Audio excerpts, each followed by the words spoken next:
Hi now.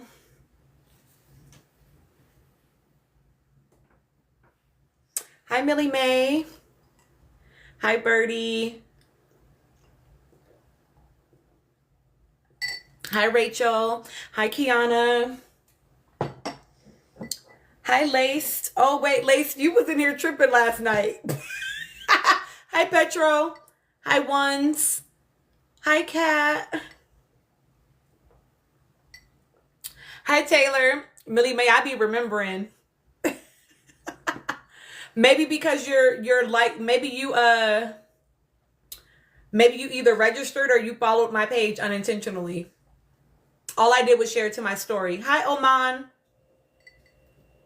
Hi Tamia. I mean, of course you're invited. Hi Jen. You can be in here tripping. That's okay. Hi Bolan. Hi Perpy.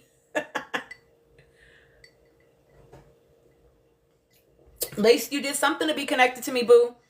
Hi Negrito. You did something. Hi Naomi. Maybe you quiet watching. Hi Daniela. Hi Donick. Or is it Donnie? Thank you for the likes already, y'all. They must be Jen. Hi Love No. I'm finally here. I know I said I wasn't even gonna go live, but I've been batch making content and I was like, let me just get on here for a little bit. Hi Kayla. Hi Nikisha. I know. Did you get on here last night with us, Love Note? Of course, of course. I don't know why you're asking me that question about Nick. Hi Kendall.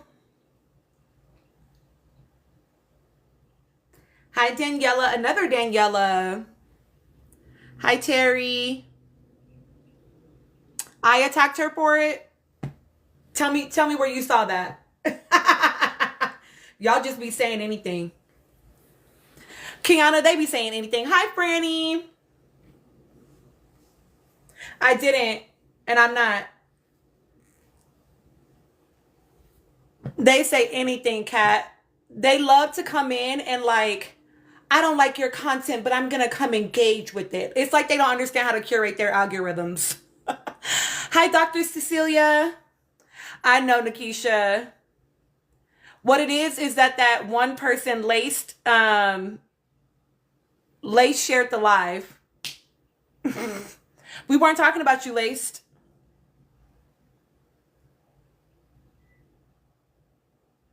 Hanged out or hung out, honey? Which one do you mean? You could totally watch the reunion. I think it's good enough. I saw that. Franny. Hi, it's.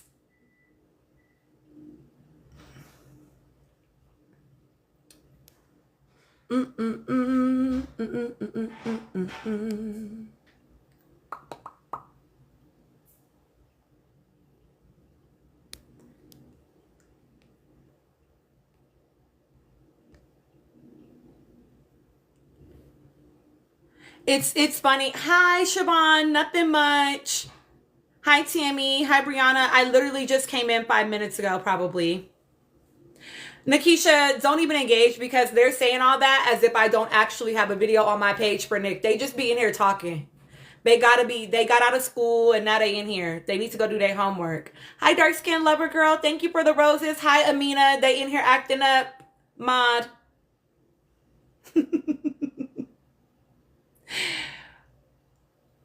They in here acting up like some weirdos.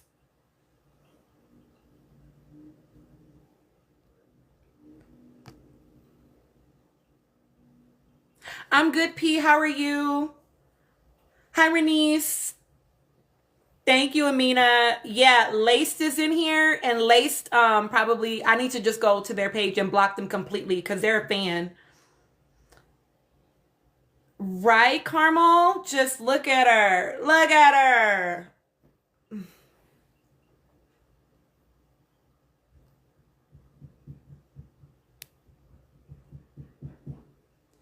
You don't know how, I think you just don't know how.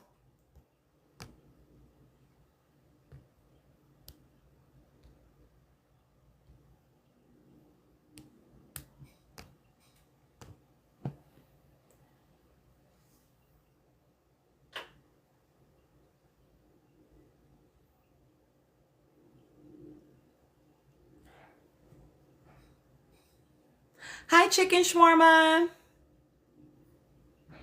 Hi, Chan. Hi, Tiara. Hi, Alexis. Okay, y'all. I just made a video about these three. Oh, is he? Nick is doing a Snapchat Q&A. Thank you, Amina. He better give us a tea. He better actually answer all the questions. Hi, Joe Blow. They should have. Can we talk about, hi, Shan. Can we talk about that conversation?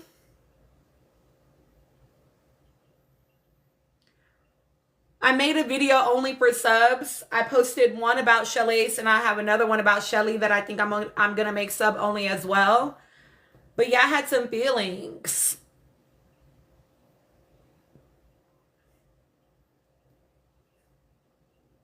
Because that conversation didn't make any sense to me. Hi, Tiffany. Hi, Jules. That conversation didn't make any sense to me. No, you don't have to, because I'm not going to go into it too much. Because I made it just for y'all. I agree. I agree. Nope, not that long, Jules. Literally like less than 10 minutes.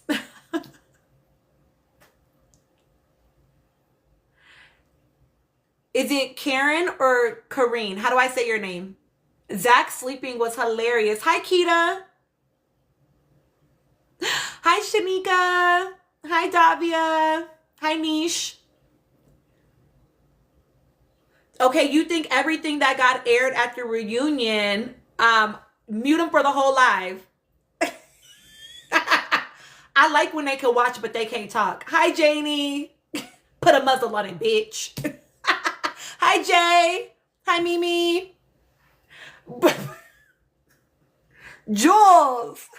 With an A? Okay. Griselda's in the frame because I was having this conversation. Jelly, they be like, no. No. That picture that I got for y'all, subs, where he's holding his lips. Like, be quiet. She's in there because I was talking about that. Hi, Charlene. Hi, Mila J. Where they were talking about that, that I was talking about that conversation. I just posted a video about this, but I expanded on some of my thoughts that I had last night with y'all, right? I said a lot of what I said last night, but also like something that I don't hear a lot of people talk about, because I know people probably don't want to bring up people's kids, but ultimately, like, she is a mother to a child who has Black identity, and is definitely going to be read as not white. You know what I mean? Hi, Jamila. And so for her to take the stances that she's taking, all of this lives forever. It lives forever. And I told y'all before, around 9 years old, that's when your kids start having their own moral compass. They start determining whether or not they align with you and how you move. Local Frank Ocean, we're talking about the reunion, but explicitly the conversation between these three.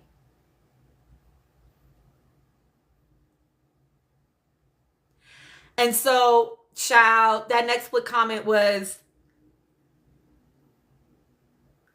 I mean, maybe not, but we also know that Blackness in the United States, no race in the United States is determined by DNA percentages. Because the reality is, DNA percentage wise, I'm only like 51% Black.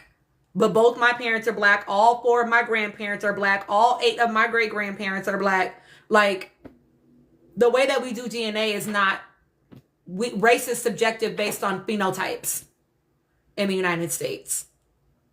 So it's going to be very interesting to see how they navigate that as mother and child. Exactly.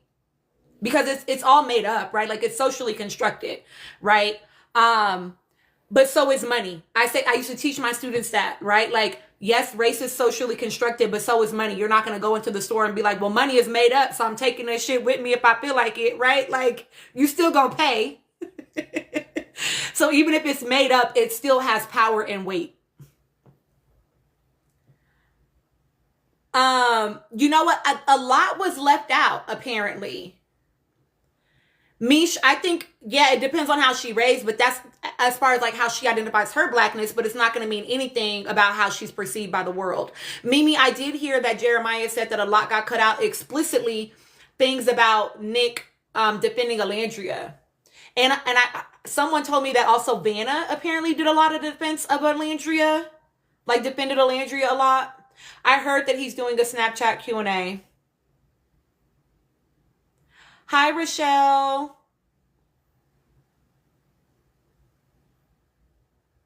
Here y'all come. No, I haven't already do housekeeping, Jules.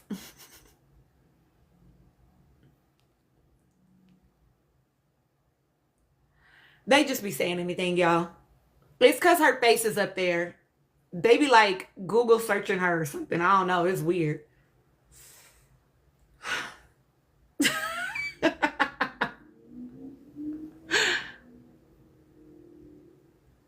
I saw the video. Yeah, I saw the video. Y'all, I watched the reunion again. I didn't necessarily see exactly what that clip of that video showed. It's not even just, hi, Monsi.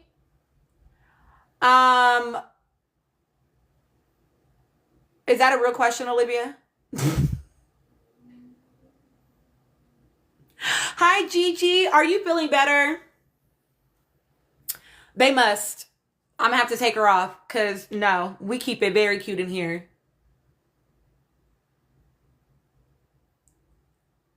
So Jules, there's a video. Hi, Dominique. There's a video that is a clip of,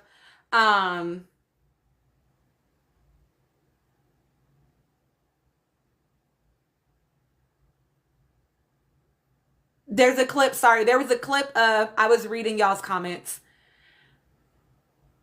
Oh, no, it's doing, it's a clip of apparently Nick looking like very upset. It was on Threads, I know for sure.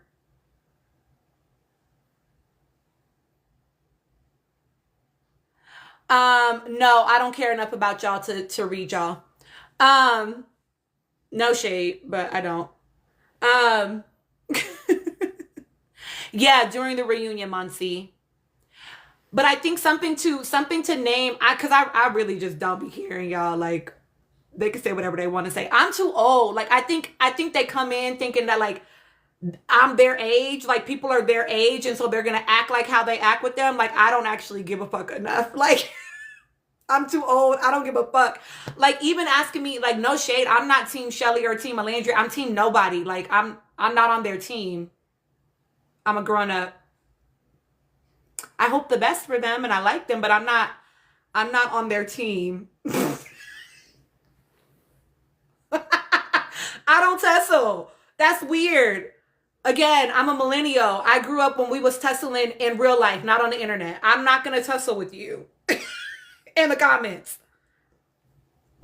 I'm not going to do that. It's weird.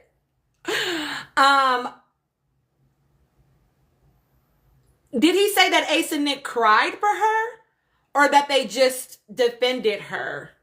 Exactly. That's literally it.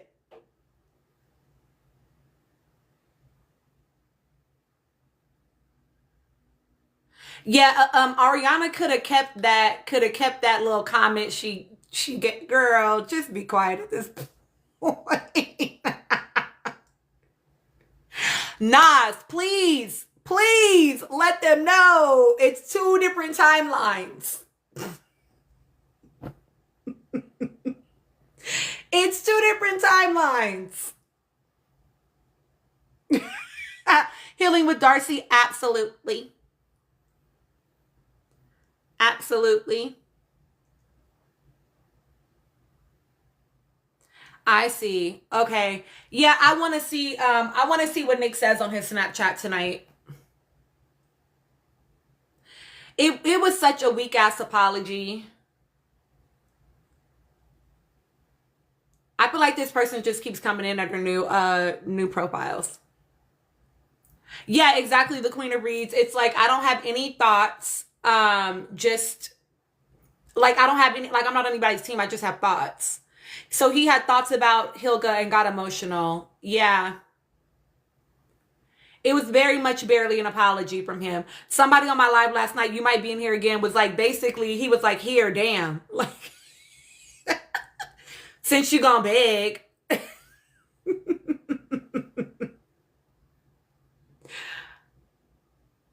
Do I think that Coco deserves a second chance? No. I'm assuming you mean like in relationship to Alandria. No.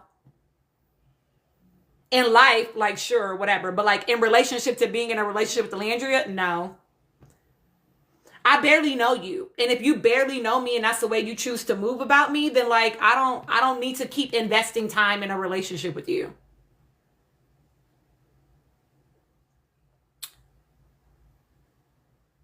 Do I think who cared about holding her accountable? Production or castmates? Ruby, I'm curious as well how Nick felt about that apology. Yeah, okay. I'm glad I answered correctly, Care Bear. Production. I don't think that they cared about holding her accountable. I think that Andy showed up how Andy did because that's how Andy shows up in all of his reunions, right? He's gonna press it. And he does have his opinions, right? But he's always gonna press it. But do I think that they cared about holding her accountable? No, because they would have put them feet a little bit more to the fire if they did. Name the shit. Ask her, you know. Um, yeah, I don't think I agree. I don't think that Ace is really fucking with Tay Tay no more. We gonna see, but it's not giving that.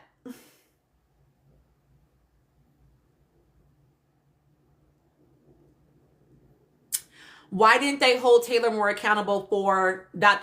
everything? Because I think a lot of it goes back to they didn't watch the show back. And so they're just basing it on their experience of him. Right? Which is not that that's wrong, but it's just not a complete picture. I agree that I think that Ace took a step back from everybody, including Nick. I agree. I said on my live last night that I think that Ace and Nick's relationship will continue if Nick continues to pursue that relationship, and because of Shelly and Alandria being close. Thank you. I think that, you know, right now, I don't think that Ace necessarily feels close to Taylor, and Clark is not close to Shelly or Alandria. And so I could easily see that relationship fizzling out.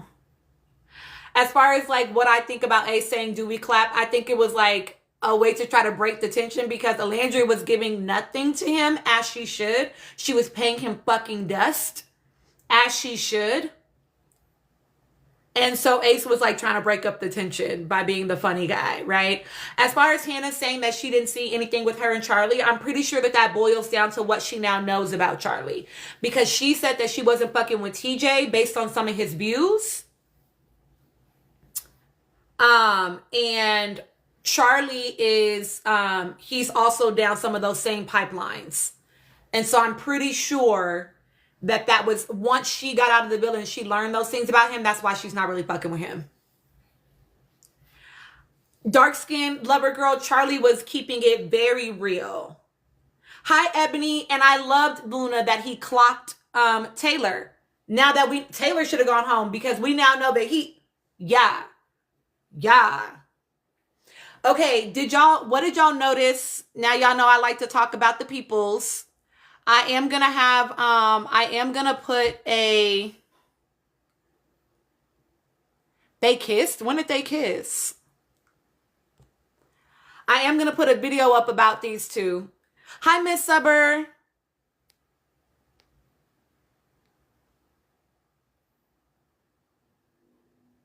Oh, she curbed his kiss. Oh, I didn't even see that part in the back room. But I know she's not, again, based on what she said about her and TJ, she wouldn't fuck with Charlie.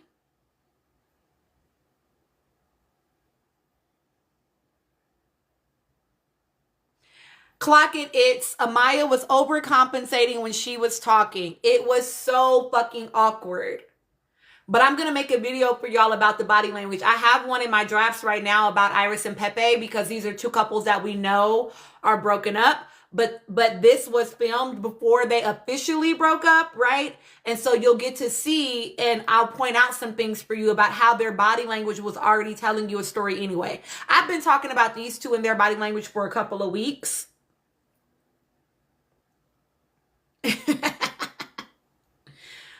But her like, if you noticed, like one thing I don't know if he cheated, Nas. That's what the people are saying, but I don't know if that's true. Her laughter was awkward, right? Clock it, dark skin lover girl. That's in my video. That's in my video about them, about Iris and Pepe. But if y'all notice, like, hi, Ian, Brian with the, he did that quite a bit. That's usually a tell of they're trying to keep from saying something. The shiftiness of his eyes. So I'm going to make a video where I point out some of the things that, like, because a lot of people are like, oh, I missed all the signs about, like, Kenny, for example. Hi, Erica. Things that I thought were obvious. Exactly. His legs were shaking. All of that, y'all. That's all stuff to be paying attention to because it's all a part of the story. And Amaya was, she so desperately wanted to convince us that she was cool, everything was great, that she was overdoing it. Again, this is why I be telling y'all to watch for that performance.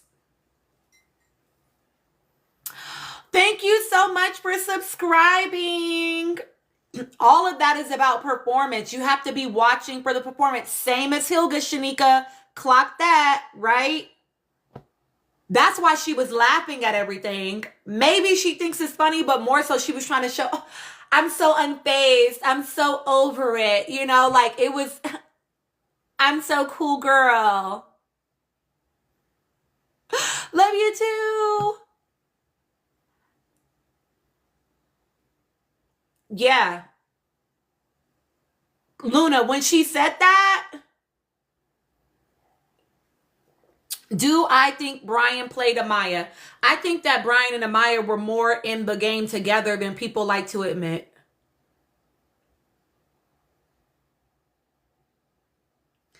What I think Amaya liked about Brian, what I think that Amaya liked about Brian is that she felt seen and she felt like she could be herself with him. But I don't think that she has a lot. I don't think she's stupid. I don't think she's stupid. And so I think that she probably could see a lot of things. She just didn't, she was more complicit than people like to give her credit for. Because she infantilized herself. And so people want to believe that she must have been duped. Because we've babied her. We've infantilized her. We've acted as though she's not smart.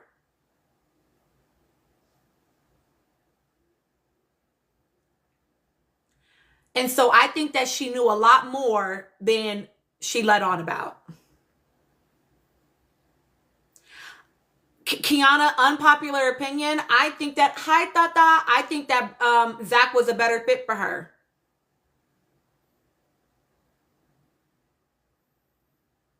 I think he moves now weird, for sure. Oh, Jules, that's because a bunch of them in here are low-key just Hilga stands. But yeah, y'all can get the likes up.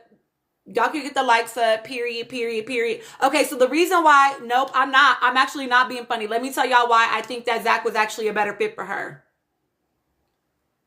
Based on what we saw in the villa.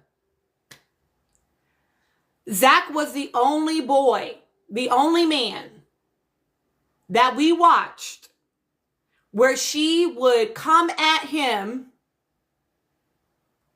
and he stayed regulated and would still attempt to communicate with her.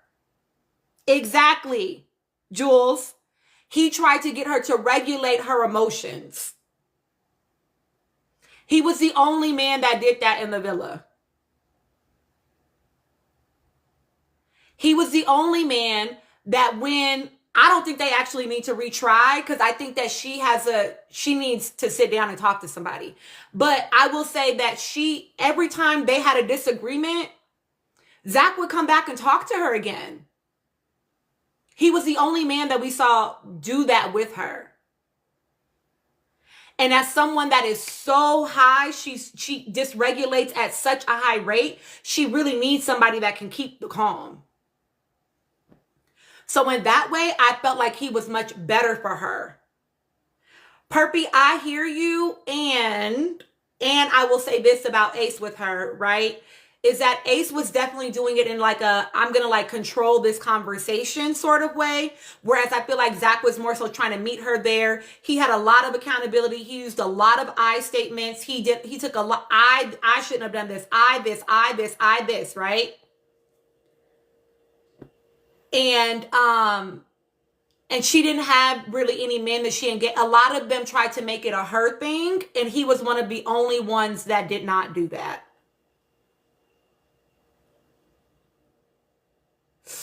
I don't think Chris would have been perfect for anybody, y'all.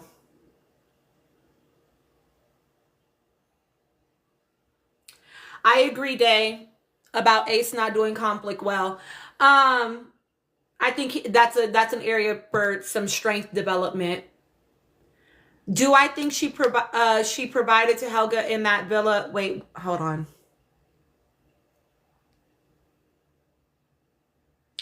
Exactly. Thank you, Jules. I'm not saying that Zach was the one. I'm saying between Brian or Zach, that Zach would have been a better fit for her energy. Thank you. He would have made more room for her to actually develop herself and regulate. Okay. And to grow as a human. He would have, I think, made a little bit more safety for that. Chris, I think, is too emotionally avoidant to be with a person like Amaya. If you can't talk about your emotions, you can't make any space for hers. Do I think she provided that to Helga in the villa? Regulation. I think that based on what we heard Austin say in his most recent podcast, that Amaya was probably less regulated than we actually saw as viewers. And I think we saw her being unregulated a lot, or like dysregulated a lot. I think that she and Helga being so much alike, that there was like a sense of safety and comfort in the relationship.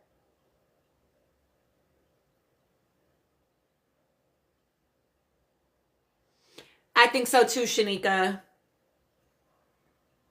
And she coddled Helga a lot, right? Which we saw last night.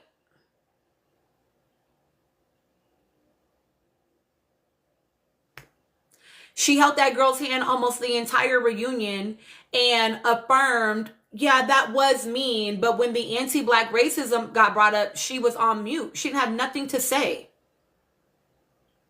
She had nothing to say. No, Amaya, she had nothing to say about that.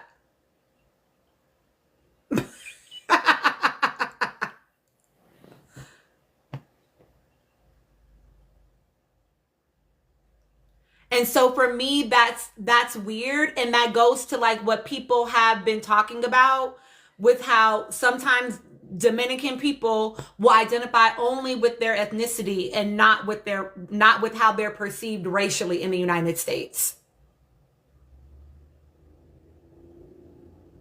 I heard that those tweets were proved to be fake, so I won't name those.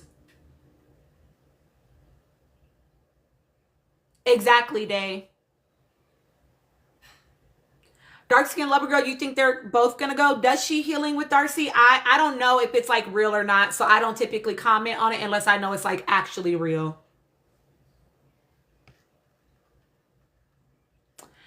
Shay with the jokes. What do I think was the purpose of Peacock editing out Nick's response? I think it could be for a couple of reasons. One, they could be breadcrumbing us like they did all fucking season when it came to like Nicolandria stuff, right? Or not wanting to show us certain things about how people were holding people accountable.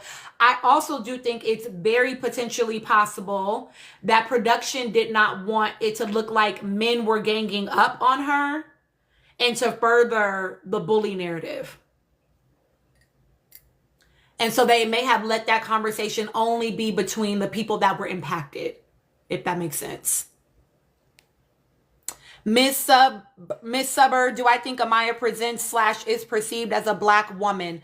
I think anywhere she goes in the United States, people are going to see her as black, even if they think she's black in something.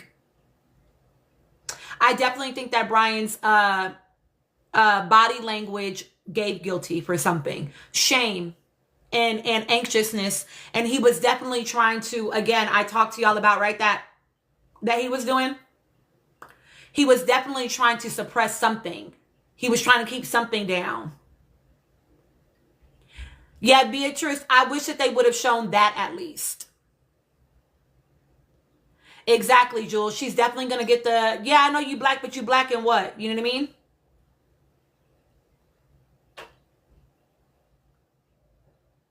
Chris said he ain't seen shit. Chris said, my name is Bennett and I ain't in it.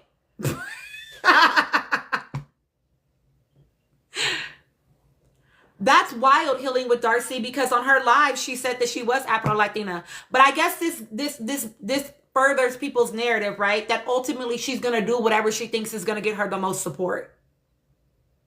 And so if in this space it makes more sense to be this, but in this space it makes more sense to be like she's going to shapeshift.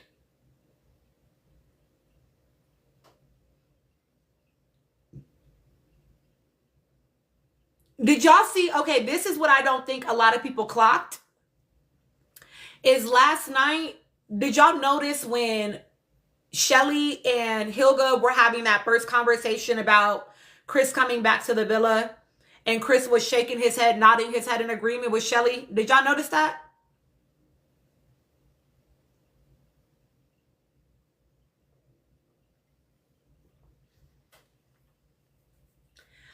Did y'all also notice, because this is the part that I feel like a lot of people, Destiny, you're so obsessed, boo. Look at you commenting the same comment over and over again. You want my attention?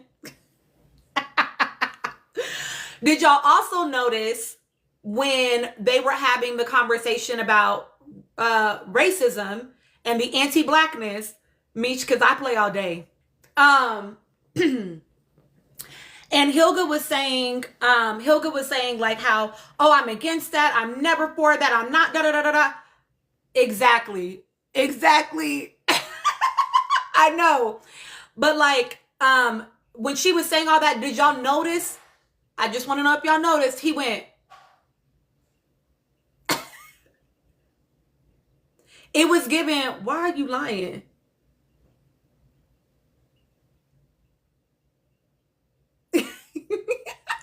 It was given what, girl? It's Helga. That's how you say it.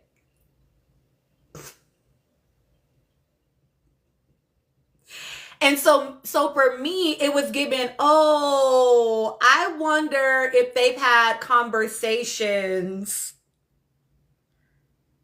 outside of this moment that he's like, no, you playing. Hi, smut me, please. That's what it made me wonder. Because why did he have that reaction? Miss Subber clock that. Because I try not to bring her stands in here, Mari. Even though they in here right now, they in here talking about people I'm not even talking about because they're obsessed. They're literally obsessed with black women. It's giving like hate watch is what they be doing. They in here hate watching. Weird. And I'm so SB to your point. I don't understand why we didn't get more from Chris. Hi, Ash. We're talking about Chris right now. I don't understand why we didn't get more from Chris. I appreciate that they showed certain things, but why didn't we hear more from him?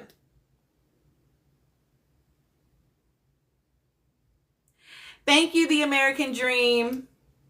And that's true. It probably was edited, but that's what I mean is why would y'all edit that? Why wouldn't y'all give him the opportunity to speak?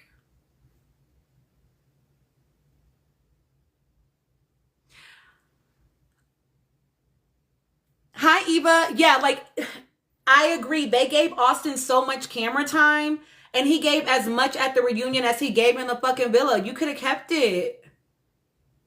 Exactly, Plush. Why didn't they show us that? Like, y'all talking to us about Austin and some shit that happened after he left the villa. Nobody gives a fuck. Hi, Annabelle. We want to hear about the villa shit.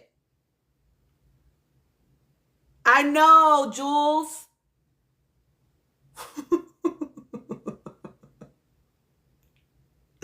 Hi, Cha-Cha. Thank you. No, his reactions alone were very telling, SB. I agree. Date My Makeup, you're right. Production's agenda has never changed. I think Chris had a lot to say, and I wanted to see it. I wanted to see it. I wanted to hear. Yeah, they were deflecting from the real conversations. It's the fact that like y'all clocked it in my live last night, right? When the George Floyd thing got brought up, Andy was like so taken aback by that. And I think they said like 3 more sentences and then we went to a break. And then when we came back, we pivoted pretty much. Pretty quickly after. Didn't Chris do a podcast interview that was supposed to have dropped today? Somebody told me.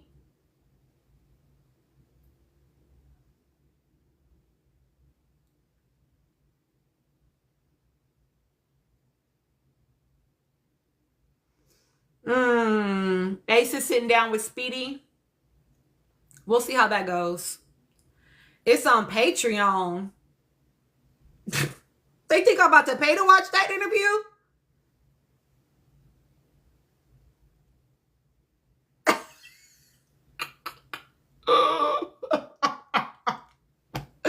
Somebody else pay, watch it, record it, and post it. Just kidding, y'all. Don't take people's content. I'm just kidding. Yeah, Ebony, I don't necessarily care to see that. I don't care to see the interview between Speedy and Ace. I mean, we'll see. Okay, Mish, period. Send us the clip notes, Pooh. If it's good, if it's real good, y'all, then I will go watch it. Clock it. Somebody actually did say that what I guess the preview seemed like he was talking his shit. So we'll see. Oh, thank God they done exited the chat, child. Woo, goodbye. Once they don't get engaged with, they start leaving.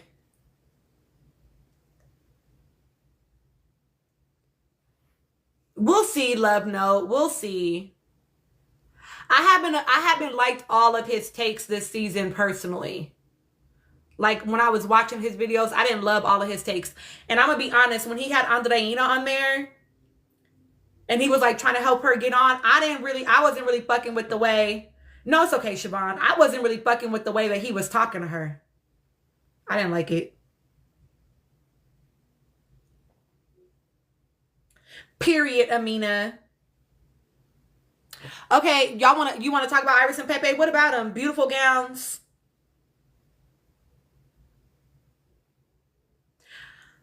I will say this, had they not already announced their breakup, I will say, right, that I am posting a video for y'all about their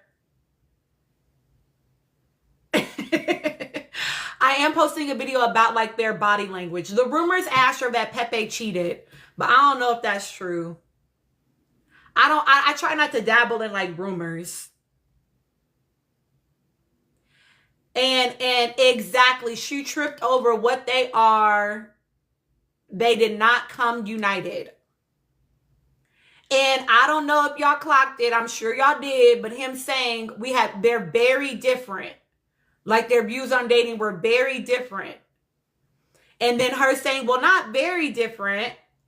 Hi, Anika. It was like a Freudian slip.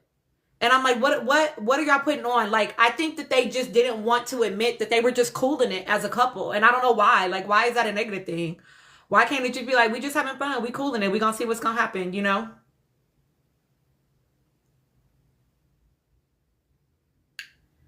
I actually think Ebony, from what I saw, it was actually giving Iris was over it more than Pepe.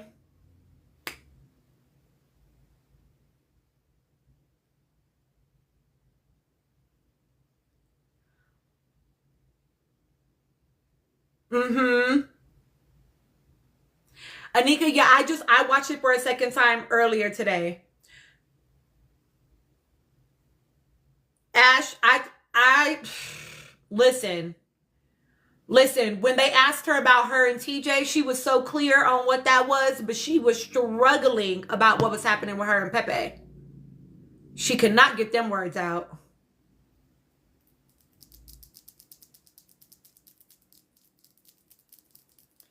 Right, Anika? That second watch is real good. It helps you to see it a little bit more. It helps you to see it differently. We don't have to talk about Bramaya more. The only thing I have to say about her, honestly, the only other thing I have to say about her is y'all need to watch my video about how her and Hilga are the same. And y'all need to hold her feet to the fire the same way y'all are holding Hilga's. Because the fact that she didn't have shit to say about that, but wanted to chime in when it came to the whole, yeah, that was mean. Furthering that mean girl bully narrative. Y'all gonna have the same smoke for her that you got for everybody else. She was doing absolutely.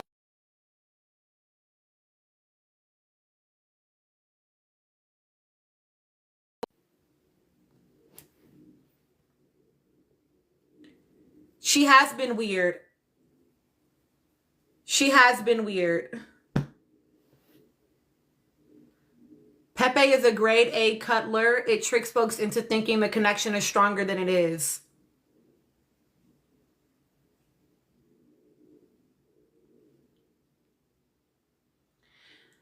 KB, I think that this goes back to like what I've said to y'all before, right? About people will yeah, I'm not villain. I'm not on the whole Pepe's a villain. I'm not on that boat until I know a reason he actually should be on that boat. Somebody saying he should be on that boat and me having no outside substantiated like source around that is not enough for me to villainize him. Personally, I'm too fucking grown for that shit. I need to actually hear it, right? I need to have more evidence, in my opinion. Do I think that Pepe liked Alandria? I think Pepe thinks that Alandria is attractive.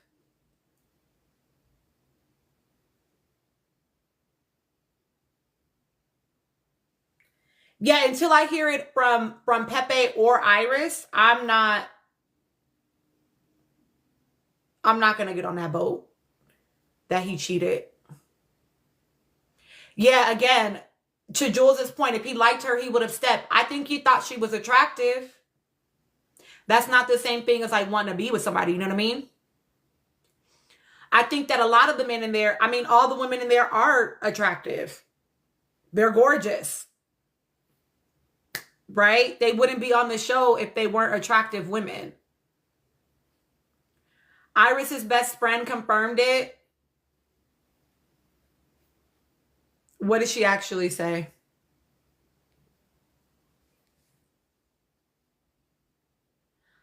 Legend M88. Why didn't other men pursue Alandria? Hi, CJ. I think a lot of it in the beginning had a lot to do with them not wanting to send Taylor home. I know, user, I made a video about it because I had literally said that. And I'm like, dude, at this point, I think I must actually for real know the lottery numbers. I think, Anil, I think Brian liked everybody. I think Brian would have hopped on whoever let him hop on it. Cha Cha, I agree. I think she was focused, and I think that people didn't. Who was gonna pick Taylor if not Alandria? Who was gonna pick him? Nobody, and he would have gone home. And so, because they were on Friendship Island, a lot of these men, I think that a lot of people were protecting that dynamic. You slowed down the heart rate extended clip. What did you see? Exactly, Jules. I mean, I noticed I never said anything about it, but if y'all watch the season back, there is a moment in the kitchen with Brian and Hilga where he's definitely giving her the eye. He's definitely doing a couple of once-overs.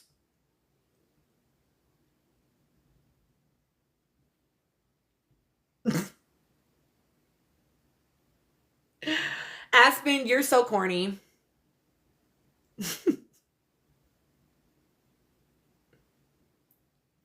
Okay, Ty, that's a theory. That's a theory.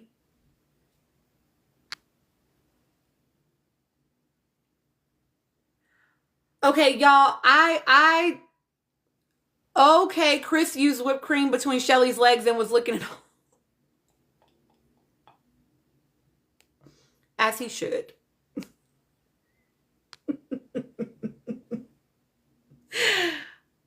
As he should.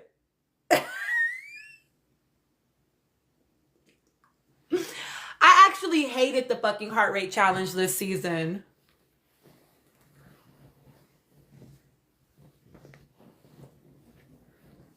I think it would have been better if it was more like last season. I think it would have created potentially less drama. I don't know. We'll see. It was a little, yeah. We didn't get any dates because everybody, well, not everybody, but so many people were fucking exploring up until the last goddamn minute. Like,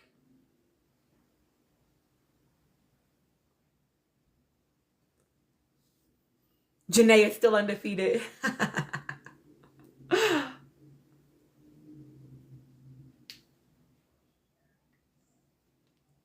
Okay, y'all want to do a panel for a little bit? Anika, I have a video for y'all where I talk about that for my subs.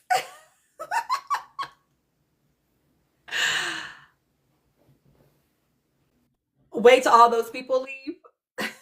We'll only bring safe people up for now, T. Oh my god. Hi, Anika. Hi, Tina. I just like 15 minutes ago finished looking at relooking at the reunion. And when it came to that part, because when I looked at it last night, it went so quickly that I kind of missed stuff. So I said, you know what? I'm gonna slow this thing down. And I slowed it down to the slowest rate possible. And what I saw, I could understand why everybody was shocked. Yeah. Ace was enjoying that thing a little bit too much for my Did you hear liking. the moaning? Pardon? Did you hear the moaning? It Like was it was too like the it was too slow. I think he did. There was a point where he was, but I believed it was when before she turned around, when they were kissing and then yes. she came up off of him. Yeah, but oh my god, because I think it was either Zach K said, "Oh my god, this is soft porn. This is like soft porn." That's what he said. Andreina was like, It's not soft. should we be watching this? Should we be looking at this? It was like, I don't know. Somehow I got the feeling that Huda and Chris decided, well, okay, Chris wanted to get to be with Shelly or something, and they kind of decided, well, I'll target Shelly and show her what I could do. That was I kind of suspected that the way that they were, they went after them specifically. Shelly was, I think if Olandria, I felt Olandria was speechless with Nick's toe sucking, but that thing Chris did with the whipped cream was like, I closed my eyes at one point because it was that like, oh my God, this is freaked out. But I think Huda went overboard. Huda definitely went overboard. But Ace had to take some responsibility because he was enjoying it. He was hitting her ass while she was waving it in his face. And she had on a thong. So you know what? It was looked like a particular way. yeah. It was Yeah, too much. she went too Yeah, far. thinking about it pissed me off. Like, I don't know. They really should have just showed this when it was aired, so then we could have had this discourse done and spoken about.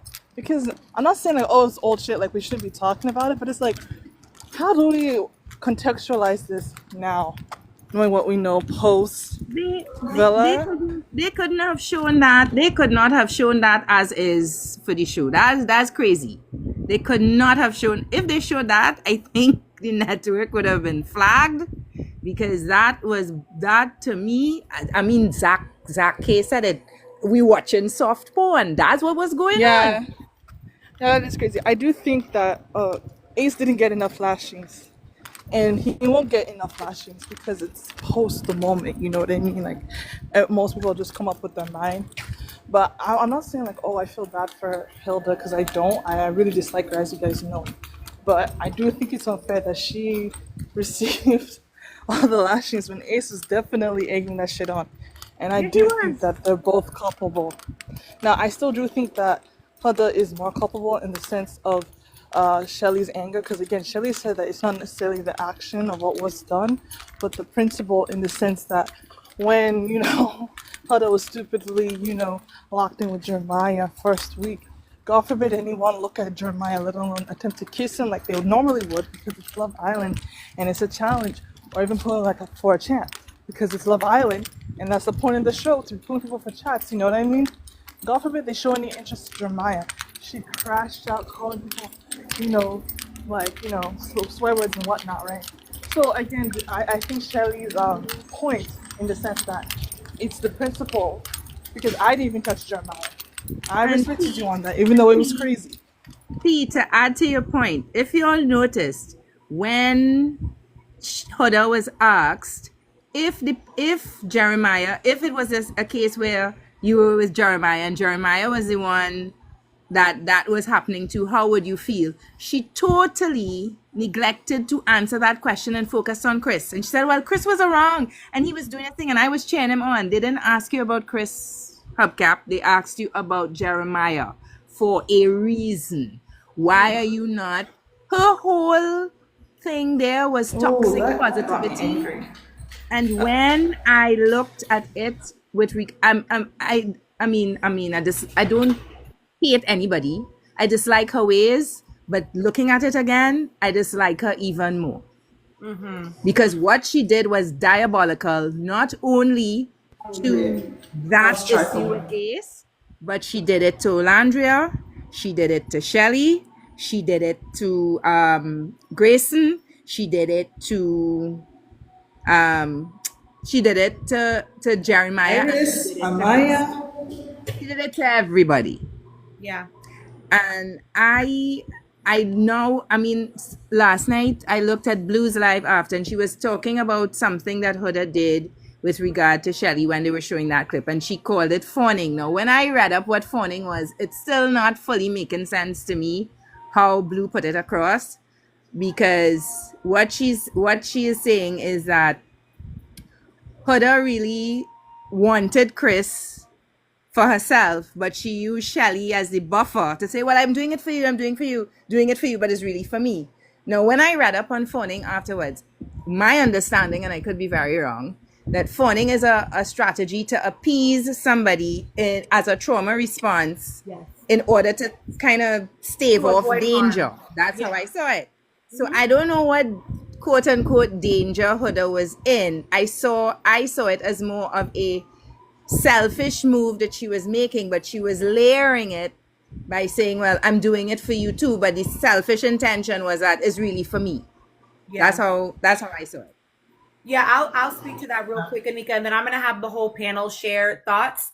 I will say that is what was happening between Shelly and Houdini in that extended clip that we saw is not what we would call fawning as a clinician. That was just manipulation, straight up, right? That was her attempting to craft a narrative and to craft a story, right? And to me, I know a lot of people were shocked by that conversation, like they felt like maybe it didn't bode well for Shelly. To me, it sounded exactly like what Shelly had been saying the whole time, right? She never said that Houdini told her that, oh, you never said you were interested, right? That's not what she said. What she said was you were always positioning it as though it was for me, right? And so when we listen, because you watched it twice, just like me, right? When you listen back to that conversation, she's like, and I know that you're his number one choice. I know that you're his priority. And then she's like, I'm so happy for you. I'm happy for us, right? But she kept defaulting to Shelly first. Shelly was very visibly uncomfortable. She was like, huh? She was taken aback. Like, it was nothing different than what I felt like Shelly had been saying it was. And I think it would have been totally different. Thank you, Love No 89. Yes, y'all, like up the live. Like up the live. We'll only be in here for like maybe another hour. But like, if Honda Civic had come to her and said, hey, I didn't find a connection with JD in Casa Amor. I know that, Chris expressed being semi-interested in me and I'm interested in him. I'm going to plan to pick him tonight for him to come back to the villa so that we can explore that. And, I have no problem if y'all continue exploring too. Like, that would have been more honest. You know what I mean? That would have been more accurate to what she actually wanted. Was to just be, I want to be able to explore him, right? But she didn't do that. She kept defaulting as though it's for you. I'm so excited for you. I love you. And so she kept doing that. And that was what was feeling frustrating to Shelly, is that you did all of this, but now when he actually is pursuing me, it's a problem. So that's what I hope people are clocking that and are not being like shocked by that conversation, because it really wasn't any different than what Shelly had told us that conversation was and what she said to her on the doc about the conversation. It was exactly that. It like didn't like disprove, in my opinion, what Shelly had said. Okay, Jules, I want to hear your thoughts. Welcome to the panel. And you can talk about whatever, don't talk to her. I'm currently driving. Can you hear me? Yes. I have mixed feelings about it. I feel like I need to like hear everybody else's thoughts first before I go. Okay. But yeah, I love you, right? Like, that's the same thing when your boyfriend fucks you over, does something fucked up, and you be like, I still love you though. I still, get out my face. Mm-hmm. Get out my face. Like, that's what Shelly really was wanting to say. Get out my face. Lucky. I agree. Okay, Jules, I'll come back to you for the rest of your time. And let me hear your thoughts, friend.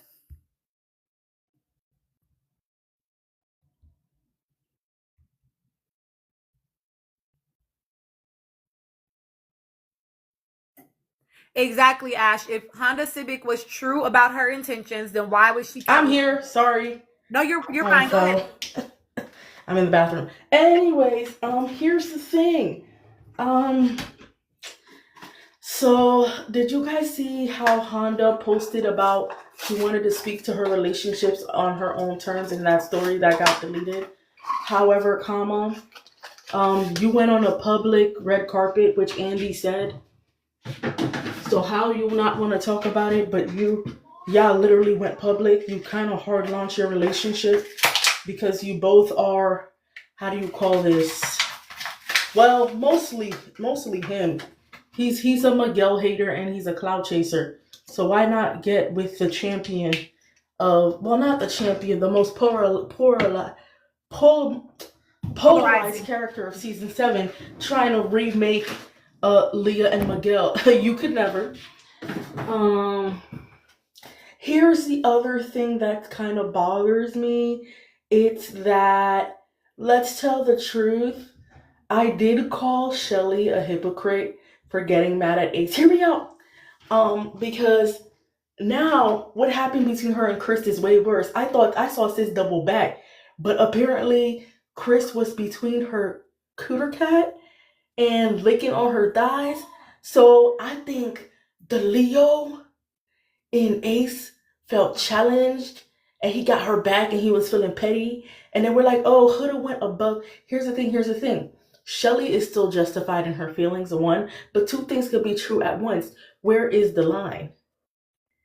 Because if you think about it, seeing the footage, I think they both went a little too far. How could you be mad at Ace? Man. I'm gonna rewatch it tomorrow. I just Watch it again because I thought that at first too, but then I rewatched it. Well, okay, Tina, watch Chris. When I'm done, let me just kind of dissect that for me. Then what else? The whole racism of it all. Here's the thing. Shelly, somebody said this online. I'm gonna have to agree. Shelly says, I don't think you have a leg to stand on. Because, hear me out. Aren't you friends with a known racist? And I'm a black woman, and I'm a Haitian at that. I got your back, sister. But if you're friends with a known racist, that kind of makes us look bad. It makes us look bad as a people, as part of the diaspora. I would not be friends with a known racist. I don't care what community they came at. Just because they don't like Asians. I'll tell you something about racism, Shelly. If they don't like Asians, they most likely don't like you. Oops. She might be using you for clout. Or just to get close to Ola and Nick, or the Nicolandria of it all. Because she's now side Barbie. Sierra's giving stalker. Did somebody say, was that you, Tina? Or was it Blue? I watch you both a lot. Blue might have said it's giving single white female. Now I need to go watch the movie. Oh, that It got was, said in this live, but it wasn't me. I said it in this live too. Okay. Go watch it. Clap for my Caribbean sister, because I'm finna watch the movie, Anika. Yeah, no. I have watched single black female. It's like the remake with Raven Goodwin and what's that girl's name? Y'all know who I'm talking about. She's beautiful. Amber Riley from Glee. Yes, they killed it. Sorry. Anyway, for lack of a better term, so if it's anything like White, the original, I see where we're going. She's giving stalker. She's giving she wants to be you. I think 404 is the real parasocial person this year. Sis needs mental help. And I really mean that. Here's the other thing about Helga, okay? Y'all don't judge me. This was before I went to therapy. I too used to say I love you in a manipulative way to my ex. Yes, I know. I did it after I cheated. Bad girl. This is why when I saw Helga, I said, ooh, she's the part of me I don't like. Anyway, I'm healed now. I've been in therapy for 3 years. That'll be all. Okay, thank you, Anne. Y'all are so funny for that. Yes, Shy, you can request. I will rotate out my panel at some point. I do always prioritize my subscribers, so I only drop them if they want to drop. Otherwise, I keep them up here. I will say about what I was saying about watching Chris. When you go back, initially, I thought he was all up in it. I went back and watched, and he stays pretty high up on her legs, actually. But go back and watch it. Okay, P, will you share your thoughts for me? Yeah, I'll go. Seeing the heart rate challenge. Now, mind you, I was watching it in a live, so I wasn't getting the best view. I was like, truth be told, I was kind of pissed because, you know, the anticipation, the way everyone was talking about it, right? I watched it, I'm like, oh, it's not as bad as I thought it was, but like, I think it's because like it was so like talked about, and you know, people keep dropping crumbs about it, so I was kind of like, you know, envisioning something worse. I still think objectively it is bad, but kind of like what I said earlier, I'm just mad that like Ace didn't really get his lashings because he was actually doing too much. Like that was kind of gross. That was disrespectful, low key. But I was also taken aback by like what Chris did. But I did see how he was doing it, and like as respectful as he could, I guess he kind of did that because it was high on the leg. I still do think that was crazy, but I think that like Ace's ego was bruised a lot. And I say this as an Ace lover and a defender, but no man, deserves 100%, you know, from me. So I think that's mostly what I gotta say. I am still, yeah, about the Louis situation. That Netflix thing is just so funny to me. Like, my dad went on like a Peacock show. What the fuck does Netflix have to do with this? Like, you went public with that by going to the damn red carpet, and now you want to say, "Oh, I can't talk about it because I have an NDA." My sister, you broke the NDA by showing up to that red carpet. If it's true, I mean, it got to the point that like the Netflix Twitter account changed their bio to "Don't at me, I don't know," putting into question if that thing what she was talking about is actually real. I don't know why she'd be in an NDA. She's just in a relationship with him, unless she's going on a show. But I don't know. It's just weird. I think yeah, the reunion was extremely disappointing. I'm disappointed in Ace. Honestly, I kind of left feeling a little bit hoodwinked by Shelly in the sense of not necessarily the heart rate stuff or like Huda bringing Chris back for her and lying. I definitely do think she was using manipulative language, and off rip I was like, oh, like Shelly lied. Then I was like, wait, no, I reassessed the situation. No, she's right. They're both saying the same thing basically. I came to the conclusion that it was miscommunication, but now I definitely do think that like it was definitely intentional on Huda's point to do that. She basically did the selfish thing and then try to mask it as like a selfless thing, which is weird, very weird. So weird. What was I gonna say? Oh, I felt hoodwinked by Shelly because of the what was it? The Hannah vote.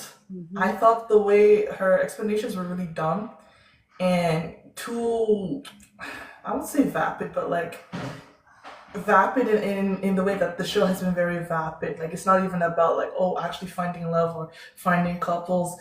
It's about like, I don't know, it's being strategic and like, making sure that your friends or your alliances aren't angry at you or whatever.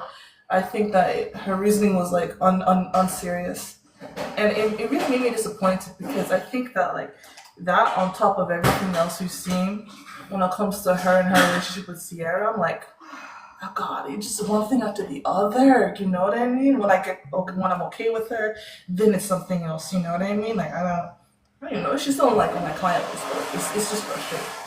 Yeah. And I also didn't like how like Olandra flipped. I'm like, sis, Shelly's not always right. Her reasoning made sense. Yeah. But yeah, and so that kind of worried me. I'm like, what's the dynamics of this? Yeah, I agree. So y'all, I actually, if you're a subscriber, I posted a video about this already for y'all.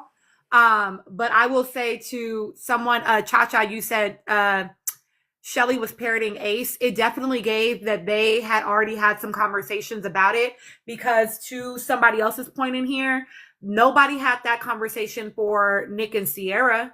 So why were we feeling that way about Hannah? Right? Like it was weird. I heard what they said. It still didn't make no fucking sense. It didn't make no fucking sense. And so, yeah. Or Taylor and Alandria thought that that's another great point, right? Like these two people, and like, let's be honest. If Yulissa hadn't gotten, if Yulissa hadn't stolen Ace, then like Ace and Shelly probably would have locked in at the beginning and stayed together too. And no, I don't think they would have had that conversation. And I get it that like they might have been reeling because of what had happened with Jeremiah and Houdini, but y'all didn't have that same energy for Alandria and Taylor or Nick and Sierra. And then for me to hear you at the reunion when Andy goes, oh, do you think it was like the curse of like closing off, and like what did you think when America voted you off, blah blah blah blah. And Shelly explicitly said, I feel like they lost the plot of the show because it's supposed to be about the strongest connections. Then babe, explain to me your fucking vote. It didn't make any sense. Okay, mindful as fuck, will you please share your thoughts with us? Well, you certainly touched on what I wanted to touch on already, because for Hayes and Shelley, honestly, as much as I love them, there has always been something that just rubs me off about the way they play the Love Island game um program, because and yesterday's reunion certainly confirmed that to me. There is no way these two people are not talking. Fine, Ace may not be the leader, he may not be the ringleader, but he certainly has the loudest voice in terms of, the direction the villa should go. And if you have someone who is already parroting the same sentiments with the girls as well, then it kind of makes it so that the entire villa is moving according to what you guys are structuring as how to play the Love Island game. None of you have any right to decide who is playing the game right or not. And I think that is where the Hannah vote is really confusing to me. Because here you are as the girl. How are you so sure that Pepe, like what? Anna is already in a connection with Pepe, for crying out loud. So what was the reasoning for putting her out in the first place does not make any sense, because here you are saying that maybe she should be booted off without a partner, or not even knowing. Like I'm not sure if Pepe was part of the bottom three. I don't remember, but it was just such a the reasoning was very was so hasty. And one of the reasons why, like, I held back with Hayes as well was also in the sense that you made certain rules for a group of people in the villa. Okay, you gotta explore, you gotta explore. But here is your friend Taylor, who is basically moving in that villa only for the sake of staying in the villa. He doesn't like the woman he is with. You're not telling your friend or your girlfriend in the villa about what is happening, or maybe even if you can tell the girl yourself. Tell your friend, hey, maybe encourage Olandria to explore. None of that was happening. So if you don't want that rule to apply to everybody in the villa, they don't make the rule at all. So, and I think that's where it kind of, and I think a lot of people have very short memory. They love Hayes now, but they seem to forget what he did that robbed America off in the first place. He's not a bad guy, but when it comes to Love Island, he did make certain decisions that were only for certain people, and made sure that his own friends were safe, no matter the case, from that very same role. And I think that is where Ace and Shelley just kind of they threw me a lot in this whole Love Island thing. They threw me. And yesterday's reunion definitely confirmed my suspicion. They're not innocent. They're not innocent. Yeah. Thank you. No, yeah, you're welcome. Thank you so much I appreciate, again, y'all, we do nuance in this space, right? So we can like people and still be like, ooh, that was weird. I think I agree a lot. Charlie did a lot of talking in this reunion that I was not expecting. So he was actually naming a lot of things. Hi, Jamila. So yeah, I agree with that. I do want to very quickly shout out all of my subs that are in here.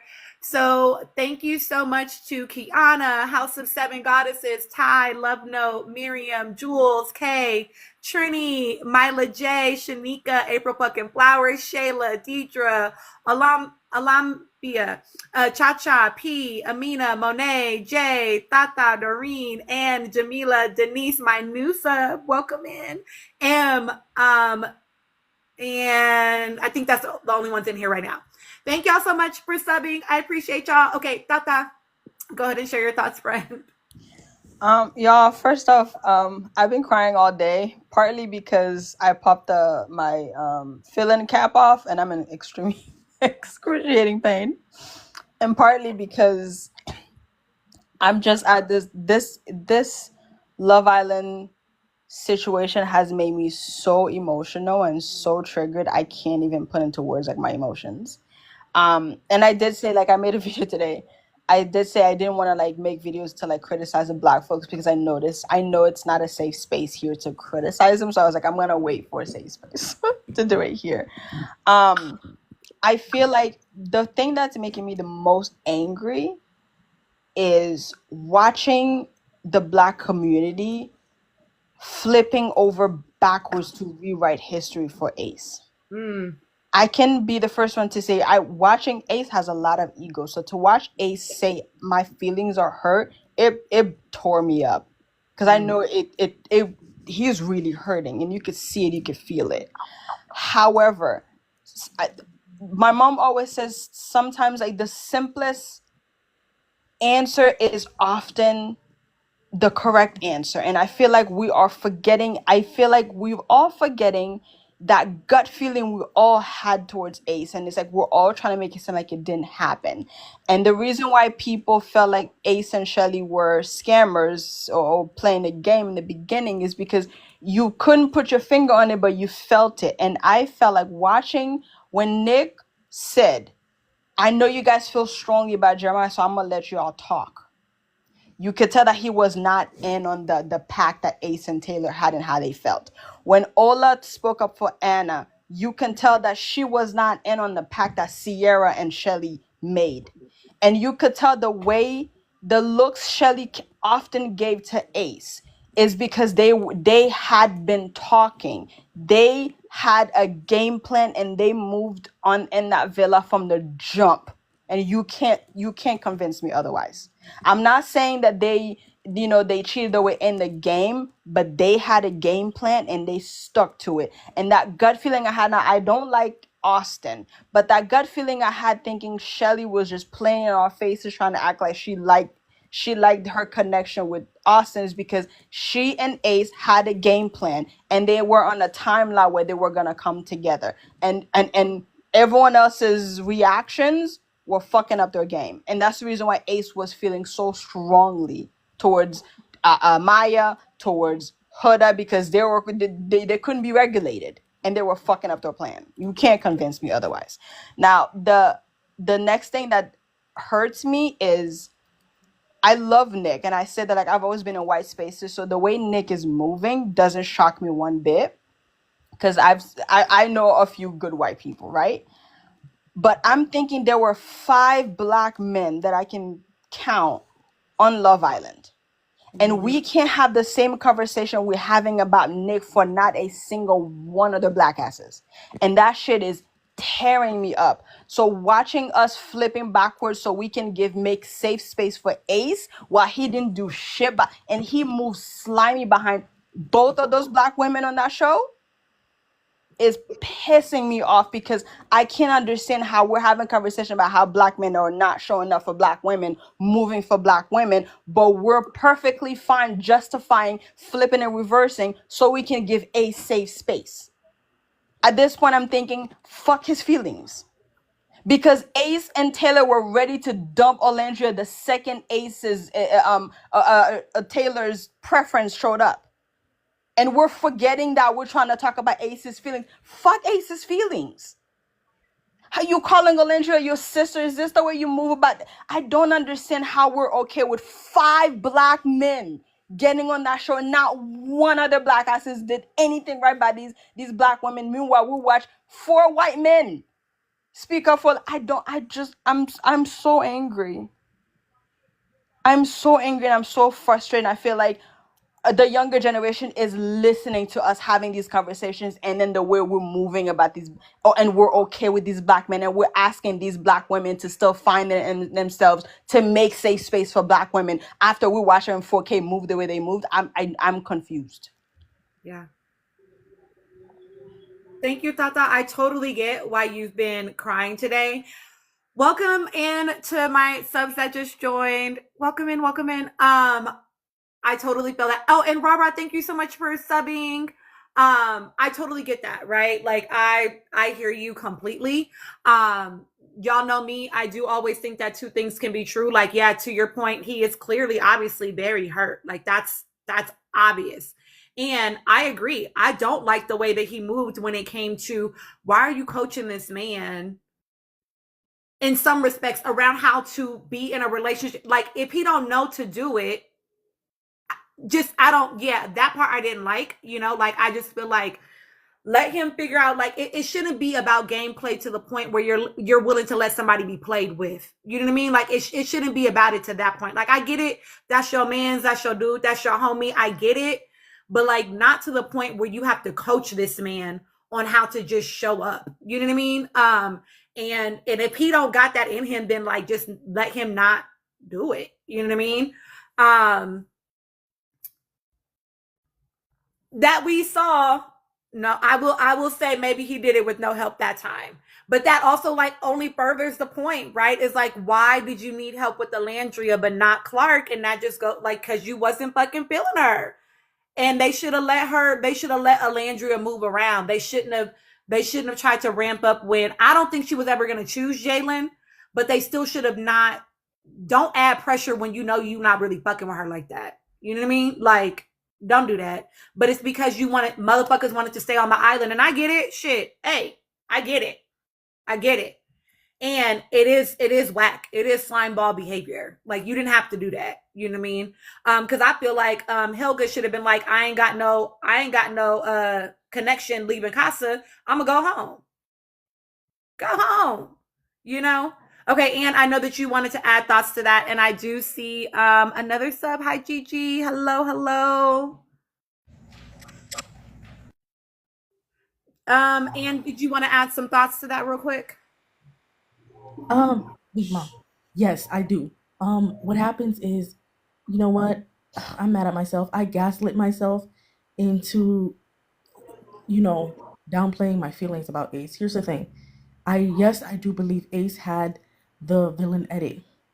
However, I do think that Ace and Shelly are caught from the same cloth. And Blue clocked it. Blue is like, these may have been Shelly's thoughts, but the words that were coming out of her mouth sounded like it was Ace speaking. And They are Tata clocked discussing. it as well. That's why I wanted to add on to it.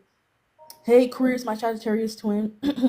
Anyway, Tata had added on to it, and I agree with Tata. I think they have been having secret conversations that we didn't know about, and they have been strategizing on how to do what they're doing on the island. Thanks for the gifts.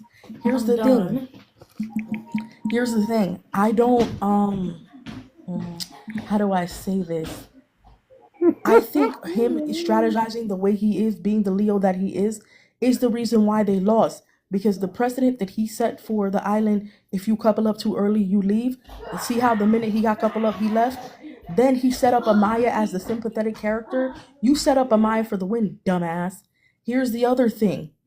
AC Poo, you mentioned my height. He still does have the Napoleon complex. Like, he's insecure about his height. Okay, shorty, like, no one really cares. And the other thing that, like, bothers me is that, like, I had this thought to myself. If you could treat Amaya like that, then I don't want to be with a man who treats another woman like that. Because one thing about me, and I'll say this, old behavior is a predictor of the current behavior, right? And people have patterns. If you mistreat one person, that's a reflection of how you might treat me. Tolu, what do you mean? How did he treat Amaya? He set his boundaries, yes, but it's the way he went about it. It wasn't okay. He literally condescended to that girl. Amaya, from that point on, was so overcritical of herself. She always kept asking any connection she was with, especially with Zach A. and Brian, am I doing too much? Which led to Brian standing up for her and them making her the sympathetic. Oh, hi, yay! Thank you for the gifts. And that's how they ended up making her a sympathetic character and why Amaya won. That's exactly why it took me a long time to clock that Amaya is Huda in a different font. Because in my mind, I'm not gonna lie, y'all, I had real cognitive dissonance. I'm like, no, that's not true. I like Amaya. She's so authentic. The whole time that Ditsy stuff was an act. And she even said in the GQ interview, oh, I lost my voice from all that yelling. So you babying yourself, infantilizing yourself, let's be fancy, and doing all of that in Ditsy was a whole act? You're an actress? Because when she came out the villa, and now people are questioning, I saw it on one of your posts, Tina. People are questioning if she even had the intelligence to be a nurse.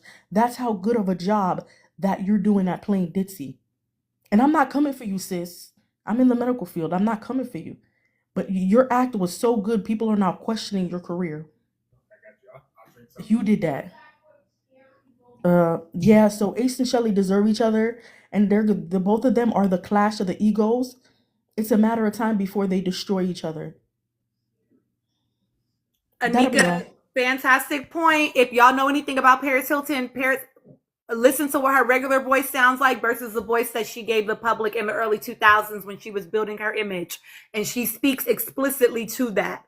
So yes, thank you so much. Okay, Jules, I'm gonna let you go. And then Mindful as Fuck and Anika, I'll ask if you have final thoughts, and then I'll rotate in new folks. And then Gigi, no, wait, sorry.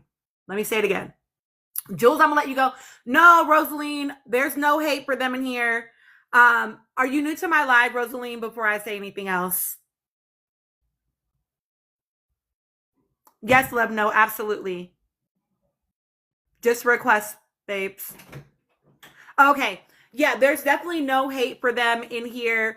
I think that, we just, hi, Reese. That's another one of my subs. We just try to do nuance in here, right? And the reality is that, I think it's fair to say, oh, click the little people. I can also invite you. Hold on, love, no. I'll just invite you, I think. Yeah, it's just nuanced, right? Like, it's just about saying, like, damn, like, yeah, there was some gameplay, which, again, that's not necessarily a negative. Like, they are there to play a game to an extent, right? You got to stay on the island long enough in order to find your connection. You know what I mean? So I don't think that that's necessarily a negative. It's just something that people are noticing. So I hope, just, we don't hate them. That's never going to happen to get her up out of there. Them in this life. Highly doubt it. I will say highly doubt it. Okay, Gigi, I want you to give your thoughts, and then I actually will do Anika and Mindful as Fuck. Any final thoughts, and then I'll rotate. Okay, perfect. Love note.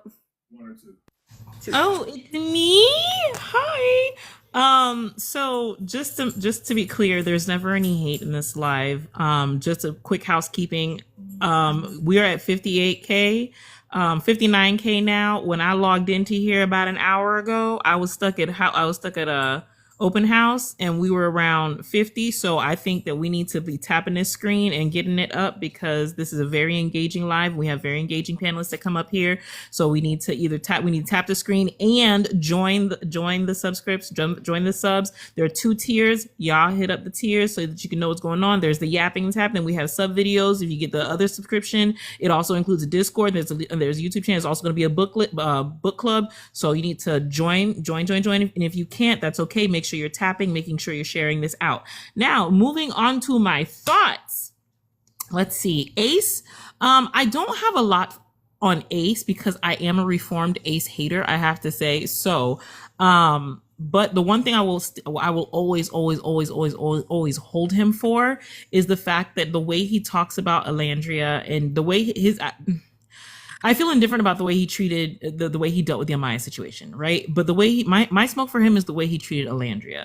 You can't call somebody your sister. You can't call somebody your soul sister and call them the soul of the villa and have all of these words for them about how close you are to them and how you regard them so highly, and then let them get played in their face like that.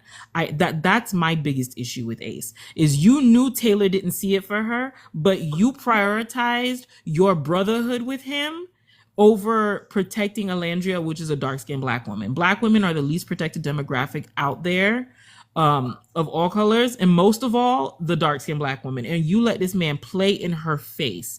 And so this is my issue with Ace when it comes to how he moved in the villa. You could have given her the heads up and like, listen, or even sat Taylor down and be like, look, talk to her and just make it a platonic thing until you find somebody you're ready for.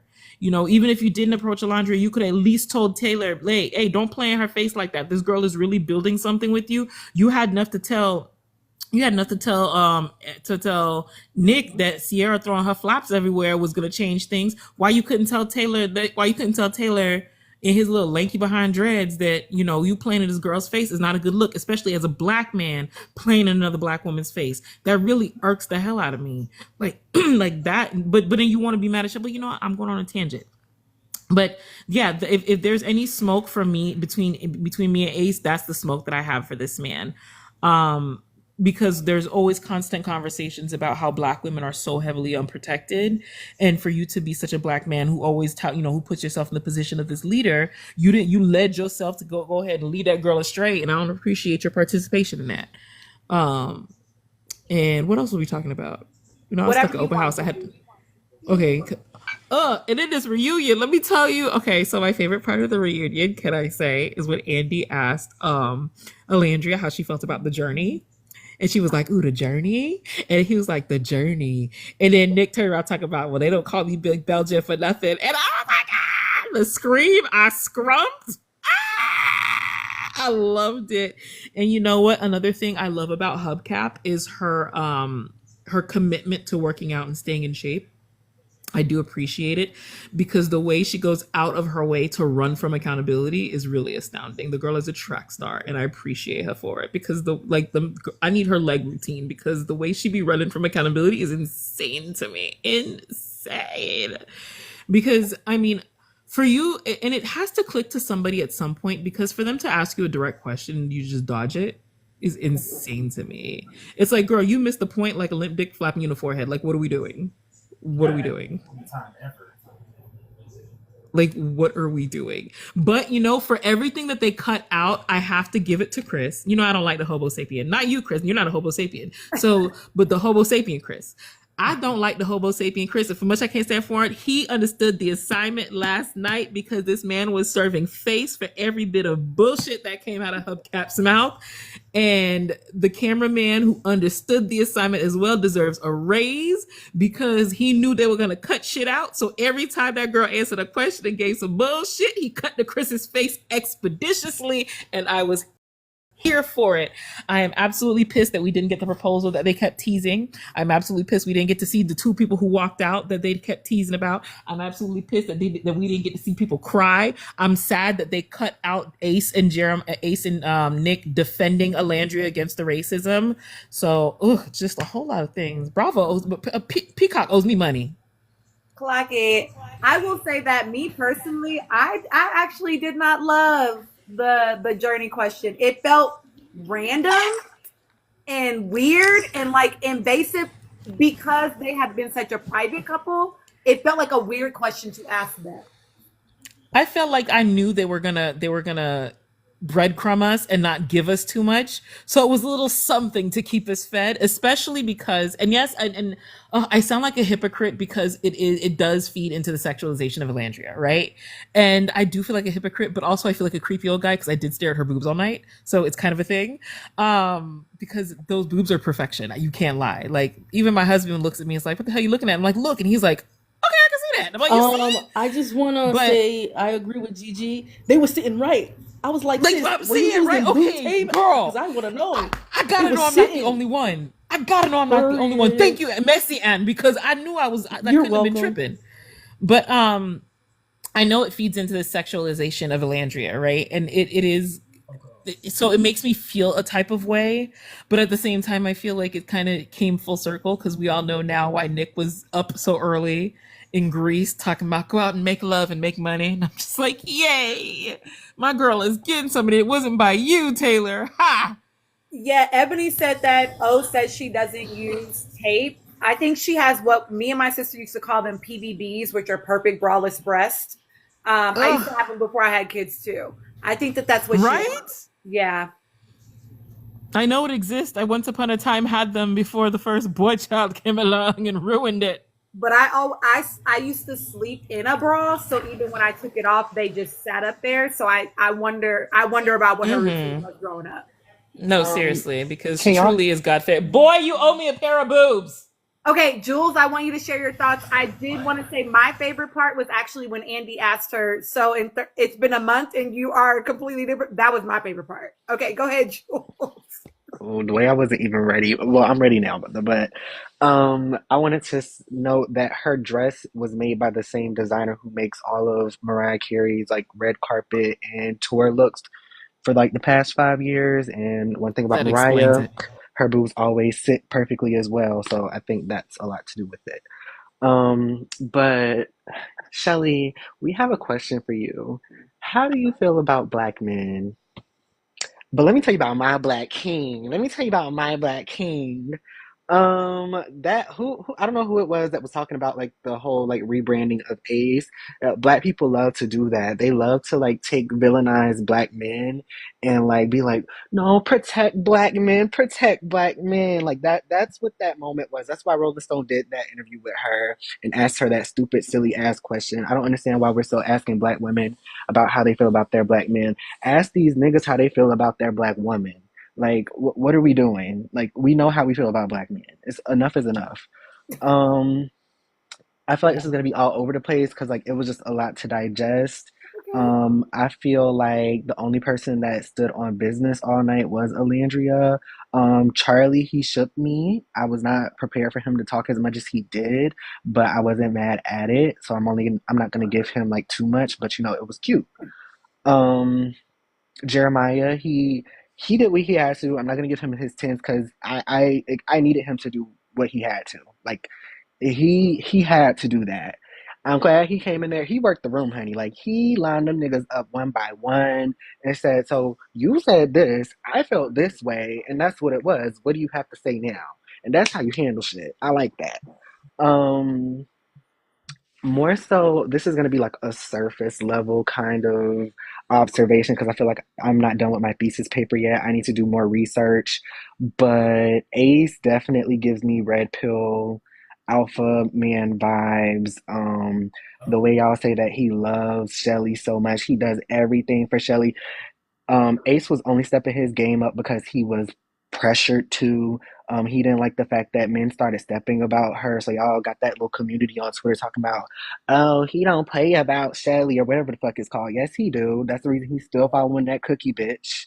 His best friend Cookie, he still follow her. He has yet to unfollow her. So I think he does play about her a lot, actually. Um, I also did not like how every time Andy or Ariana asked Alandria a question last night, here comes Shelly somehow interrupting her and like speaking for her last night, which I thought was so interesting because I'm like, girl, you haven't been speaking up for her in the media at all, but now all of a sudden at the reunion when there's questions for her, you want to interject. Wonder why that is. Where else do I want to go with this? I really want them to stop inviting Costa people to the reunions unless they like really influence the storyline in some massive way. I'm glad that Alondria got to check Coco, but I felt like we gave that more life than it needed. Which is why Alondria kept it, you know, simple, but like Coco kept looking for camera time. She was like, "Yeah, I saw your message. I didn't fuck with it." That was the realest shit said the entire reunion. That like you can't like everybody be like everybody is fake. The only real bitch is Alandria. She the only one that really pop shit and keep it above.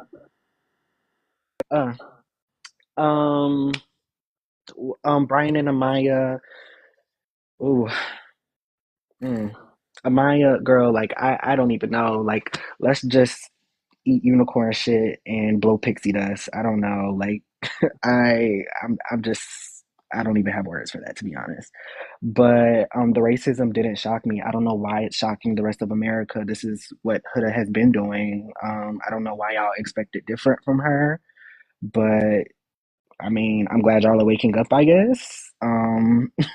That she showed y'all time and time again that she looked at them as mammies. So, of course, when it came time to take accountability for the fact that her quote unquote friends, her, you know, girls, you know, reached out to her and said, hey, we're facing a lot of backlash and racism. Like, they're like, I'm literally getting my head put on Floyd's body. Can you please make a message to your fans to stop? And they had this whole conversation. She had days to sit on that. First of all, she got back. Well, no, this was before they left Fiji, so she had a full day of that because that's a full day of travel. And then they had 2 days before they saw Shelly, so she had a lot of time. And if she really felt like she was being racially bullied on the same level as well, Here's a thought. She could have proposed an idea to be like, well, I'm also, getting backlash racially as well, and it's been making me very, uncomfortable. How about we do a collaborative post and we can all put out a statement? Because you can do that on Instagram and other, social media platforms like TikTok, where you all collaborate on one post. So I think that was a crock of shit. Um, Non-black people do what non-black people do and trying to make their issues bigger than ours, and it's never going to be hate on it. I don't know. They just be saying anything, y'all. Don't engage with the. So I'll say this: so many things. Y'all have said so many wonderful things. I will say, and I see it's a bunch of y'all in my queue, so I'm gonna bring y'all up. I will say, shit. Oh, about the whole the post. Something that I said in my video, right, is like one thing that she can't say about them, one thing that Hilga cannot say about Alandria or Shelly is that they ever got on the internet or into an interview and fed it. Even if their fan bases were doing it, there was nothing that they ever did that fed it, right? Whereas she went into interviews and furthered the narrative, bought into it. And so that is the most stark difference between them, right? And so it's like, even they never said, the most that they did was eventually unfollow the girl, right? So for her to say that as though they somehow owed her something in that, when they explicitly said like no hate, no bullying, blah, blah, blah, blah, blah, and then never fed it again, they don't have to keep saying shit. But bitch, you didn't say nothing and you fed it. So yeah, it was never giving the same. It was never giving the same. Anika and Mindful as Fuck, do y'all have final thoughts that you like to share? Yes, I have one request. If you all are doing a segment on Taylor, I would like to be brought back up again because I have notes. But my favorite part of the reunion, I have to say, because everything Olandria said to me was good, but my favorite part was when Taylor was like, I want to apologize. And Olandria, she's my dog. And then Olandria gave him bombastic side eye. That time I just screamed. And then Ace was awkwardly like, so should we clap now? And then they all kind of half clapped. Because at that point, I think she realized, probably looked at the episode and having seen the clips, and I suspect, which was something I always wanted. I wanted her to see that conversation between Ace and Taylor over the fact that he was not attracted to her. Because she needed to see that. She needed to hear that. So in her addressing it, I felt completely relieved, and I am hoping that Nick gets the message too and decides to slowly withdraw, because it ain't healthy to maintain, in my opinion. If I would want to maintain a close friendship with somebody like that, and I find it very insulting that they keep bringing up this thing about almost as if Nick has Taylor's sloppy seconds. I hate it. It happened in the Nick Cannon crap that I tried to look at. And then in the question, one of the questions last night about Andy asking, how does it feel to be with Taylor's ex? And it was like, ex? What the hell are you talking about? Kind of thing. As for, I can't remember. I think it was Jules who made the point about Charlie. I love the fact that Charlie actually called Ace a manipulator in a different font. Because what he said was that, he was talking to Ace, and Ace is asking for information but not giving information. And when Charlie picked up on it, he decided to keep his cards close to his chest because he realized, in other words, you're playing a game. And for Ace to now act as though, well, I wasn't playing the game, you will. Your plan was for you, at least you and Taylor, to be to have the strongest couples. Because there was and this is a point I don't think anybody ever raised, but when the Casa Amor girls were there, and Nick was talking to Jalen, it was supposed to be because they could tell with their eyes that they communicate. And Taylor confirmed that in the Kiki Palmer interview. Taylor was supposed to be with Clark, Ace was supposed to be with Coco, and Nick was supposed to be with Jalen. I would challenge you all to go back to that episode and look at their reactions before Nick got kicked out of the villa. They wanted Austin out. And that to me was the clearest, one of the clearest examples of them playing that game. So for them to deny it now and act like, I wasn't really playing any games is a load of bullshit in my opinion. I think, let me see what else I have. Yeah, nothing else. As I said, if you all are doing a segment on Taylor, I would kindly request if I could be brought back up because I have notes on that fool. Of And course, that's it. of course. I appreciate you always, Anika. Thank you so No much for joining the problem. panel. Okay. And thank y'all for gifting my panelist. Mindful as fuck, do you have any thoughts? Yes, I do. One final thought. I am the best thing. I'm done with Love Island, honestly, including the lives and everything after today.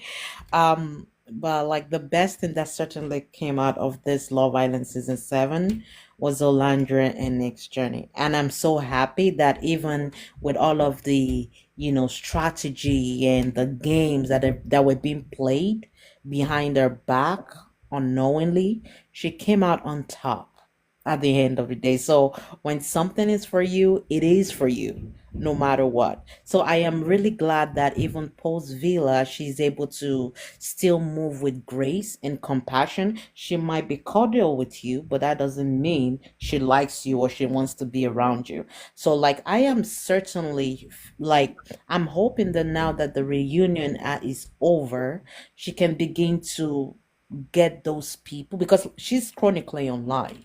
She's listening to all of the conversations around. So I wouldn't say she doesn't know the conversation that are happening around Ace, involvement or Taylor or all of these other think pieces, right? And I'm not saying that she should let other people's opinion, impact her judgments in how to move or who to be. But I think it's worth considering and looking into herself just to make sure she surrounds herself with the people that have a best interest at heart. Because let's face it, I love Shelly. I love or maybe love is a strong word. I like Shelly. I like Hayes. I like these other people, except for Taylor. I don't like Taylor at all. I can confidently say that. But like I like those two people. But I think at the same time, she still needs to be careful about having them in their circle because if they can move that way behind your back in the villa, I don't know how. I don't know. Like I can't fully trust them post villa with all of the goodness that you're being surrounded with right now. And for Nick, I think we underestimate Nick's um intelligence a lot. We do. So it's not that it doesn't know what it's doing. I would like to think it knows what it's doing. It's very strategic and calculating in how he moves. Like looking at and also trusting that, he has the right people, example, his parents, his sisters, to kind of, help guide the way he moves as well.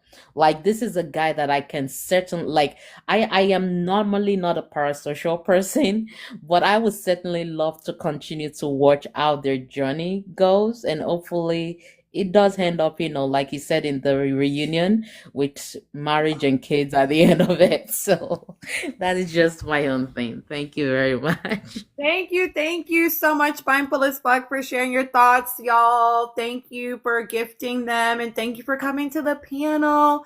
Love Note, you had a thought about the racism piece. Will you share your thoughts for me, please? Oh, yes. Well, it was a bit about the racism piece and more so what I noticed with Ola speaking up for herself. I do agree with, I don't know if it was, I believe it was Gigi who was saying that what's her name? Helga was running away from accountability and continuing to not only deflect but also put, well, I experienced racism as well. And I loved how Olandria made it clear that it wasn't just bullying, but she emphasized on actual racism that was coming up. So I really appreciate it. But from what I've seen, I'm just more so disappointed with Peacock on not honing in more on that conversation. I feel like there definitely should be another part two. It should be a 4-hour series out of the fact that it was 14 hours of them filming. So I really had hoped that they would have honed in more on that racism because it's such a huge part to that. So I do want to concentrate on, because I have such a soft spot for Olandria, and I resonate with a lot of what Jules said about Olandria, what Gigi has said, pretty much what everyone has said about her.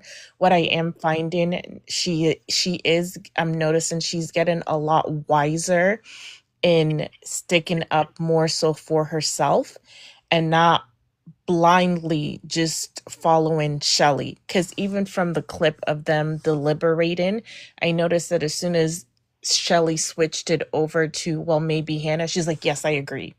I agree, Shelly. Yeah, that's true. I agree. So, and even with her taking up for Shelly in the Stand on Business challenge, was quick to just be like, oh yeah, well, Huda, Helga, why don't you just go ahead and let the class know what's happening? So she's always been so quick on that. This time I felt like she held her tongue back, and she was better at protecting herself. So I do feel that she is getting a lot wiser about the dynamic between how Shelly and Ace have treated her. And I don't know if they did discuss it because Peacock did not show us a lot. But I wish they would have discussed Ace. Why did he not let Alandria know that, that Taylor wasn't feeling her? And I do know, yes, it was a game, but that's something I really wish they would have touched on that. And especially Charlie saying, well, we knew Taylor wasn't feeling her. If everyone knew that, why didn't they speak up? I felt like this cast, they're selfish to a core. All of them are selfish except for Olandria, and I have to give it for Nick, because we've said even when Nick was pretty much dumped in a sense by Olandria, he still stuck up for her. To me, that is true, genuine love. That's what differentiates Nick from Ace, Shelly, and Taylor, is that they are all selfish. They have only their best interests at heart, where Nick purely had Olandria's interest at heart. And he was fair, even learning about that he voted for Austin and not Jeremiah. So to me, Ola and Nick have integrity. They have integrity, whereas I feel that these other people, as much as I like Shelly and I like Ace, but there's just something about the way that I'm gonna be careful on how I support them. I still want to support them in certain ways, but I'm just gonna be very careful about how I support them moving forward. But Nick and Ola, they truly have my heart. Yeah, thank you so much for sharing your thoughts, Love Note. Y'all, thank you for gifting my panelists. I will say, y'all, I see, folks come in here and maybe you've never been in this space before, but we definitely do nuance in here, okay? No, Peter, that would be too much for me to handle. I can't do that. This is the most I can manage at one time. We definitely do nuance in here. So just because someone is critiquing someone's behavior doesn't mean they have to dislike them. I know that sometimes young people come in here and y'all think that somebody not liking you or having something to say about you means they don't like you, or now it's bullying or whatever. That's not real life, okay? That's not real life. I've seen the comments. That's not real life. We can critique behavior without feeling like that means that now I have to hate this person, okay? I saw Ivy. I actually clipped some of it in. I actually clipped some of it into a post. Okay, Jamila, please give us your thoughts. Can you guys come back to me? I'm just getting out of the shower. Yes, I got you. Okay, let me turn the countdown off. Hold on. I love it. Okay, let me see real quick because I do have. Hold on. 1, 2, 3, 4, 5. God damn, y'all. 1, 2, 3, 4, 7. It's 8 of y'all in here. Okay. I do want to clear up a couple of things, right? Number one, we heard from Jeremiah that they actually did give lashings to Ace at the reunion about the heart rate challenge. I will say this, it feels complicated. Oh, y'all, like up the live. We should definitely be like over 100K by now. Y'all stop letting the same 35 people tap the live. All of y'all double tap the screen. Don't make them work so hard. Be generous in this space. But I will say too, right? Like, I want us to remember that we don't always have to. I understand that we met these people. Okay, I get it. We met them via a TV show. We're accustomed to seeing some things. And I think that we would have enjoyed production giving us as viewers some clarity about some things. And I also want to hold space for the fact around thank you, Small Brown Cat. And I want to hold space for the fact that, like, just because we don't see it doesn't mean it doesn't happen. Right? But I do think if they were I think, we have to also remember how that conversation happened online.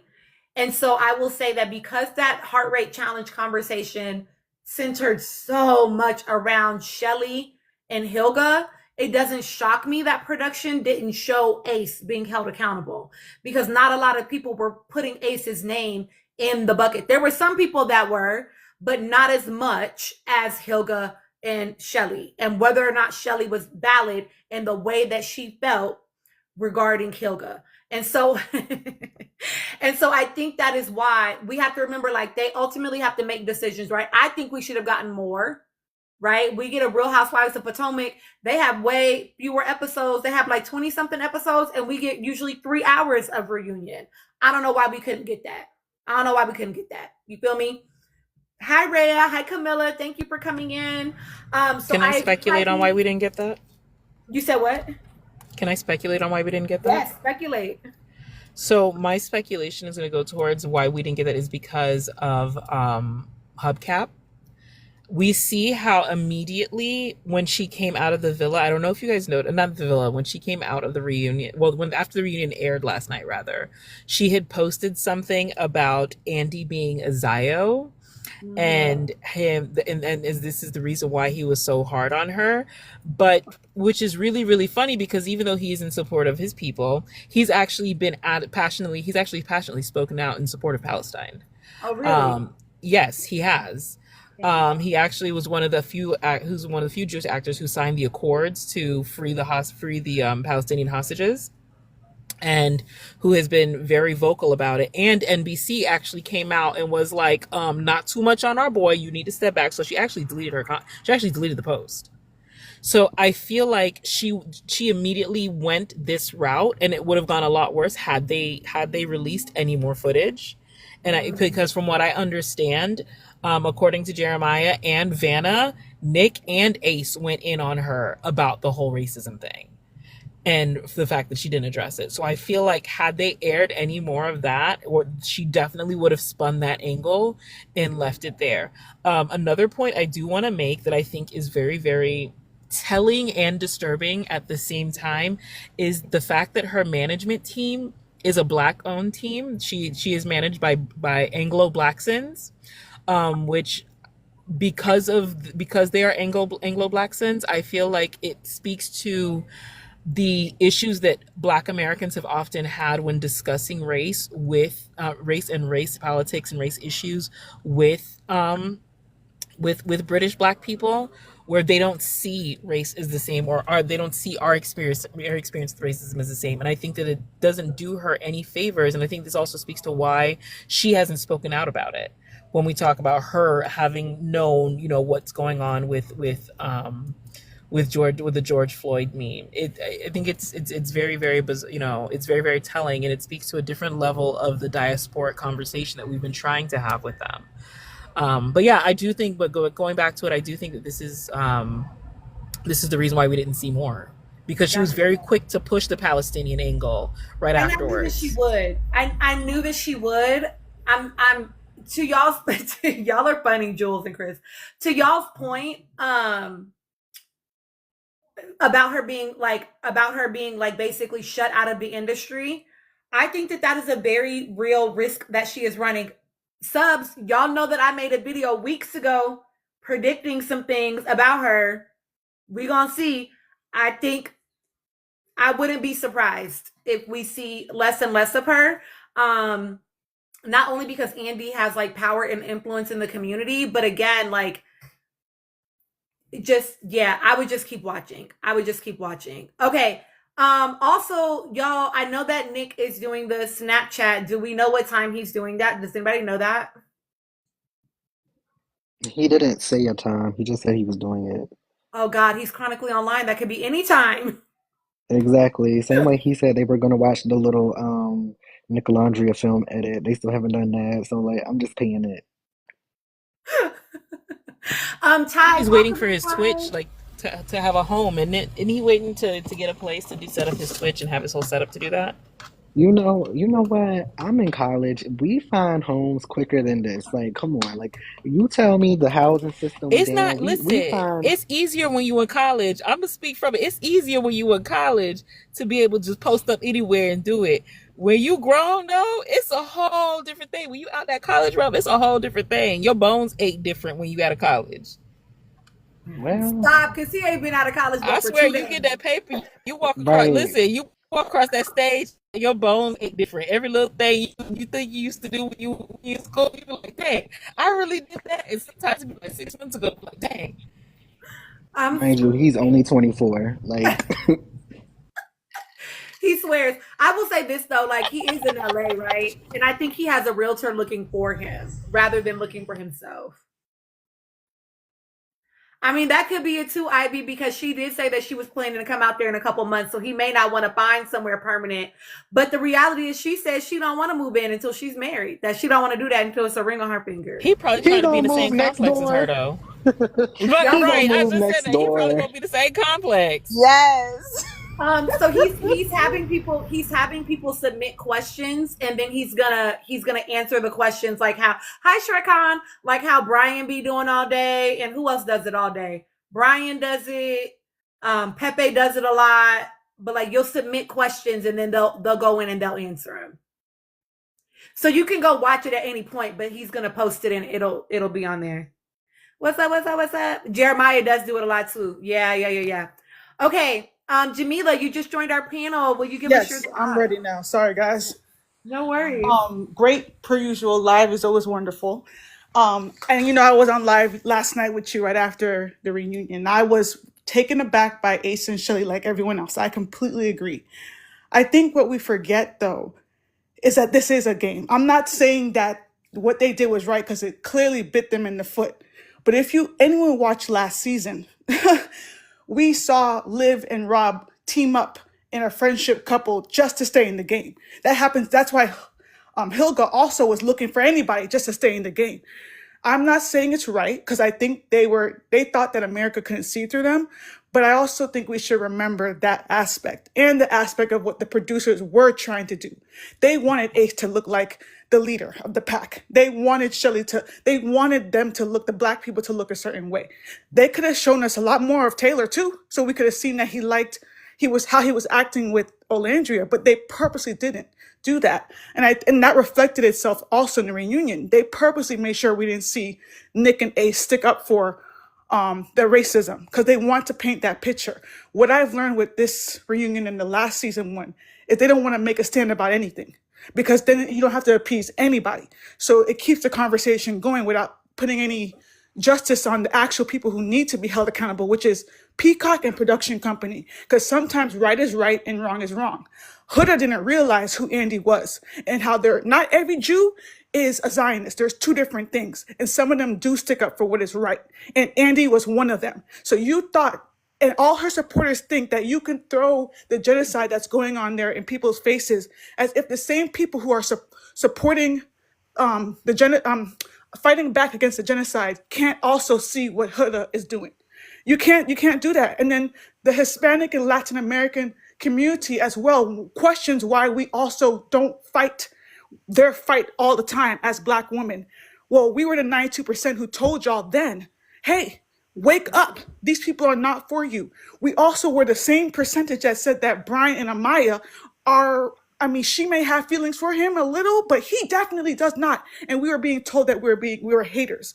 I think that type of discussion needs to be had, because if y'all would listen once in a while and realize that we can't be haters. We're already being held to a higher standard. So anyone's gonna throw any type of negativity on us if we're not looking at the picture at every angle. Amaya and Brian were never together coming out that reunion. That's why at the baseball, they barely touched lips. That's why in the live, they looked awkward. That is the honest truth. No one is hating on them. With lived experience and going and watching the show and comparing interaction in and out of the villa, you can clearly see some discussion or something was had there that they realized, hey, we got to keep the show going. I don't care if mama and dada both liked it. They knew too. They're going to keep the story going because, hello, these two won. They got to keep it up at least until after reunion, like Tina said. But of course, no one's going to admit the bias and prejudice they have when it comes to the dark-skinned people in the show. That's where they thought Pepe and Iris were going to last, and they thought everyone else was going to last. I completely agree. Ace and Shelly were playing the game, and Taylor was in on it, and Sierra was in on it. And it ended up biting them in the foot, so they got what they deserved in some circumstances. But I will not sit there and make a devil and villain out of them, because we weren't seeing everyone else's footage, and clearly other people were playing the game as well. I don't care that Pepe was playing as well. As much as I love Pepe, he also made sure he always had a backup. That's why he waited a little longer till Grayson was closer to the voting to say, hey, I think we're good because I can at least get Iris. Let's be real. So, I mean, I get it. Don't get me wrong. And I think trying to act as if they weren't doing that is a problem. And we see it now. It all came out. We all got it. They realized, hey, America saw through it. But the only reason why part of America did not see through Amaya is because they didn't want to see through Amaya. That's it. It was evident exactly who Amaya was. And you can compare her in and out of the village as well. Austin, they let it slide. Everyone let him slide. They already got one racist out for the black people. They weren't going to take another racist out for the black people. So they had to do one for the Asian. If there was one for the Hispanic, they probably would have taken them out because they're appeasing to every community. But Austin was going to stay in there. And trust me, it bit them in the foot, because came time for the reunion, he showed us exactly why he should have been voted out from the beginning. He served no purpose. I wish that they drew hard lines so that we know right is right and wrong is wrong in some circumstances. But I realize the only way I can ever beat any corporation is if you take away the one thing they want: viewership and money. That's it. We can scream until we're blue in the face. They won't listen. I'm done. Jamila, thank you. Sorry, y'all. Had to get that off. Don't be sorry. Don't be sorry. I appreciate your passion. I appreciate you naming all the things. Yeah, Austin definitely needed to go along. I mean, again, they definitely are going to have to revisit the way that they're casting. 1, 2, 3, 4, 1, 2, 3, 4, 5, 6. Okay. Everybody that's up here right now is a sub. I am going to 1, 2, 3, 4, 5, 6. I'm going to drop all of you. I'm going to bring up all these new folks, have them share their piece, and then all of y'all can request again and come back up here. I don't care. Okay, yeah, I was gonna say you could drop me. Okay. I appreciate y'all sharing y'all's thoughts, subs. I'm going to bring the other folks to share their thoughts real quick. Please just re-request, okay?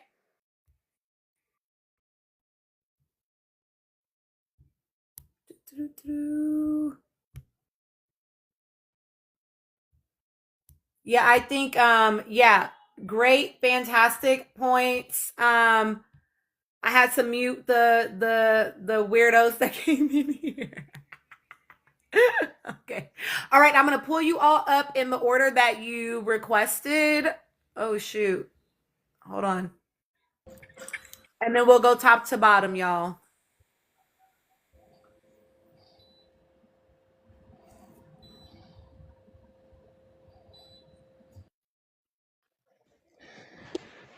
Oh, wait, Shayla, what was it? Was it a comment in the chat?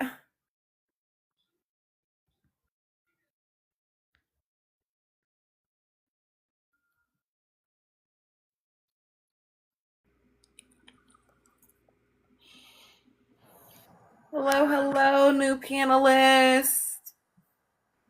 Hello. Hi. Oh, I already did it, Shayla. That's why. Hello, hello. We're going to start with you, Peter, on the top. I know you've been wanting to get your thoughts off, friend. Will you go ahead and share your thoughts for me, please? And I'm gonna step away, y'all, but talk. Yes, Tina, I've been waiting so long here. What did I say? I called it. Brian and Maya, I said they will be over before the reunion. Pepe really surprised me. Pepe and Irish surprised me because I thought they would have at least waited like 2 months. The cheating thing kind of surprising because I didn't seem like that. But again, hey, life is life. It is what it is. What I wanted to say. The thing that shocked me about Ace and Shelly is that I don't even know if it shocked me because at first when they said they knew each other, I thought it was like a couple months, and then it was just a couple months, and there was some few texts here or there. But the fact that it was back in 2022, I was a little surprised by that. I don't think they came into scam because I don't think either probably knew that they were going to do it, but they definitely had conversations. There were definitely some, I wouldn't say connections, but they definitely had conversations. They definitely had something building before they came into the villa. Not that they knew that they were going to be on Love Island, but they definitely had conversations before they entered in. So that was surprised by that aspect of it. I'm not going to lie. But Jamila said a lot of what I wanted to say. So big up to her. I mean, I loved everything she said. The only person that pissed me off that didn't get lashing is Bella Dasha. I am like, there was so much. She run her mouth about so many stuff. I wanted her to get called out, and she didn't, and that kind of upset me. The whole thing about Nick saying that he was going to choose her, I don't think that happened. I don't ever think that happened. So that pissed me off, and the fact that she said something about him being in an open relationship, and just to confirm Nick saying that it wasn't his choice, but it was his partner that wanted to be in his open relationship, so he just went along with it. And that was a mistake for him because he didn't like it. At least that's what I got from the advertisement they did with the beverage brand. So yeah, so that's the thing. That's the one that pissed me off. That Bella Dasha, she said a lot of shady stuff and she escaped unscathed, and that really got to me because I really wanted her to get some lashings. But as for the reunion, at this point I'm tired of. I don't think I'll watch season 8 at this point. Like, I'm tired of Huda and her fans. I shouldn't say Huda, but damn it, that lady, whatever her name is. At this point I'm so exhausted by the whole thing. I can't believe black people at this point are still supporting her. Like, that to me, I'm still shocked by that. There's been so much coonery that's going on. I've been calling a lot of them out online. Like, I'm still shocked at this point that anybody could literally support her. Like, I'm shocked by that. That's the thing that really shocks me. And the way they're coming hard for Shelly and Landria. Like, I've been blown. I can't see past that. I swear I cannot. I've been trying my best to see past it, and I can't. I just think because they let them like her because they're toxic, and she feeds into their delusions and their toxicity. So they go up, they bat for her. I don't know what else to say. But yeah, I'm so tired of that girl. The way they infantilizes her, the way they excuse every single thing. I've been in so many spaces where I bring facts as it relates to her, and they keep excusing all of her actions and say, but. At this point, I'm so tired of that girl. I swear to God, after this whole thing, I never want to hear her name ever again. And that's with that I mute. Cause yeah, I'm just enjoying listening tonight. I don't have much to say. Thank you, Peter. I agree. I am like so glad that the reunion has come and gone. I'm gonna get off all my videos about it, and then honestly, I don't want to talk about them motherfuckers no more. I'm sick of them. I mean, obviously, I'm still gonna cheer for the ones that I'm cheering for, but yeah, I agree, Peter. It is like time to be done. Hi, Paris, welcome in. I'm exhausted by them, And I'm really debating, like, my husband wants to watch Love Island games because he wants to watch it from the beginning because he didn't watch Love Island from the beginning. So he like wants to tune in and like be able to give y'all his thoughts and perspectives. So like I'm probably gonna watch that with him because like he wants to do it. But yeah, I am so exhausted. But it's like I said the other night, it's like for me, it's like who all gonna be there? Because I don't some of y'all I don't want to see no more. Okay, Bear, welcome. I feel like it's your first time on my panel. Give us your thoughts, It please. is. Yay. So I basically want to talk more about like the racism, but not really about the cost, mainly about the fans, especially the young black fans, because they are disappointing me so much. I was literally on a different live few hours ago, and it was girls my age or probably younger, 18, 19, 20, somewhere there, and they were literally trying to excuse the racism that Shelly and Orlando are facing. Mind you, these are black people. These are black people and these are black American girls. So I definitely know they face racism in their country. I'm a girl from Africa. I'm black, and in my country we have all races. If you know South Africa, then you will know that we have every single race: black, white, Indians. We call biracial people coloreds this side. We have everything in this country. So I know what racism is. And white people are always going to be above everyone else, but black people are always going to be seen below everyone else. It doesn't matter with whether you're Indian and you look blacker than me, whether you're Arab and you look blacker than me, they're always going to see themselves above us. So when I see young girls who are black with braids, with dreads, agreeing to the racism that Shelly and Orlando are getting, I get so upset. Like, it literally makes me so angry because I do not mind holding Shelly accountable for all her wrongs. I agree with every single thing, every single person who was on this panel was saying about Shelly and Ace. I saw that thing back, that these two are just way too tricky for me.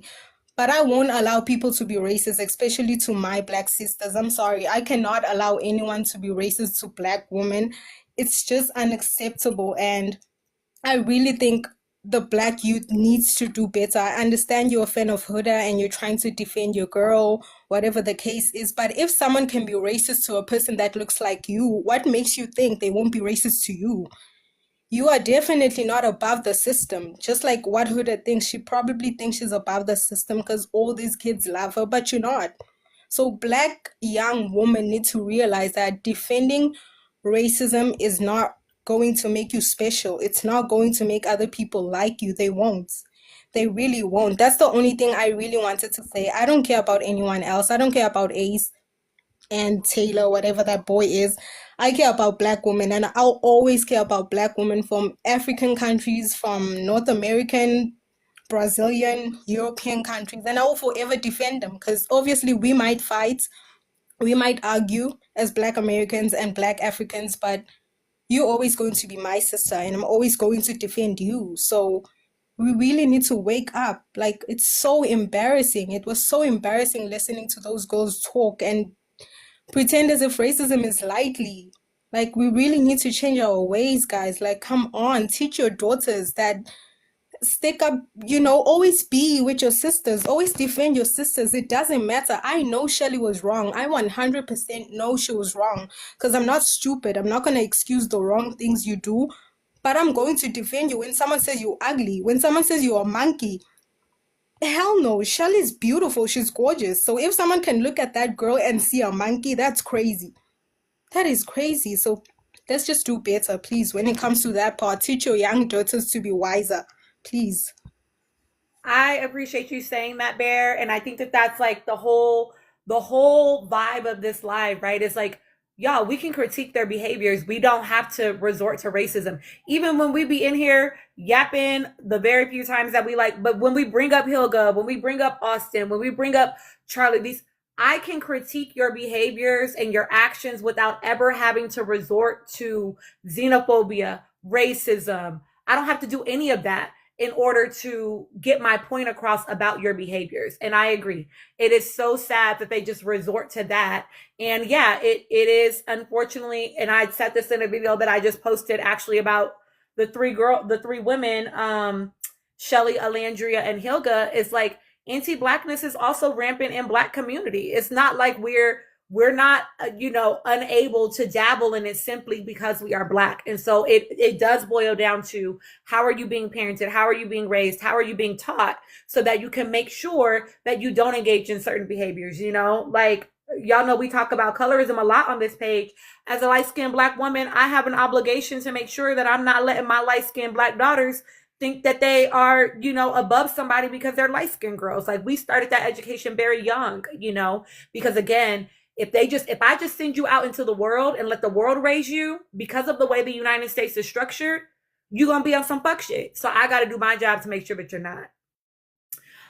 That's cool. I actually don't care how you feel about me saying her name, because I'm not gonna actually say her name in my live.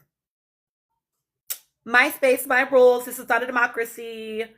Okay, is it Katney? Yeah, it's good. Katney, will you please share your thoughts?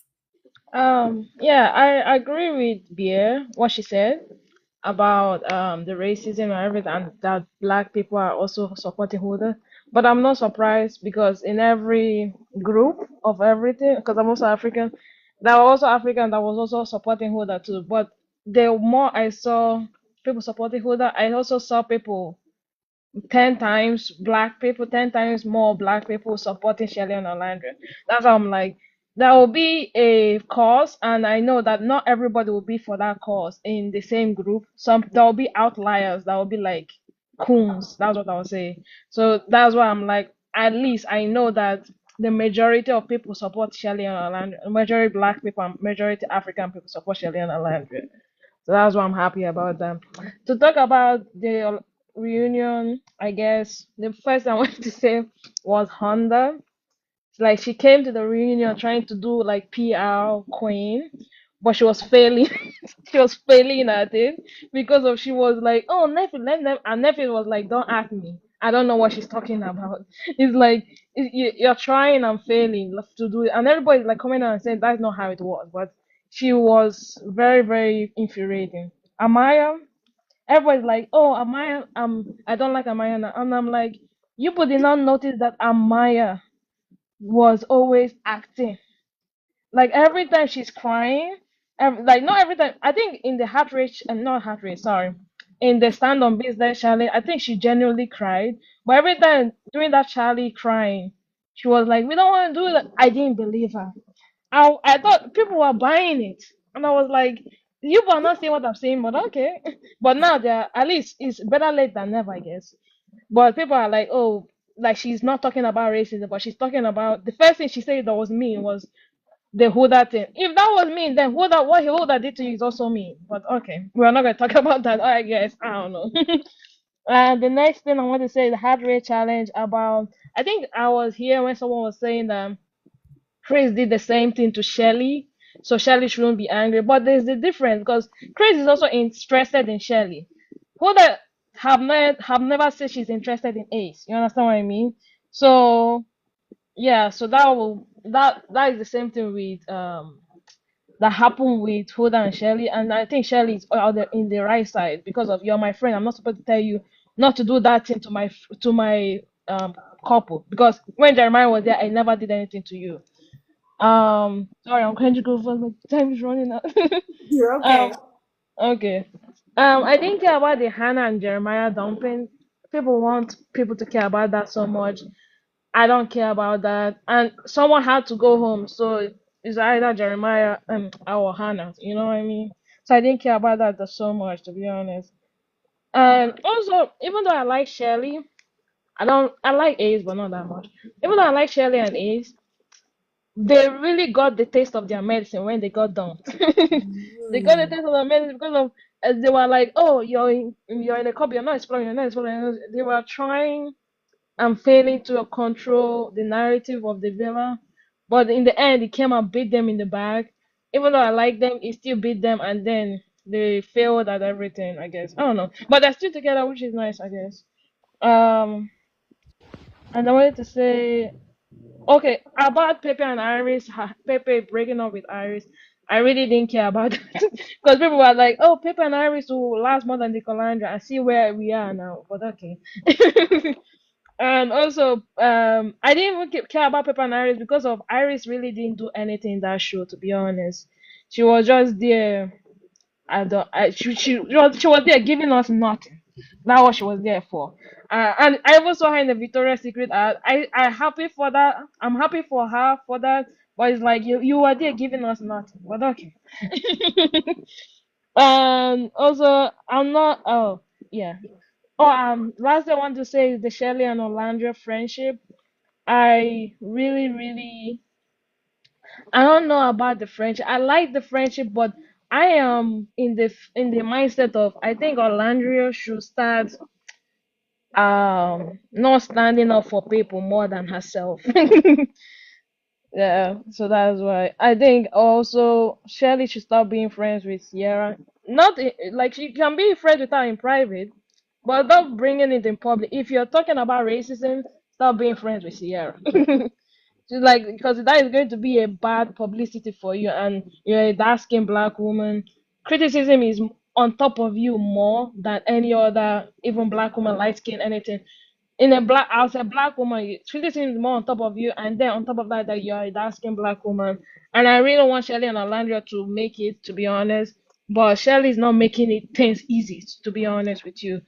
Orlando is making things easy, to be honest. I started watching the show because of Shelly, because I liked Shelly. I liked how her face looked and everything. But Orlando sold me. Orlando made me a super fan of her. Orlando sold me.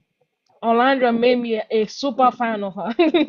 Orlando and Nick, and that's what I care about to the end. And I care, and I really like how they compose themselves in the reunion. I really like how their image is in the reunion. That's what I care about. Everyone can do anything they want. And in the end, I'm just happy Nicolandra came up on top. And then I'm officially done with Love Island.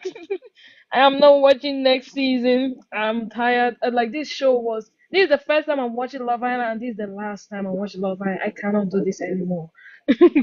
I feel that. I feel that. Thank you so much for joining my live and sharing your thoughts.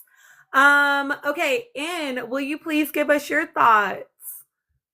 Oh, hi. Today I went on to a video where a specific person was talking about the racism of it all. And she was like, I don't know if it's that serious. And she was like, it was serious. And I commented, it's that serious. And someone didn't read my comment properly and responded like, you're dead ass saying that racism is not serious. And I responded in the most sarcastic manner. Never in my wildest dream I thought I would have been online behaving like this. When she realized that, she read my comment wrong, she came on and was like, I apologize. I was like, wow, I need to take a breath. And I wrote a whole piece on it on my laptop afterwards because I felt very strongly about it. Yeah. Reality TV doesn't create racism, but it amplifies it. The editing decision, especially after going on to X and see that Jeremiah said in his Snapchat that Ace and Nick and also Vanna checked Honda Civic about her behavior, it was definitely a choice. And they left it up to interpretation or for the audience to interpret what went on into the interactions. 14 hours of recording and only 2 hours of showing that, and that is what you showed. That was intentional. Everything is intentional. And combined with the culture, disproportionate weight on Black contestants who experience both on-screen stereotypes and off-screen abuse, when co-stars fail to actively push back when it exposed how fragile allyship is, especially underneath public pressure. I noted when Honda Civic stated that, I really didn't feel bullied or what have you, but when I came out and I saw some of the videos and people were saying, it's like you basically stated that you did not feel bullied. It's only how could you feel something until someone tells you that you feel a particular way. That logic doesn't correlate. I had just 3 points on that specific matter, but I want to jump on Taylor. So my 3 points is that one, allyship and silence. You cannot be my friend when something is happening to me and I clearly express how it hurts me. I remember Nika, yes, and Nika was on the panel, and while Love Island was going on, we discussed that the first episode when Olandra corrected Honda Civic about, you don't need to do all of that, and she immediately started to cry. I said to Anika, this is a reflection of what's going on in our society in Trinidad and Tobago, where there's a specific group of women weaponize their tears. And when I saw that, I was like, that girl is going to be a problem. And there was a first couple of episodes of Love Island that I skipped just for the fact that I was seeing snippets online and I was like, yes, she is bringing a toxic culture to Love Island.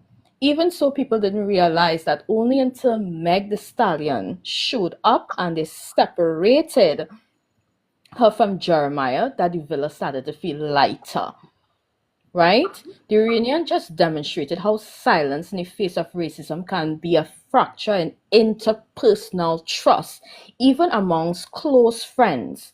This reflects a wider societal pattern where non-Black individuals' reluctance to intervene enforces a systematic inequality. Look at, I made another comment that she's not Leah, and that is why there's a push between her and Leah and what have you when that, I think, Rolling Stone article came out. Leah continues to defend Janae and Serena. Huda came there for just the hype, and if we looked at her entire experience, the only person she actively kind of explored was Jeremiah, and it kind of was locked down. But when you looked at it, she was one of those persons as well, did not explore in the village. She was single for a long time, even in a Casa Amor. It had Chris, but Chris was focused on Shelly until Shelly kind of, moved away. At the end of the day, she did not. She was one of those persons who did not explore, and the audience, as a co-producer this season, that fan culture, they leaned into it a little too much. It worked out for us with Nicolandria, but if we're quite being honest, that's why Amaya won, and that's why Honda Civic got so far in the finals. It functioned as an extension of how the show itself, online communities perpetuate a resistance in radicalized narratives. In the sense where reality does not end with the broadcast, that is why Peacock not saying anything, it still upsets me. They did it for Vanna and they did it for Honda Civic, but they didn't do it for Shelly nor Olandra. And pattern recognition is a crazy thing from the start, as I stated before.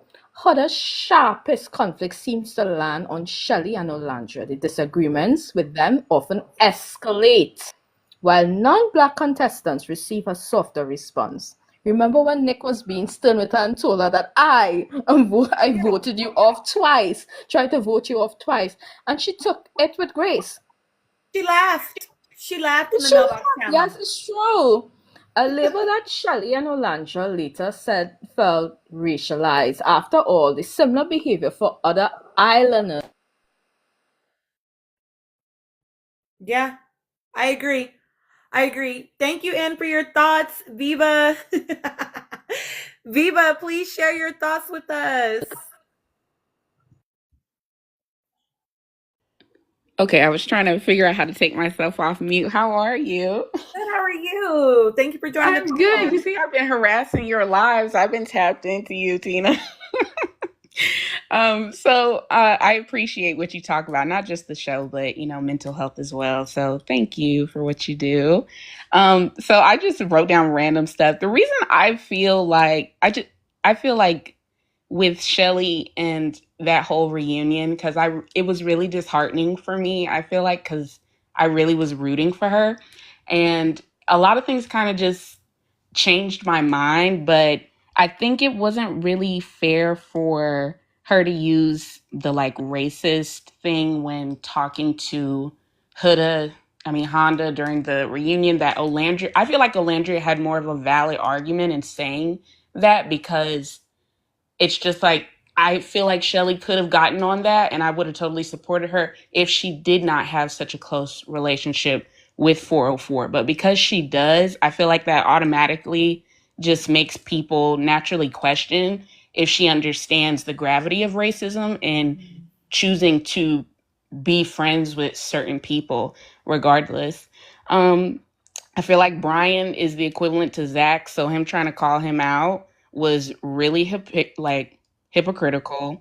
I definitely think this whole reunion and the whole show, even though I won't be watching anymore after this, really brought up conversations about allyship and interracial friendships, because I've had friendships outside of my race and I just know how there were conversations that maybe they didn't want to have, or then you find out maybe there is a little bias and they don't even know they have a bias towards you, but it comes out on girls' night when we're trying to get people's numbers and you think you're better than me or you're prettier than me. And it's like, I feel like with Honda, she really wanted Shelly and Alandria to be her little partners in crime, like, like her little sidekicks. And I feel like that was the only way she was going to be comfortable with them, and engaging with them as a friendship, which wasn't, reciprocated. With Coco, I really was disappointed because I was like, I really wanted her to redeem herself. But when you think about the fact that she only attacked 3 other Black women on that show, had messages talk about Shelly, Clark, and Alandria, I was like, girl, what? That's not right. Come on. And I feel like Honda has a Kardashian cosign. This is a theory. I feel like, because who was talking about it earlier? I forgot her name. I think Courtney. Excuse me if I mispronounced her name, but she was mentioning how there is a lot of like Black support for Honda, and it's really surprising. And I'm like, that's how I always felt about people who were devout Kardashian fans after seeing how they treat Black men and women, and they still go ham for them. So I was like, I think it's the same mindset. I don't understand it, but also Charlie came in there and he really had good points, and nobody paid attention to him. He had good points. Taylor should have gone home. And with Taylor, I'm gonna be quiet. I'm sorry, I went over time. With Taylor, Ace, and Shelly, I knew Taylor was on some nonsense with Olandria, but I don't understand how Ace was okay with that man telling him every day that he didn't find that woman attractive, and he's still smiling in her face. Shelly's still smiling in her face. I still love Shelly and Ace, but I'm sorry, you're not my friend to the extent I thought you were if you were okay with someone lying to me for 3 weeks. But yeah, that's all.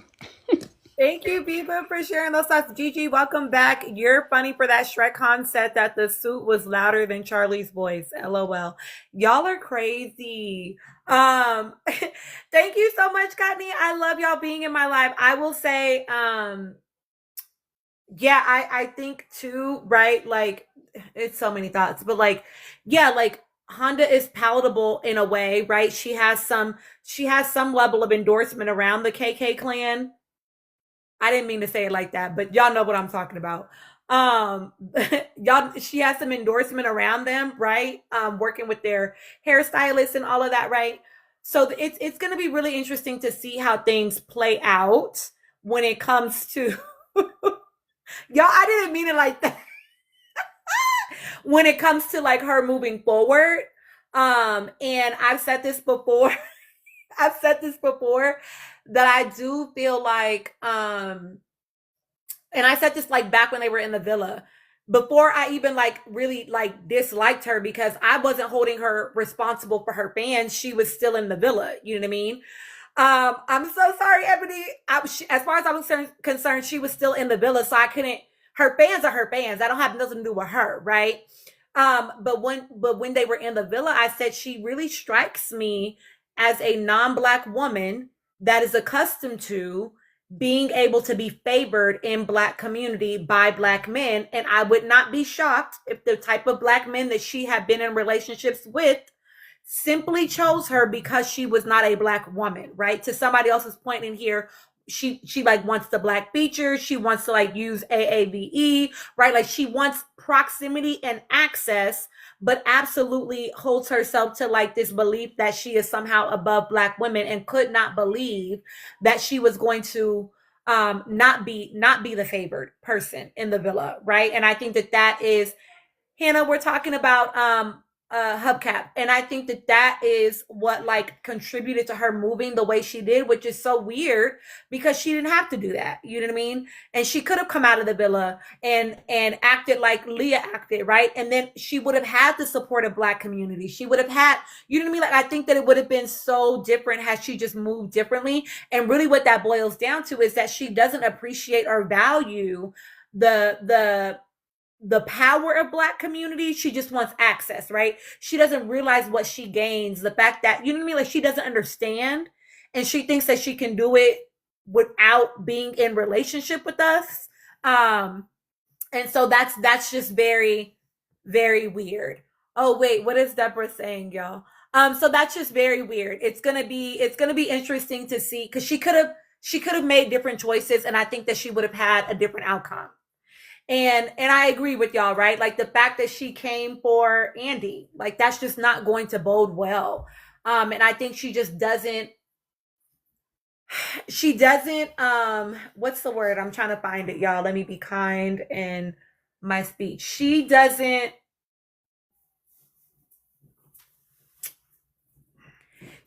have the practice of navigating the community and the world in the way that she needs to, and it's making her make irresponsible and career-ending choices.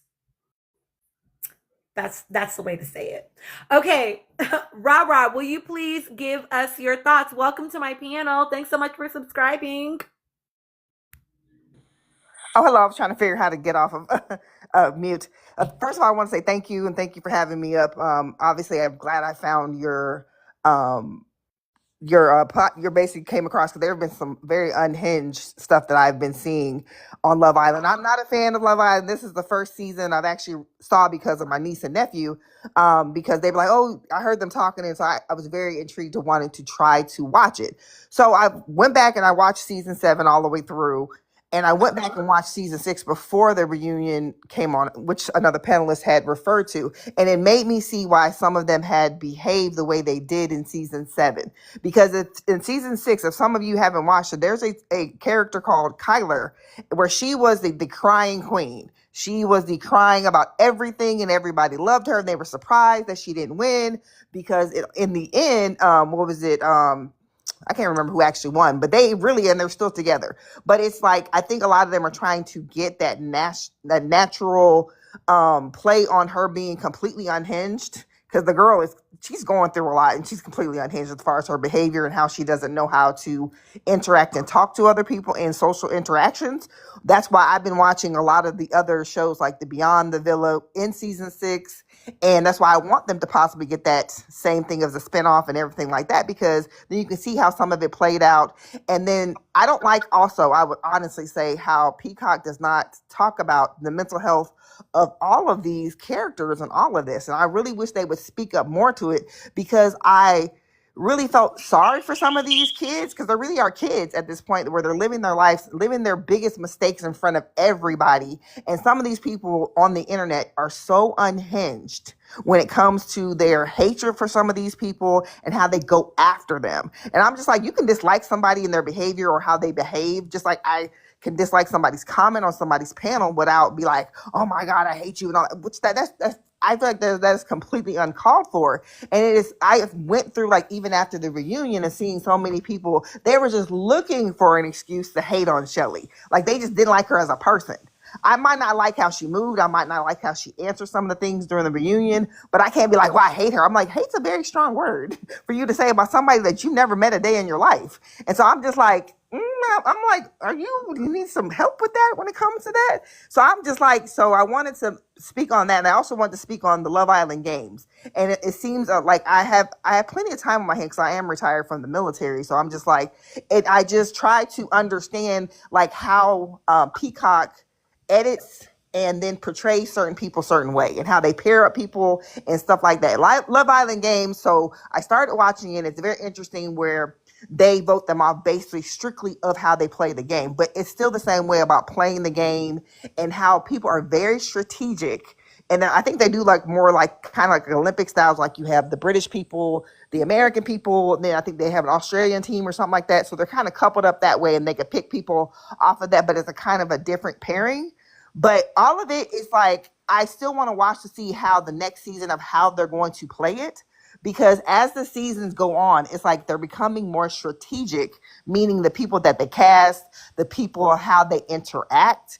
And then the last thing I will say is just how I can understand how Shelley, Ace, and Taylor, all of them, how they kind of ganged up. I won't excuse how they weren't kind of honest about some of the game playing that they were doing, because it's kind of hard being a Black person on a reality TV show when they're trying to typecast you a certain type of way.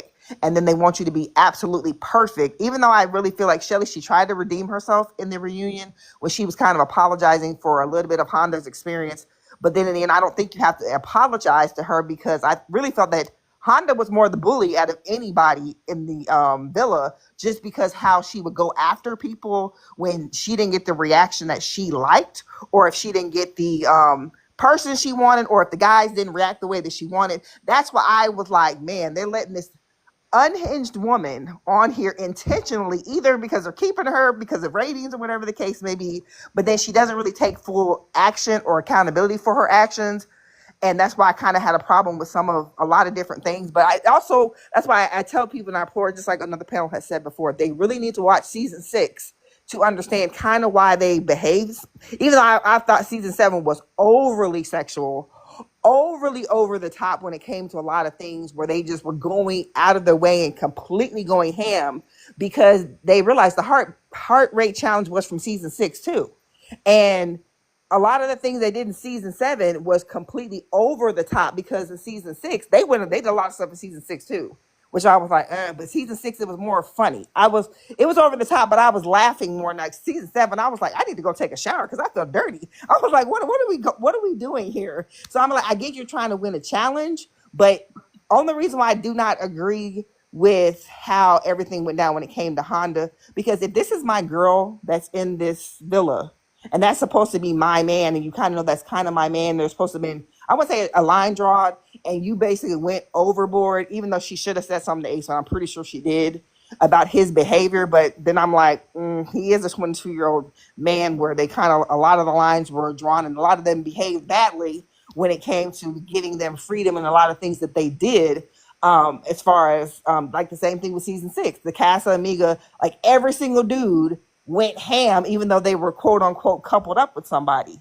So I just really want to point on the fact that, we talked about this. I still think it's a game, and I feel like we're going to continue to have this problem going forward, with people being more strategically playing this as a game, and then people, or them leaving, or them casting unhealthy or unemotional intelligent people because of ratings, or that they will get a reaction out of people, or they'll bring up, I don't know what the case may be, but I think the undertone of racism, especially that has happened in this season, particularly because of how they chose to cast Melandria or Shelley, even though no fault of their own, or might be even some of the strategically played along with all of them.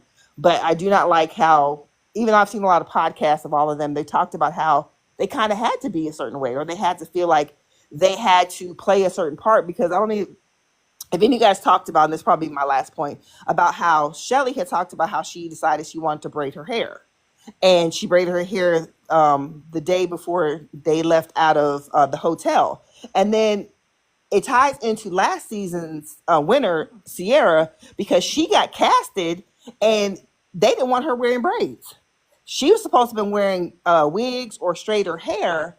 And she basically went to casting and was like, I know you guys did. It's basically, I'm paraphrasing. They were saying how that she was cast, and they basically saying she couldn't wear braids, or came around and said that they didn't want her to wear braids. But she said, I was going to wear braids because I wanted to be, or I think the word she said was, I don't want to look crazy on TV with my hair. And she didn't feel comfortable with the way that she did, et cetera, et cetera.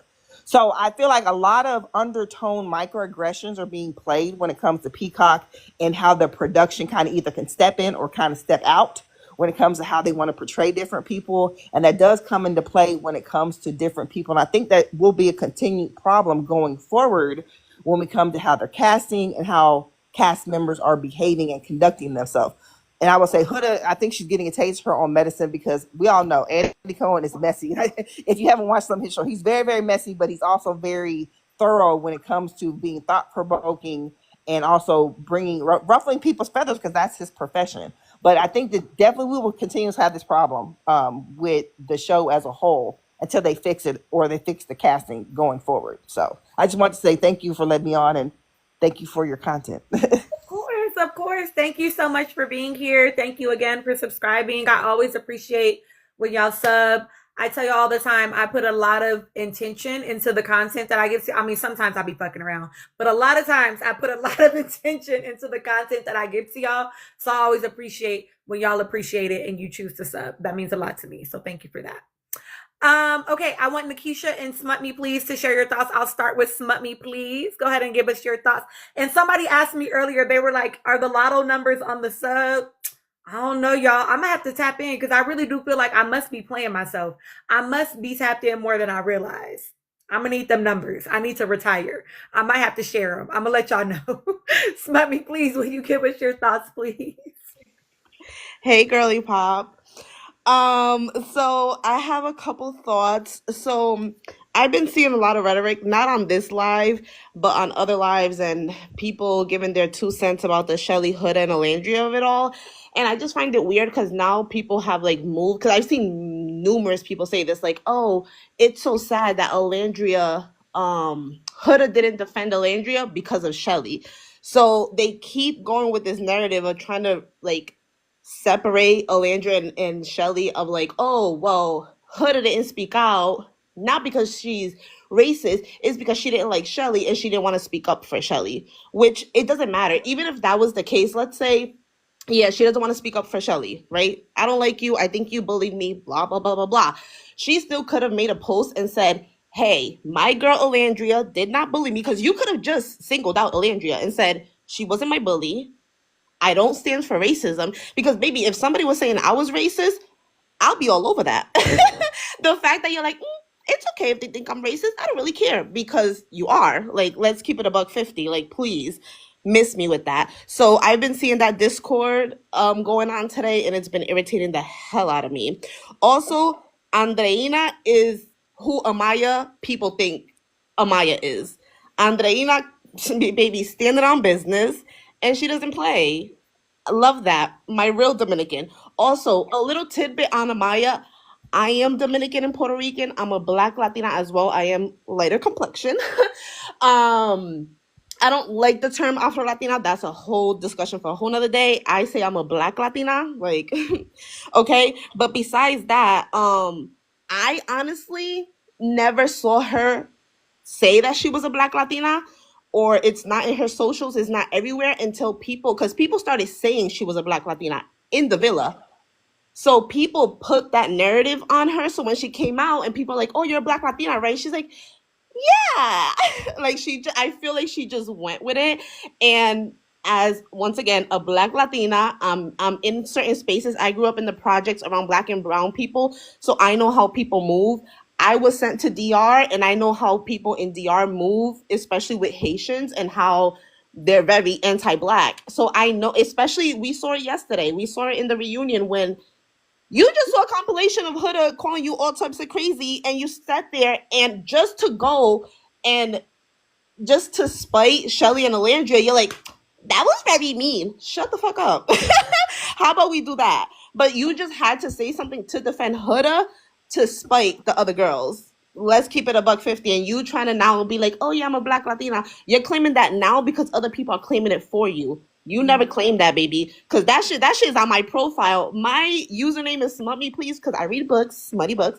And I have it on my profile because I read a lot of my preference in books is Black books and Latinx books. Like, my representation. Baby, I have that shit on my bio. A Black Latina, Black Dominican. Like, you never claimed that. You came out of the villa and people put that on you, and then you just was like, oh yeah, sure, okay. And even if you are, let's say she is, I'm not gonna like take away her Blackness. But I know how a lot of Black Dominicans are about their Blackness. So like that's why I'm like, baby, you don't fool me. I know exactly what it is, and I can see what it is for. But I do feel like it's weird because she never came out and said, I am a Black Latina. People just put that label on her and she ran with it. And even if she is one, she's still very anti-Black. Because once again, she went out of her way to be like, that was so mean. That was mean, guys.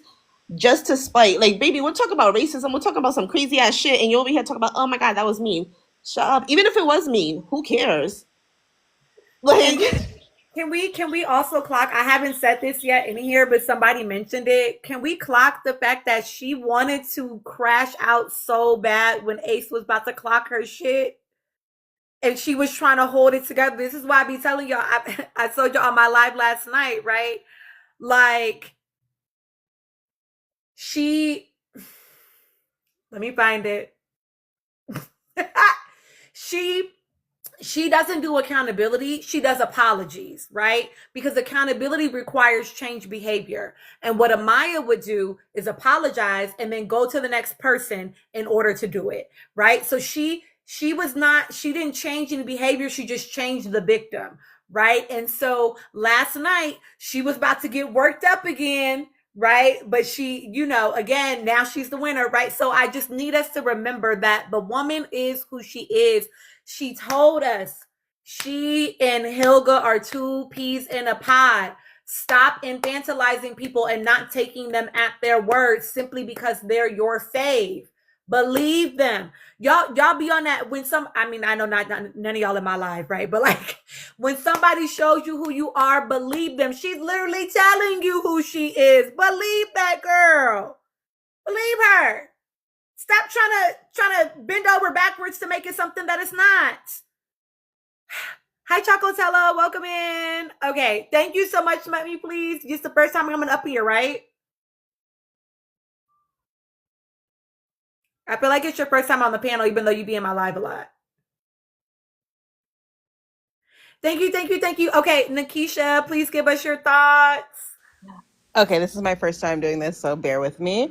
There was something I wanted to address that someone on the panel previously said about Shelly speaking on the racism that she was experiencing not being valid because of her friendship with 404.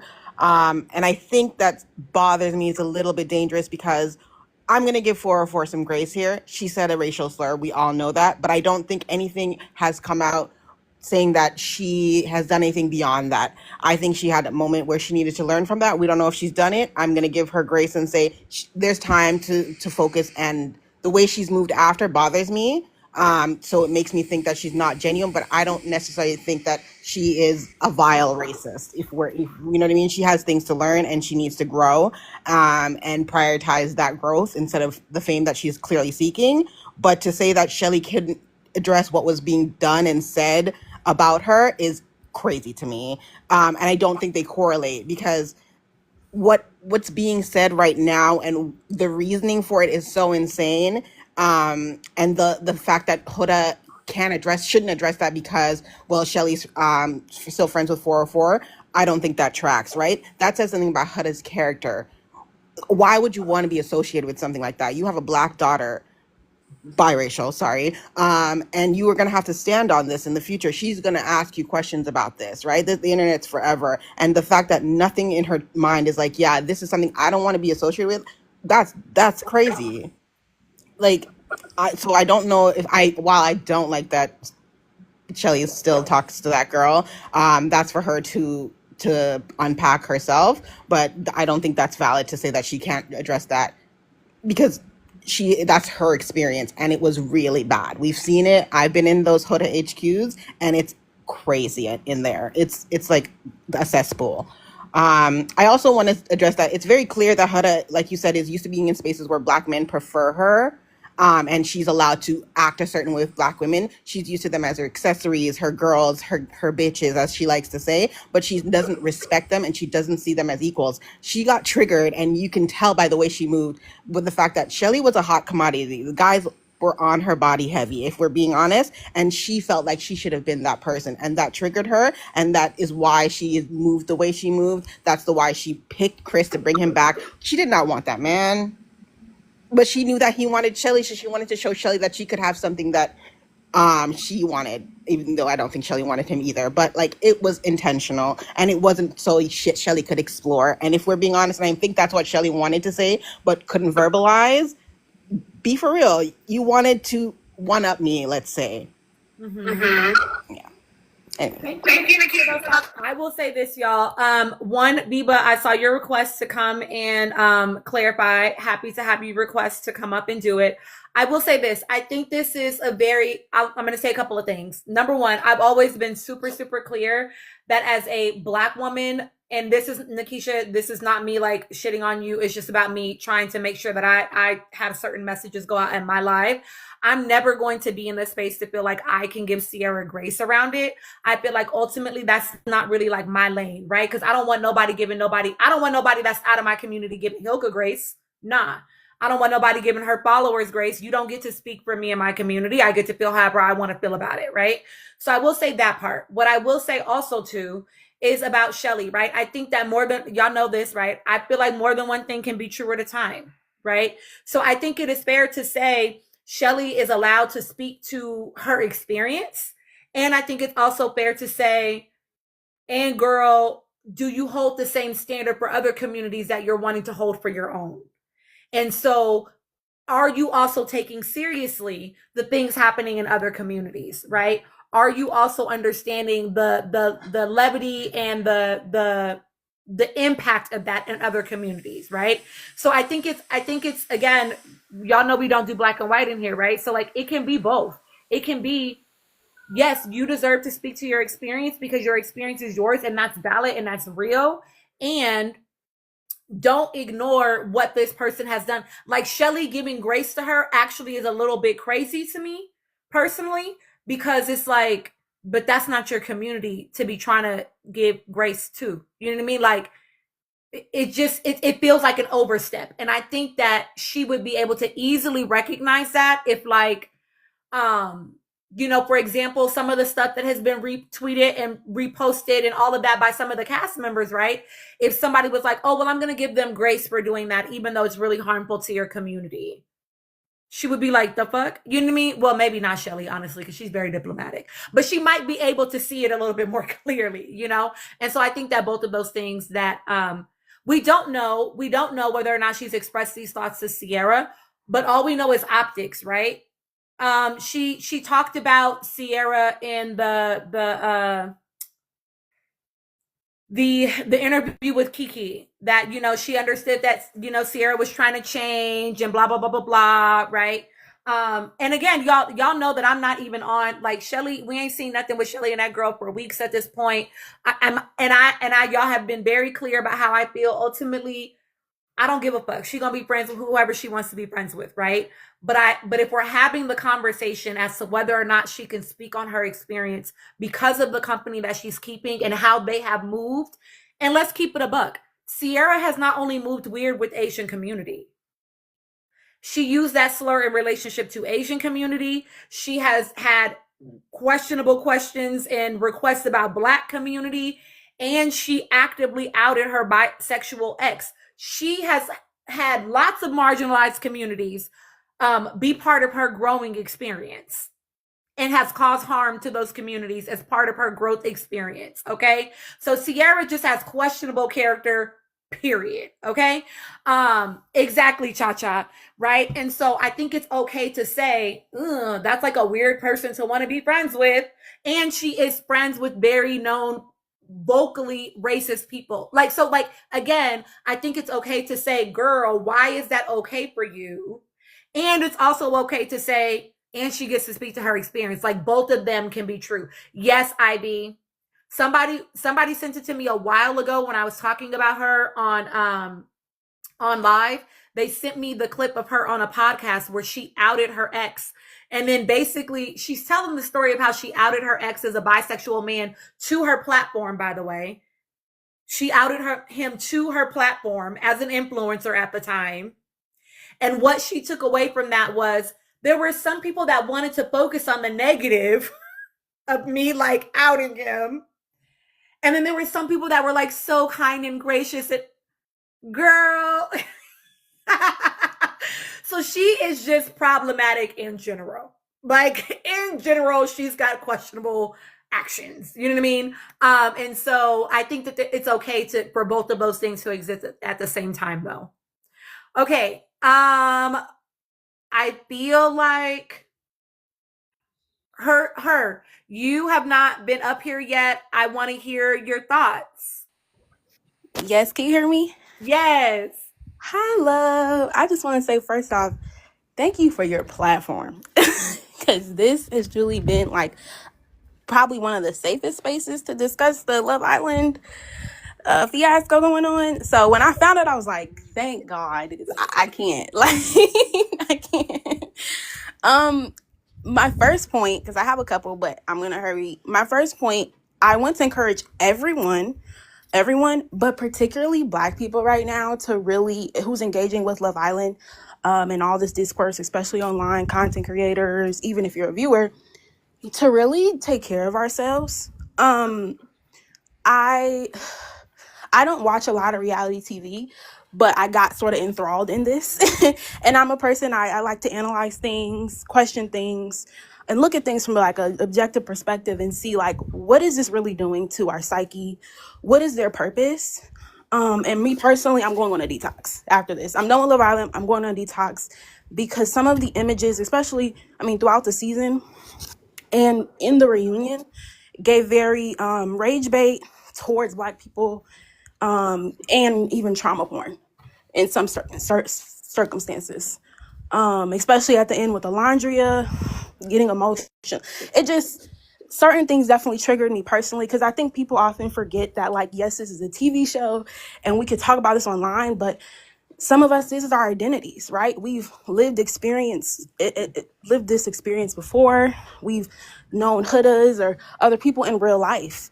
And we can't just disconnect from it when we get off the app, right? This can be triggering. So I just want to spread that to everyone, but especially my Black people.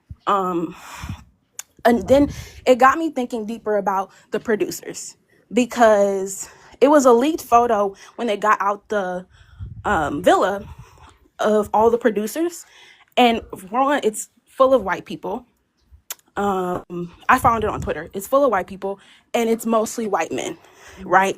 So it made me question, like, Anya, why am I trusting these white men to orchestrate and tell stories of Black women and their lived experiences and showcase them in a certain way, right? Just questioning why. Because we have to understand that even though it's reality TV, capitalism works within the framework of white supremacy, which needs Black bodies to survive, to sustain, to get engagement. Like, we know Black Twitter, Black America, like, we really do drive attention, the economy. We have so much power. And I'm thankfully with the Target boycott, like, we're really seeing how much power we have.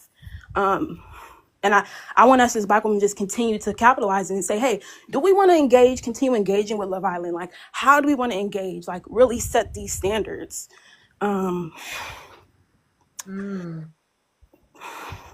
Yeah.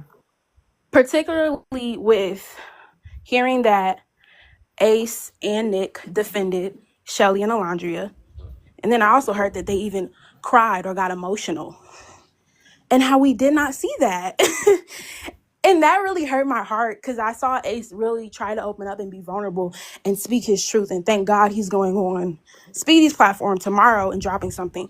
I'm going to watch that, support that. But it made me question, why do these producers don't want us seeing a Black man standing up for a Black woman or even a white man standing up for a Black woman? Like, why are they okay with certain narratives being shown and then certain narratives not? Like, they're okay with Alondria being shown the whole season that a Black man doesn't like her or, isn't physically, they're okay with that narrative, but they did not show the other narrative. So I want us to really use our brains and think critically because it's a lot. The next one, Redacted. Child. child. She is, oh, child. Okay, I'm gonna make. So Redacted, I heard someone come up before on the panel discussing Redacted and how she's not commenting on race, or she's doing it only when it favors her. It seems a little performative. I think when I see Redacted and I see her playbook, it's very clearly that she's going the Kardashian route, or she wants to, right? Look like a Black woman, meaning body, like they have features that we naturally may have. So she gets those features, she grows her platform, but they never mention race. The Kardashians, they always get in race scandals, but they never ever mention race. And I think she's going down that same road. That's her strategy. And particularly the way she was acting during the reunion. Everyone was saying, she's manipulative, she's a great deflector, and honestly, me viewing it, and this is someone I've gone through trauma myself, I've gone through therapy, the whole works, but I've been around people who, watching that and seeing how skillful it honestly was a little masterful.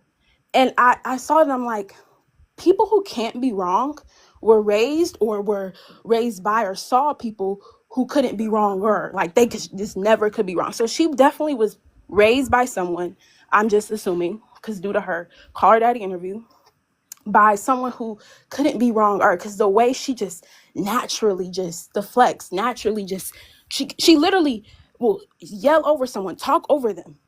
She can never be wrong.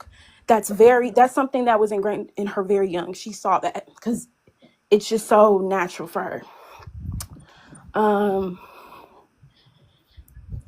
Child, I think that's it.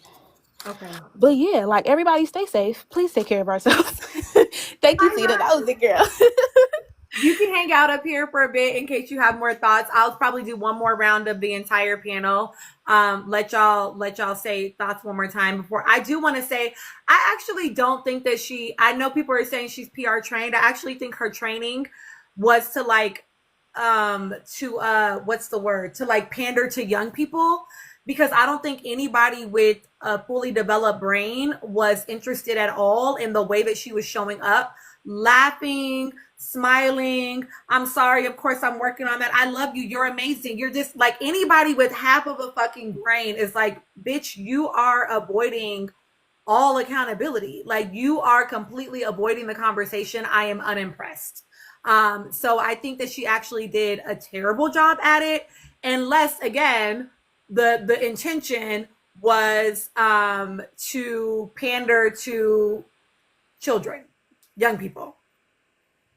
Can I say something real quick? Yes, Jules, go ahead. Okay, so you mentioned the Kardashians.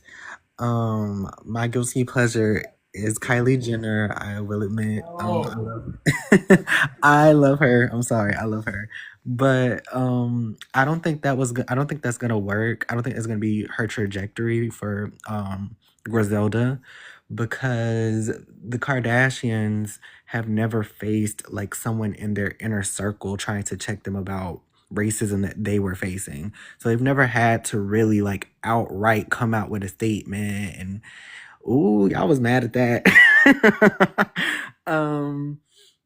They've never had to come out outright to really apologize. You know what I'm saying? So I don't think that's gonna work in her favor, because baby, it's attached to her now.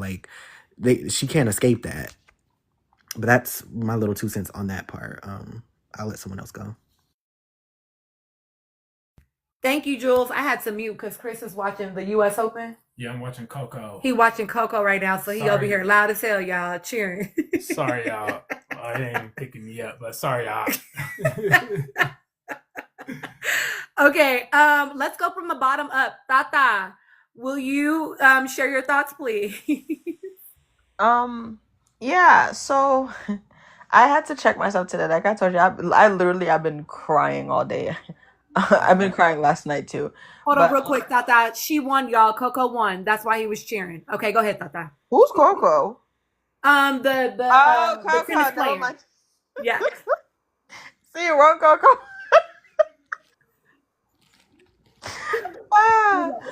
Wow. So yeah, I was following Shelly and I decided to unfollow her today. And like I said, I think I said it a couple lives ago that if something were to happen and I feel like it's coming for Shelly, we don't have a leg to stand on when it comes time to defend Shelly because of the way she's been moving.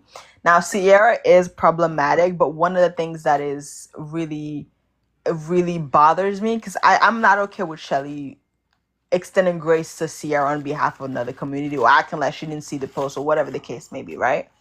But my main issue with Sierra is when she decided to make Alendria out to be the harlot who took her man from her. That is a very dangerous message to perpetuate towards Black women. And I feel like if you can't, like, as Shelly always gives, like, she don't stand for nothing unless she absolutely has to and it's affecting her. But if for you to not be able to see that tells me that you are not even aware enough to protect yourself.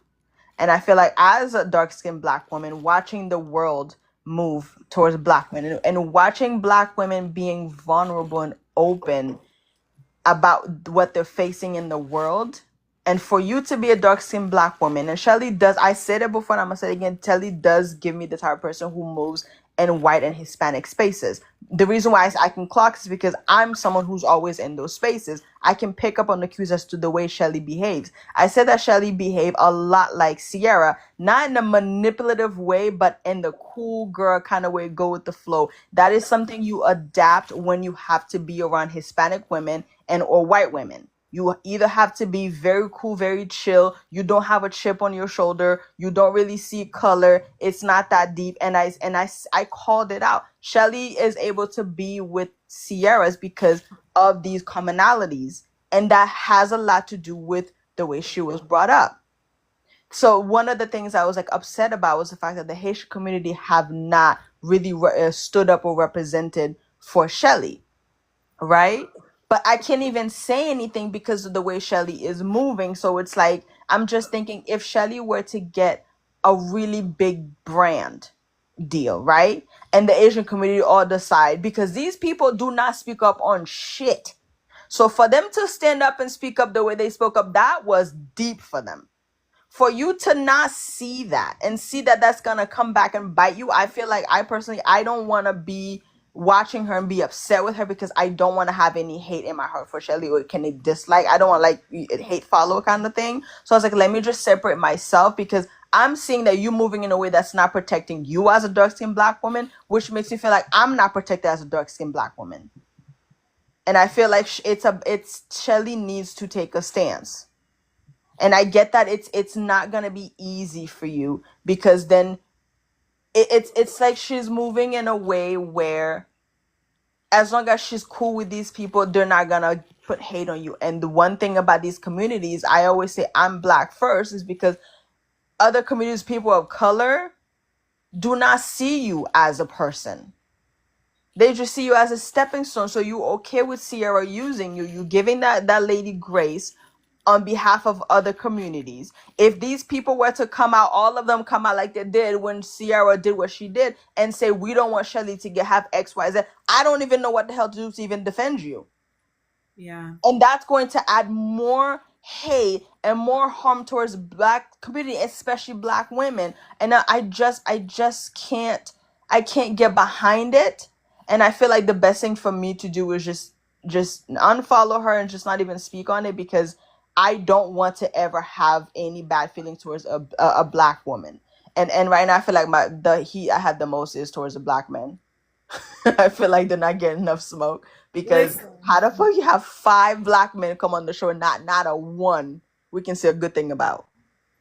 Listen, y'all know I'm always gonna be for the girls before the guys. The girls, the gays, and the theys. I'm biased. I don't care. I am. I don't care. So I feel you, Tata. I'll say this too, right? I hear you, and I don't know how many of y'all like engage with Asian creators on this platform or other platforms, but I will say that Shelly has already gotten some flack from Asian creators around the outfit that she wore in that photo shoot from the interview that we listened to together, when it was her, Ace, Olandria, and Nick had on his Russian doll outfit. Like, she got some flack for that outfit that she wore. Yes, because apparently, Jules, it is like a traditional Asian, I don't know which country, I don't know which one in Asia, I don't know which country, but it was like the outfit that she had on was a traditional garb, but like made sexy. And so they had some things to say about how that, okay, China, thank you, y'all, thank you, about how the Kipao, how that contributes to the over sexualization that happens to Chinese women and Asian women in general, right? That especially in the United States, right? And so they had some things to say. Now, I do think a lot of that smoke needed to be for the stylist and not for Shelly. And there were some people that brought that into the conversation and complicated that. But I will say she has been on their radar already.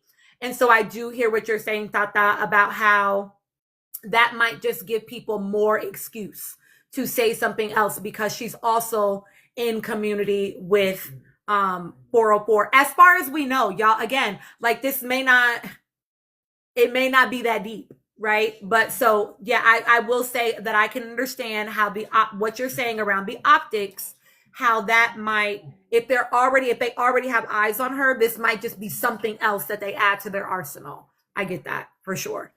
Can I bring something to light real quick? Just real quick. Yes, Jules.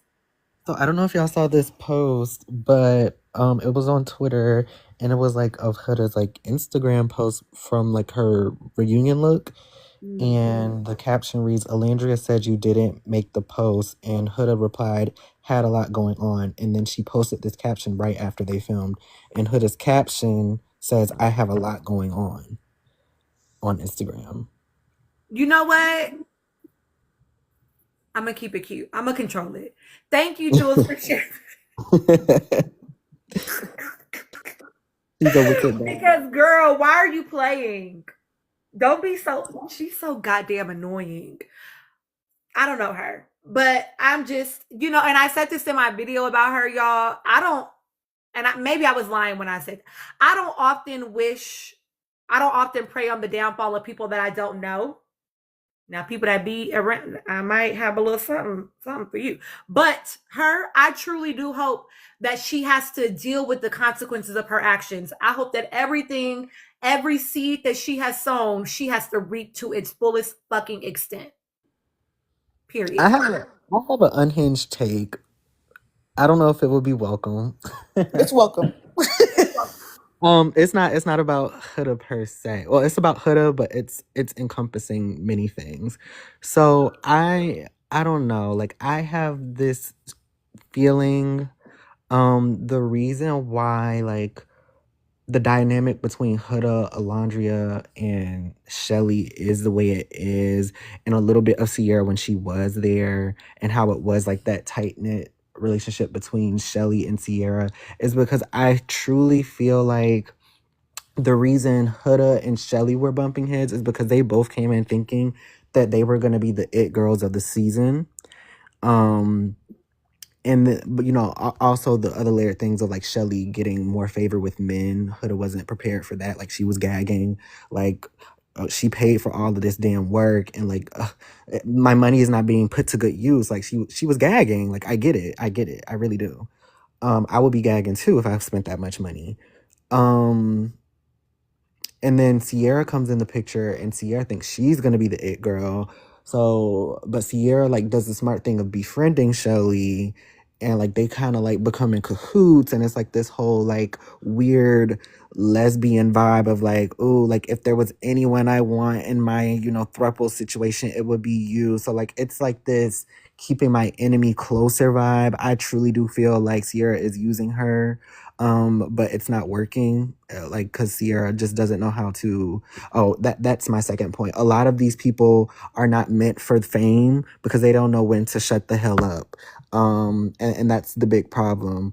I think the bigger picture of it all is that all three of them counted Alandria out at every opportunity when they should have been counting her in.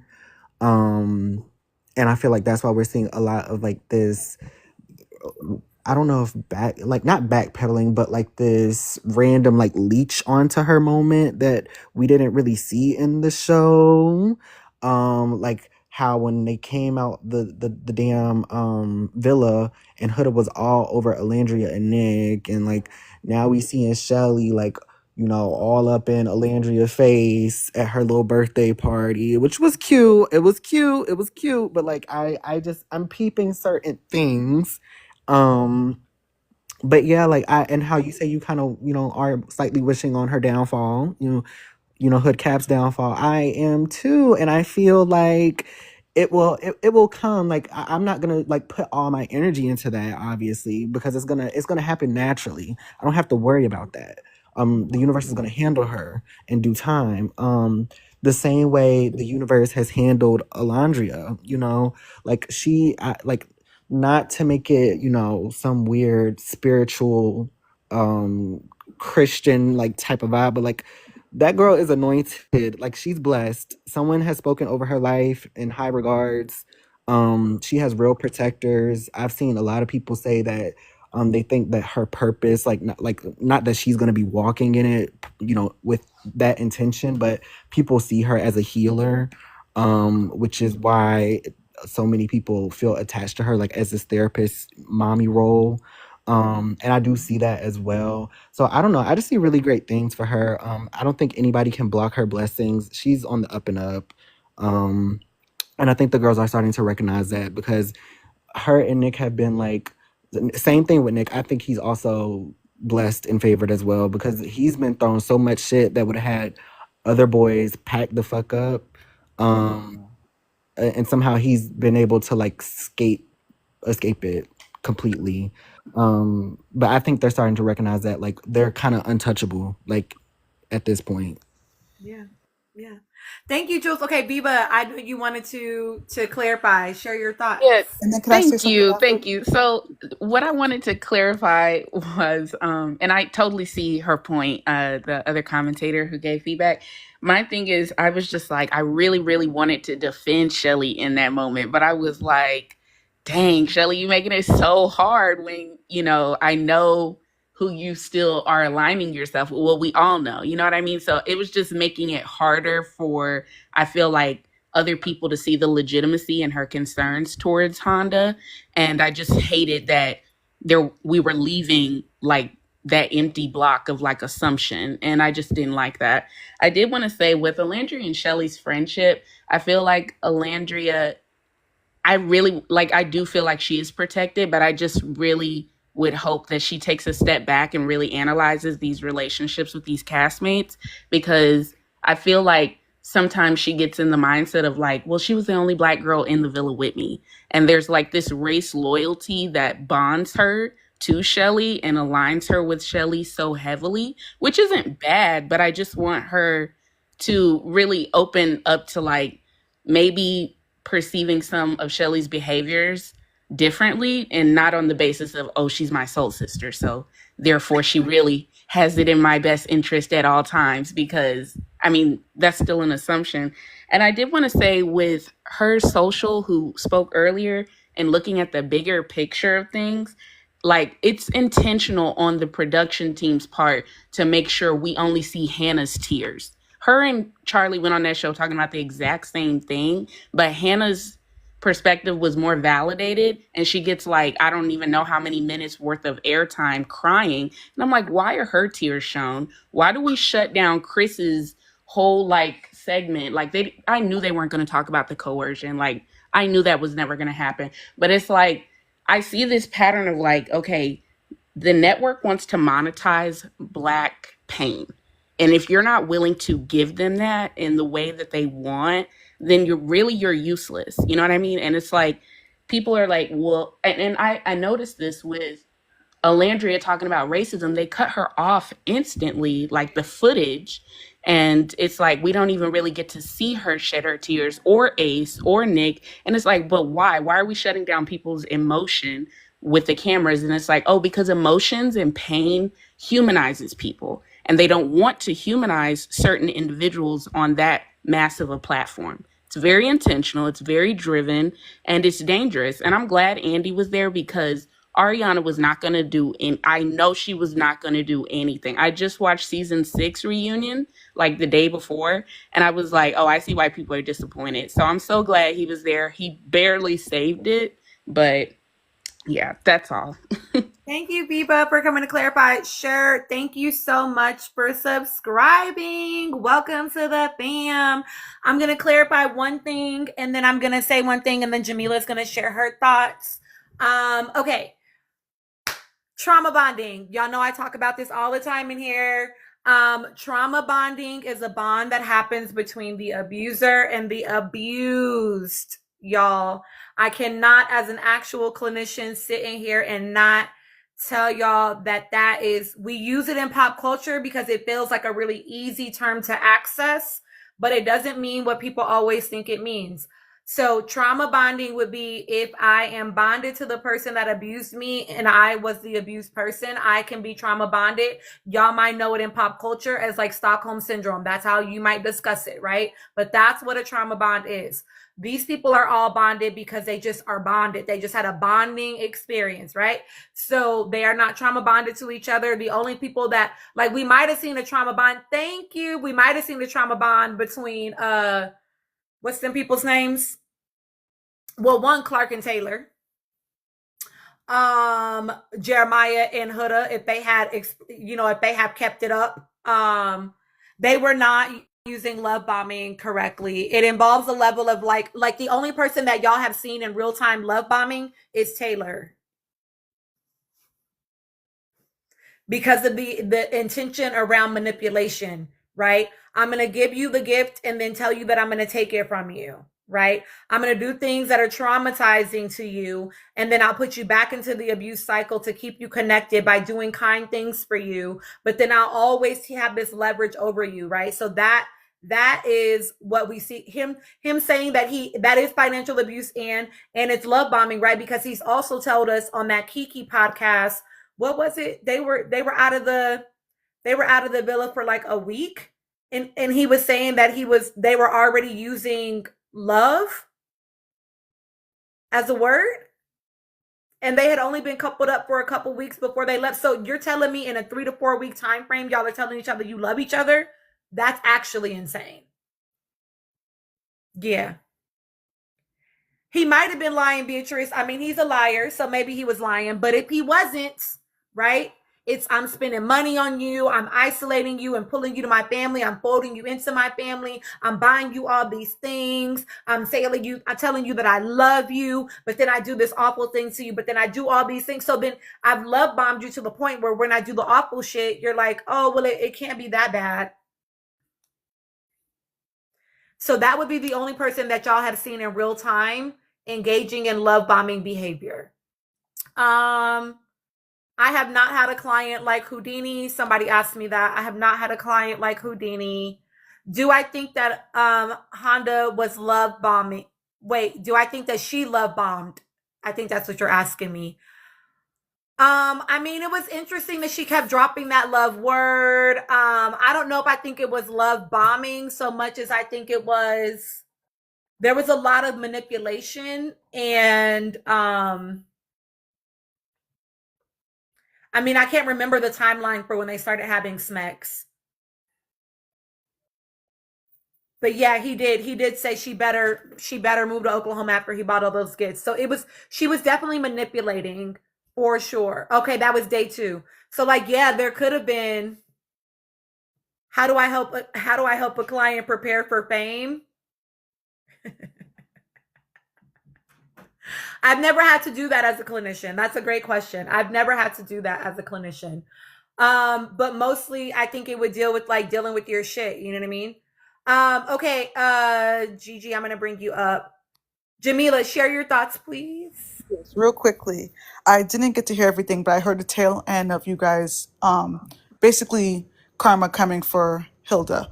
I want to say the one good thing I can say from this experience is watching how basically no brands want to touch her. And I think her team was trying to clean up her image in that reunion and not realizing that it actually hurt her image, especially when she decided she was going to come after Andy for him being a host and how he hosts for all the reunions if you watch any of his. So I think that she thought she helped. She might have gotten the her own supporters to be even more louder, feel like they were justified in what they said, but she didn't change no hearts, and I don't even think anyone's gonna want to touch her just based on how she acted and how her stands are with her. So that gives me a little bit of hope that maybe people will get what, unfortunately, sometimes what they deserve. I can just hope that our Black men who are like a Jeremiah will take the time to do some more soul searching. Even the Chris, because I personally believe that you had a chance to watch everything that occurred and you still chose to go for Hilda. So I'm simply hoping that people who are, or men or and women who are on this whole preference thing, they take the time to learn more about their own issues there and what that means. Besides that, I think I said all I had to say before. You can take me down. But thank you. Thank you so much, Jamila. Thank you for No always problem. being here. Of Oh, I love it. course. So. Oh, yes. Shayla, will you ask it again after I let the panel respond? Or I guess I can just respond right now. Can you give insight on what you read with all that lapping she was doing? I'm sure that do you mean Honda Civic or Papaya?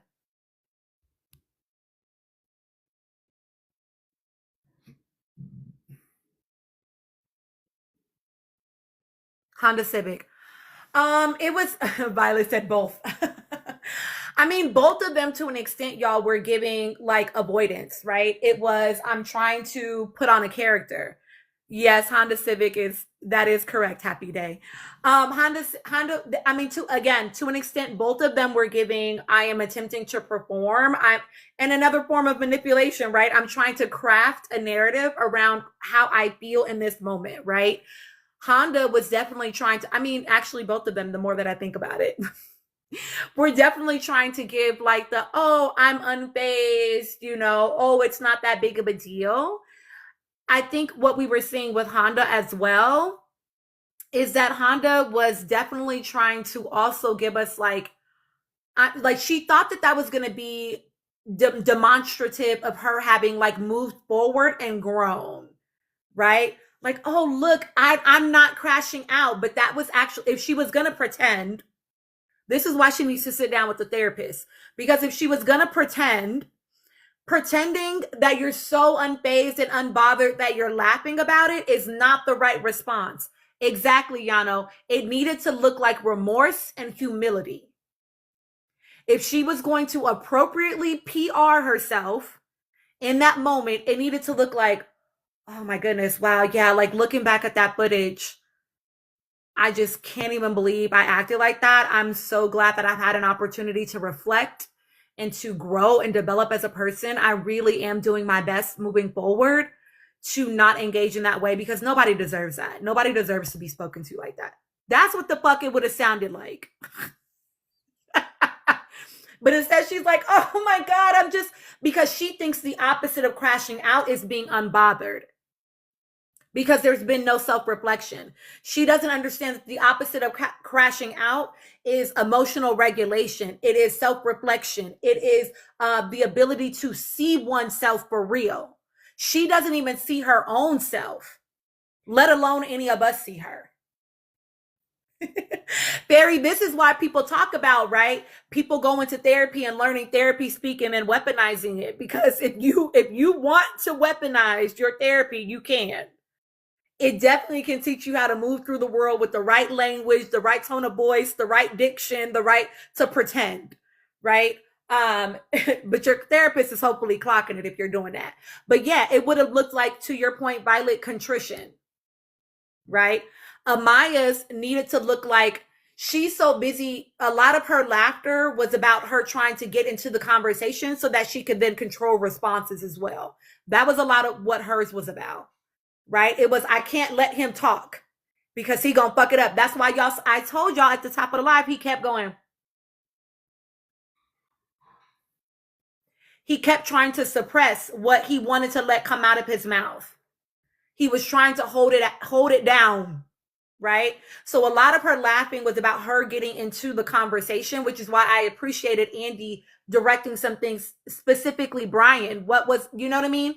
Papaya, Dream Girl. So a lot of that was her about her trying to get into it so that she could then control what got said in the moment, right? If I've interjected with laughter, then it makes perfect sense that now I'm speaking. And again, both of them, it's about trying to control their narrative, right? Hubcap wanted us to see her as unbothered and evolved, and oh wow, she's so reformed from being a crash out. And Papaya wanted us to see, oh my gosh, she thinks this is ridiculous. They're so strong, right? She has a team, but her team is clearly not well versed. Okay, she is not. They don't have the skills they actually need to be helping her, because she was up there, in my opinion, as someone that and anybody that's grown, I'm sure a bunch of y'all in here saw it too. It was not actually giving what they thought it was going to give. And Shrekhan, about the truffle pasta, y'all, when they brought up his mom shedding a tear and how much she loved Amaya and how she was a sensitive gangster, I was like, this girl literally said the same thing. They literally said almost the same exact thing on Watch What Happens Live. I don't know if y'all caught it, but it was literally, I was like, they rehearsed that story so many fucking times. Don't tell that shit no more. It was like, y'all literally already said this on Watch What Happens Live. Like literally almost word for word. Exactly. Oh, my mom loves her. You know, she shed a tear. Yeah, we're both sensitive gangsters. Sorry.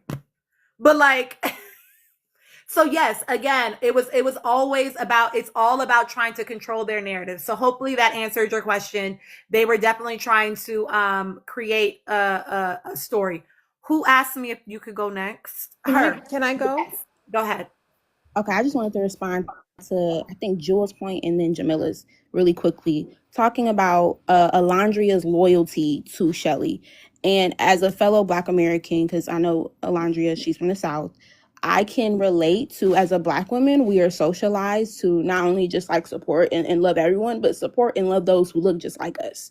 I think for Shelly, it may be different due to her, she is still American, but she is Haitian American, right? Still part of the African diaspora, but a different experience still. And I have friends, close friends that are Haitian, Caribbean, Jamaican.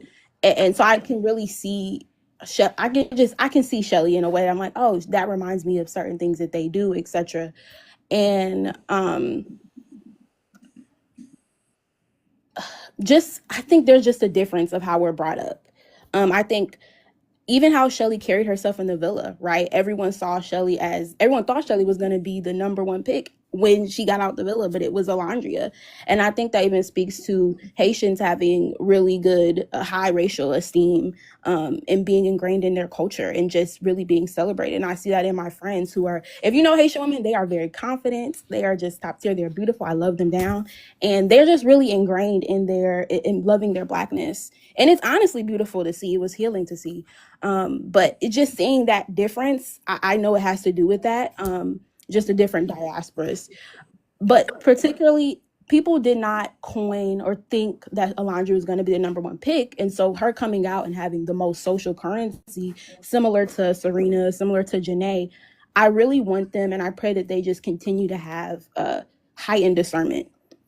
Because when they come out of the villa, and when Black women of all dating shows, when they come out and they have the social currency, people might attach to them that may not have the best intentions, just for a bad, or I don't want to say just for whatever, but for something that's not of good intentions. And with the right discernment, they can see that, even though it may be tricky. I just pray that they do have that discernment, and I know Alondria will as time goes on. And yeah, last point, speaking to Huda's profitability and her child, what she's about to reap for herself, I've seen on my own platform, Black women collectively saying, okay, whatever brands back her, we're not participating in that, right? Like we're not we're not shopping there. Huda Beauty got your Too Faced, got your Opoly. Okay, we're not going to engage in that, right? Jessie Woo is supporting this, so it's gaining a lot of traction there. And from a marketing perspective, because I work in marketing, I don't think brands who have a large Black women consumer base would choose Huda just because of her polarizing relationship and also her fan base. But just they wouldn't choose Huda to market to Black women. And I don't think she's gonna get far in those brand deals. Maybe overseas, hey, overseas you may get I don't know, but in America, I just don't see it going super duper big, as big as her fan base is. I mean, with certain companies maybe, but who knows? But yeah, that's it. That's a great point. Okay, y'all, I apologize. I just told Ivy, like, my ADHD is definitely kicking in at this point. So I'm a little scattered at this point. I did want to say too, because I have to stop, but then I forgot it because ADHD, right? But I don't remember who said it, but I do want to remind us that, like, sometimes we get into the habit of feeling like people have to be like the perfect victim. And I want to make sure that we don't do that to Shelly. Right. And not that I'm saying anybody in here is like doing that, but like, it came as y'all were talking, it came to my mind, right? That like, we're watching the way that she's engaging, and I get it. I truly do get it. And you don't have to be a perfect victim. And I think we need to be mindful of like the way that Black women are already held to such a fucking standard. I don't want us perpetuating that amongst ourselves either. You know what I mean? And so I want us to be mindful of like, in love as a community. And I've talked about this before. Like, yeah, like sometimes I might pull your coattails like, babes, what are you doing? But like that should be coming from a place of love. It should be coming from a place of compassion. It should be coming from a place of care and concern. And like, obviously, like also recognizing like these people don't fucking know us, right? But like, so when we're having these conversations, that's why I try to keep it so nuanced in here, right? Because the reality is, exactly to your point, Violet, right? Some shit is in the house shit. Not every conversation is an outside the house conversation, right? And so that goes to my person. I can't remember who set it up here before, but like, it don't matter. I think it was Courtney. Like, it doesn't matter how I might feel about you. If I see somebody moving weird about you, I am going to not let that ride. I mean, obviously, like, valid critiques are valid, but y'all know what I'm saying. Y'all get it, right? And so it's like, I'm not going to just let you dog them and drag them through the mud and all of that, because they don't have to be perfect for us to say, and she still had horrific experiences that she came out to. BuzzFeed, out of fucking line. Time Magazine, out of fucking line. Rolling Stone, out of fucking line. Period. I don't give a fuck who she hanging out with. Right? Because the goal is to be standing against anti-Black racism, period. And I don't think it's anything wrong with that, Cece. I feel like it's okay to have complicated relationships. You know what I'm saying? Now, I do have some things that are hard lines for me, but I'm also not in a relationship for real with these people. They don't fucking know me. It ain't nothing but a follow. You feel me? Like, that ain't no sweat off their back. You know what I mean? So, hi, P. So just, us just keeping that all in perspective as we continue to have this conversation. Ivy, please share your thoughts. Hi. Okay. Whew. All right. Where do I start? I definitely agree with you when it comes to, Shelly not being the perfect victim. So it's like, against the racism, I'm 100% always gonna back, like, wrong is wrong. Honda Civic, I hate her fan base so much. It's actually ridiculous. And I don't know, I'm like, it's no possible way it's all kids. Like, like, these are some grown adults too who are like really spearheading it. And it makes me sick when I see Black women, and I'll like go to their profile. They'll be like professional Black women. They'll be like nurses or something, and like grown, and act like saying the vilest stuff about Alandria and Shelly. I'm like, girl, you're not scared about losing your job? Like, it's crazy. But anyways, Yeah. When it comes to the friendship, I'm Team Melandria, obviously. I feel like, but just who said that? I think it was Jules who was like, she's blessed, and like there's some type of anointing on that girl. I'm not gonna lie. I definitely agree, and I do feel the same way for Nick. In a way, yeah. I don't know. I'm still a little like with Nick, but I love him. I love them, But the Taylor situation, I do wonder how he felt about that apology. I definitely wonder about that. I asked about that in the Q&A box, so I wonder if I hope he answers some Taylor questions. I heard a lot of people were flooding the box with Taylor questions. So let's see if I he can't wait. I need to go yeah. watch. Yeah. What else? Papaya? Yo. I mm-mm. I don't like that girl. I don't know. I feel like she was glitching during the reunion. It was weird. Like the eyes going all big. It was very weird. I think that I really do wonder. I mean, yeah, Brian might have cheated on her. Yeah, maybe. But part of me is wondering if it's more so like he peeped her game and peeped how much she is just like Honda Civic and was like, yeah, no, this is not gonna happen, Because I mean, we all saw like he wasn't even feeling it that much anyway, and I feel like he didn't expect them to get that far. He was probably like, okay, yeah, we'll probably make it fourth place, third place, But I feel like he didn't really expect it to, I don't know.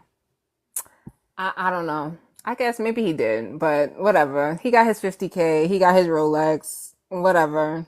He gonna be in the club every night with his friends. Like, it is what it is.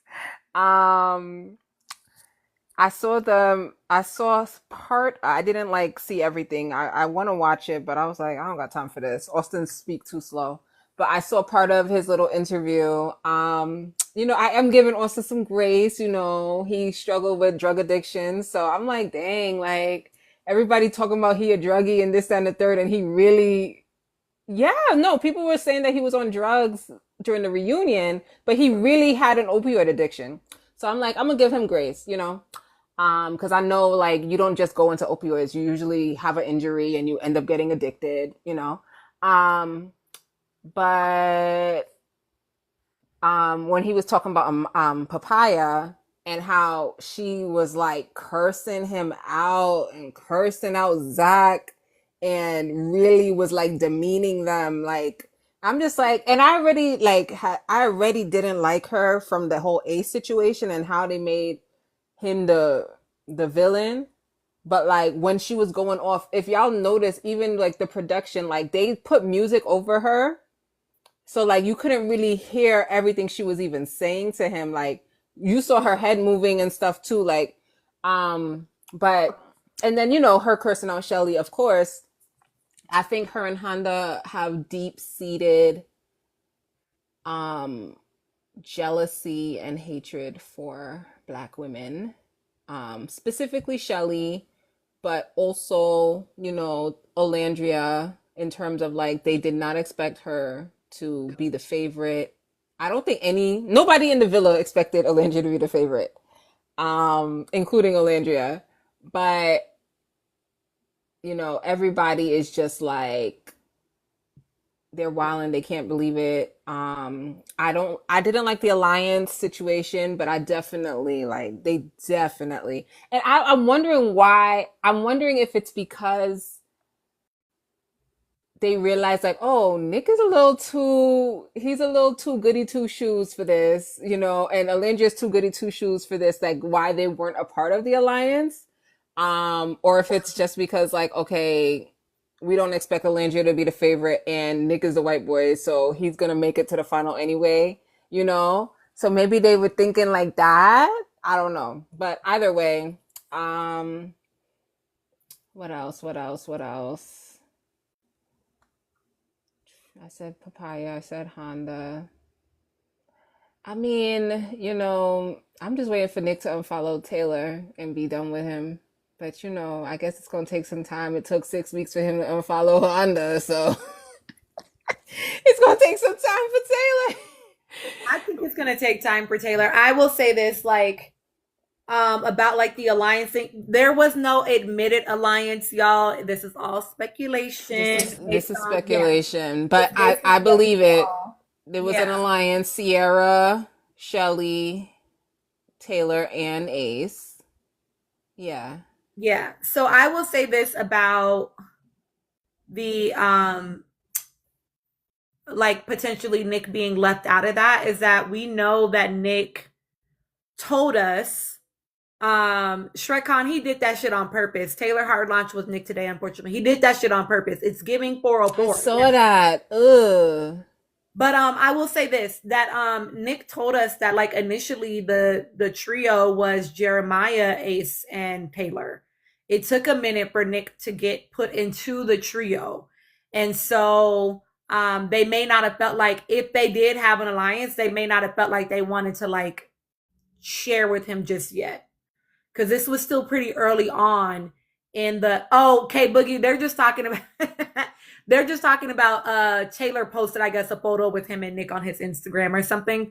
So they're calling it a hard launch. But yeah, so I mean, it may have just been that they didn't feel like he was at a place where they wanted to share. Okay, Gigi, I want to hear your thoughts. So I have feelings.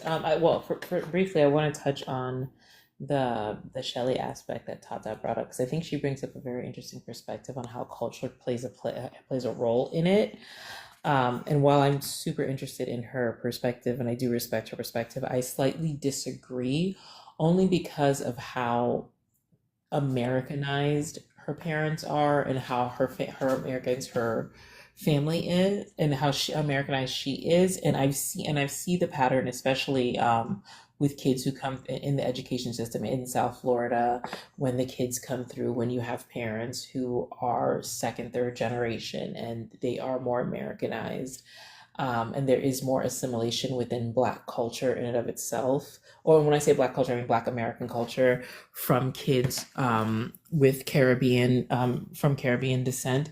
There is sort of a distancing from the expectations that we would have from them in terms of behavior wise. I know that I hold a heavy hand in passing down my culture to my children, but my husband being Black American, it creates a little bit of a distance between the way they consume my Haitian culture as opposed to I would have consumed it, coming from two Haitian parents. So their Americanization gives them a little bit of a different perspective, and I feel like this is what Shelley is dealing with in terms of who she is associating with and how she associates with them. I feel like that there is this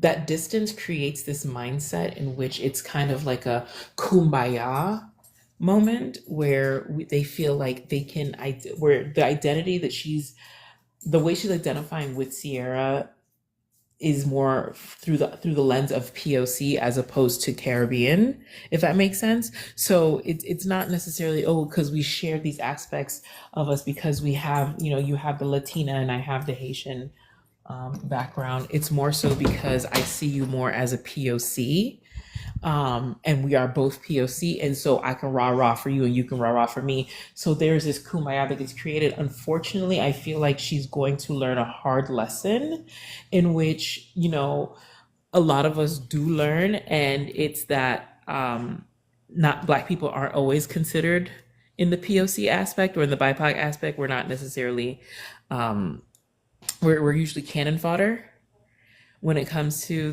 those talks. So I feel like she's going to see that, and Sierra's proximity to whiteness, as we see through her associations, she really, and I don't want to make, it's not an absolute judgment. To me, I see it when I go through her timeline socially.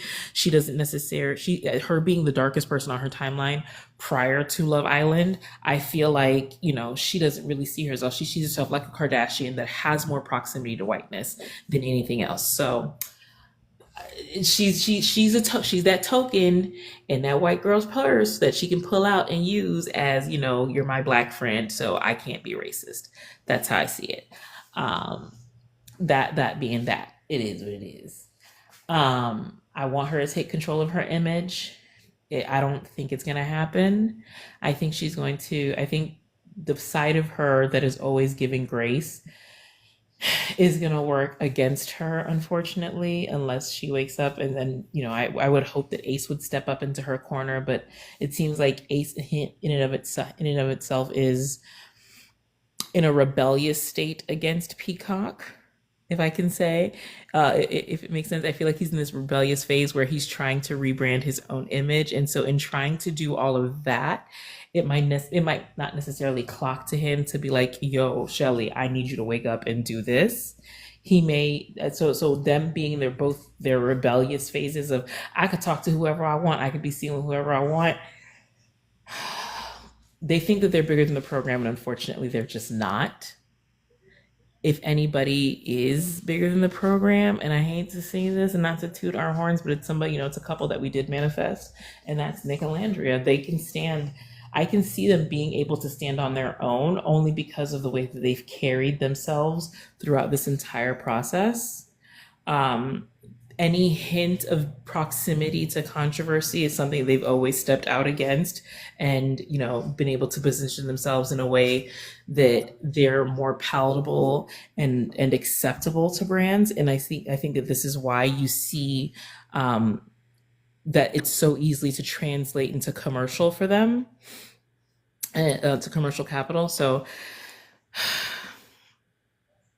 I want more for Shelly, and I want more for Ace, because you can never make me hate a black person. You can, especially a black woman, you can never make me hate a black woman.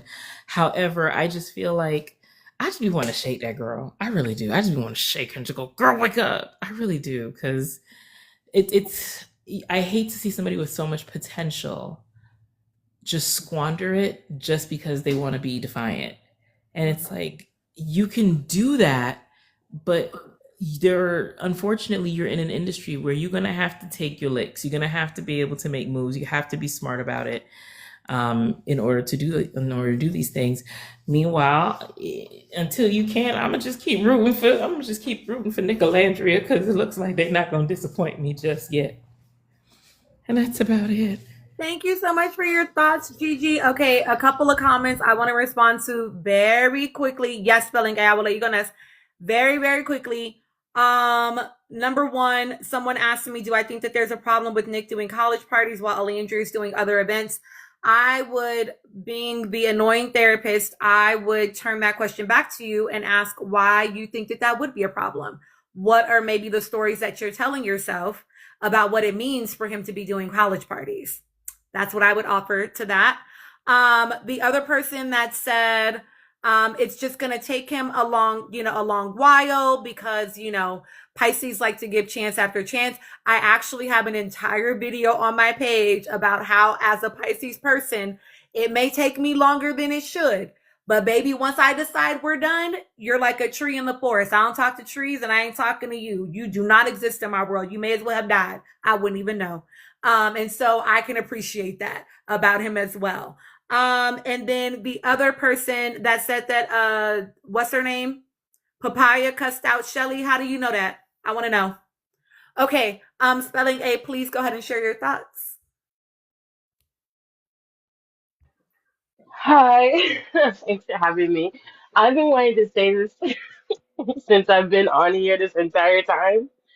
Okay, I'm gonna go through the list, so the core four, because it's all I care about. And for a while, I'm not going to lie, Taylor was on my list because I'm here for everybody black. But after that interview with Kiki Palmer and him saying that he would have went off, I said, "Oh my God, sir, I wanted to support a black man. I can't do it any longer. You cannot have to leave. I can't. I support Clark though. I love Clark." On top of that, let's start with Ace because Ace he's been edited so wrongly in this entire villa. I think that he really thought, because he didn't watch the show, they casted him. He never applied. I think he genuinely thought he was just, You have to explore. You have to get to know a bunch of people. You have to like put yourself out there as much as possible. I think that was his thought process being in that villa. And on top of that, he did talk to Shelly before he picked Amaya. People would say, "Oh, he just picked Amaya," and Shelly was confused. He had a conversation because I've been, watching all the interviews and stuff. I'm making sure I'm up to date. He had a conversation with Shelly before, and he picked Amaya because he generally wanted to get to know her. But I think he could feel that she was very touchy-feely, crossing boundaries. And Ace is a cool guy, but he has to like you for him to feel comfortable with you touching his body a lot because he's also a Christian. Like he's very like he has strict boundaries with his body. You know what I mean? He prayed every single night. And people don't like the man came out of the villa and had a back to school event. He didn't go to no college parties, no offense, Nick. He wasn't doing all this stuff. He was giving back to his community. He was going to church. You're thinking me, this is this evil man that everybody wants to talk about? You cannot convince me that this is an evil man that's been praying every single night at the bed with Shelly. No, nobody can convince me of that. Plus, he also defended Alondria. Jeremiah said it. Thank you, Jeremiah. You're on my team now. You're on my client list. Said that Ace and Nick both defended Shelly and Ola on the thing. The only thing I have an issue with is Taylor telling him that he's not attracted and him saying, still go ahead. That is my only issue. And for whoever said that, I completely agree. I can give him his bronze there. I'm very upset about that. But again, in my mind, I think he just wasn't. I think he took bro code more seriously than he took his relationship with Alondria. That's what I have to say with that. With Shelly, girl, Shelly's a little selfish. I'm gonna be honest. She's a little selfish, but I'm gonna give her grace because she's a black woman. And everybody's giving Hoda grace, Hoda grace, Hoda grace. I'm sorry. Shelly might be a little selfish, but she's not a mean girl, and she should have never apologized to Hoda. And Alondria, I love her, so there's nothing bad about her. I made it in time. I love it. Thank you so much. Okay, y'all are asking. Yes, I am a Pisces sun, an Aquarius moon, a Capricorn rising. Somebody said that's why you stay putting out content. Honestly, y'all, I'm just a certified fucking yapper. I talk too much. Like if I'm keeping it a buck, that's why I be putting out so much content. To my person, I do want to respond to what you said, right? You said the girls running up on him, all of the allegations, and feeling like Alandria is more mature than that. I would say this as a clinician. I would say, what do you think it means? What do you think about him where girls running down on him and allegations being made as a reason for him to not make money? What is the thing that you feel in your body, right, that makes you curious and feeling like that's not a good environment for him simply because that's happening, right? Because the reality is, right, when he goes outside, girls are going to run down on him, right? He's had two, so I get their point, right? Like people are going to try to create stories, right? But I would say, what is it in your body that makes you feel like simply because that's happening, girls are flirting with him or being attracted to him, or people are making allegations that means that he shouldn't go outside and get money?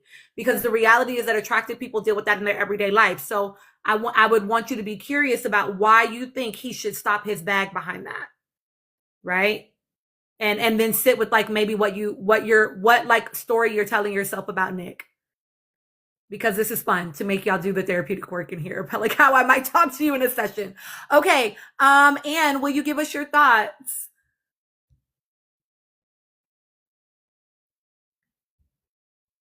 Hey y'all, I just started the We Playing Spades interview with Nick and Taylor. Had to pause my TV. So far, Nick Cannon getting on my nerves with all the damn jokes. Anyway, moving on. Talking about Nick and Taylor, I noticed that he's wearing the same outfit from the Keke Palmer podcast in this interview. I wonder if both podcasts were filming the same day. They were. Apparently, Nick got a change to change. Because I looked at his outfit, I'm like, that outfit looks so familiar. I have photographic memory.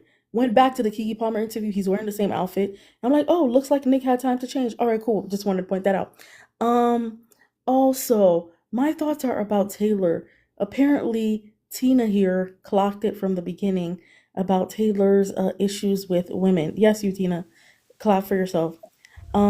Because I didn't notice the way he treated the whole Olandria joke.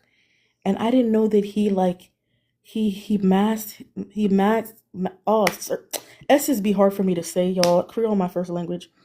He kind of like masks his abuse through humor. Remember when he was all like in the villa? Maybe you're not like that should piss me off.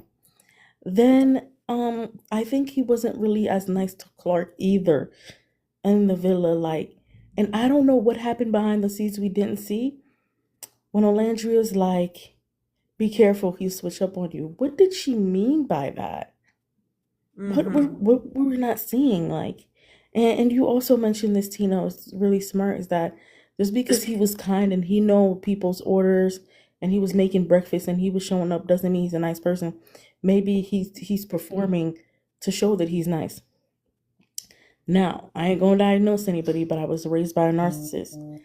Their public image is everything to them. So to the public, my father's the kindest, most charismatic, friendly person. And then y'all know, well, you don't know, but I know the monster that I lived with. Listen, I believe Taylor has similar characteristics. And this is why he's now hiding what he's doing. You know, he's taking it off social media. And I believe him moving, basically demanding that she move to Oklahoma is a form of isolation, especially if she doesn't have any other family there. So please, Clark, if somehow the universe gets this to you, do not move to that man. Don't move him, please. Please, I'm begging you, don't move. Because then he'll get your ass. I don't know what else to say. I'm not, I love black women, so I don't want to call Clark a pygmy. Perhaps she also might fit into characteristics, but I don't want that for you, sis. Stand up! Oh yeah, somebody said it. Please, Clark, also don't get pregnant. Then you're stuck with the nigga for well ever. Y'all got kids together. Please don't get pregnant. Please don't move with him. I'm begging you. As a black woman, don't. No, she's not pregnant. Relax, guys. I'm just saying, don't get pregnant. Yes, I know she's a pygmy. I just don't want to admit it. What? I am for black women. I'm telling the truth. Also, Taylor, you're not funny. And what I really wanted to address is you could have kept that apology, my guy. You could have kept it. Oh, I'm sorry, Olandria. You know you my dog. No, nigga, I don't want to be your dog. What is wrong with you? That's why now Olandria is a whole new meme. Because that side eye was wild. Why would you do that? Why would you say, what the hell? And then also, Tina, I want your 2 cents on this. Do you believe Ace played a role in helping him string Olandria along? Because that's some of the things that I've heard on this panel. So yeah, what are your thoughts on that? Needless to say, all I want to say is that Taylor, nigga, fuck you, and get off my TV. I never, after this interview, I'm never gonna talk about you again. And as a locked woman, like seriously, sad. Honestly, my locks are thick. Sorry for you. The ancestors don't like you. Anyway, bye. Okay, a couple of things. One, Jay, I think it's Jay. I think that's what it was. Thank you for engaging back and forth with me. I would say this.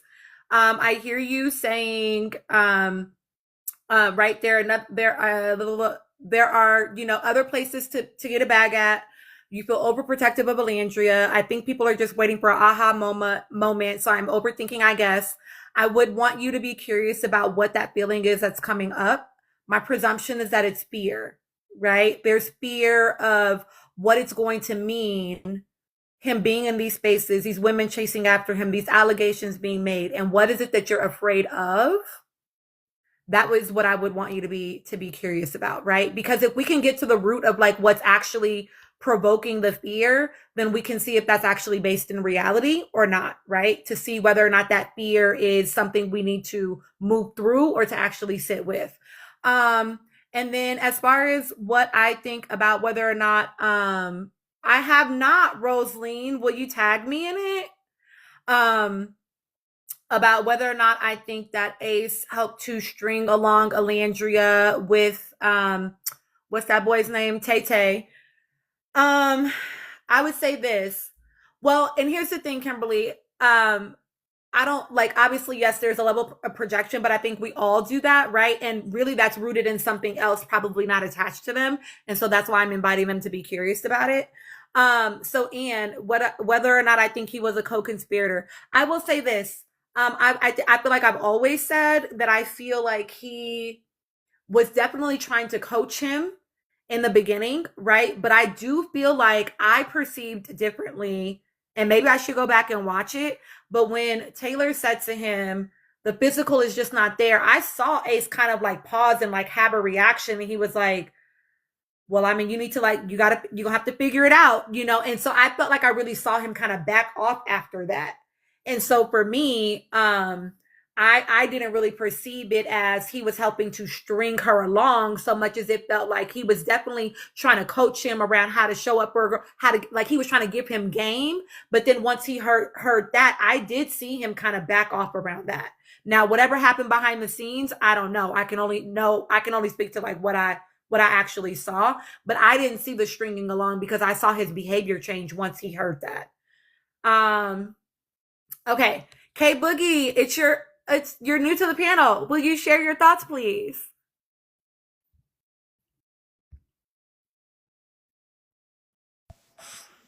Hello. Sorry, I have no idea how to use this app. Totally fine.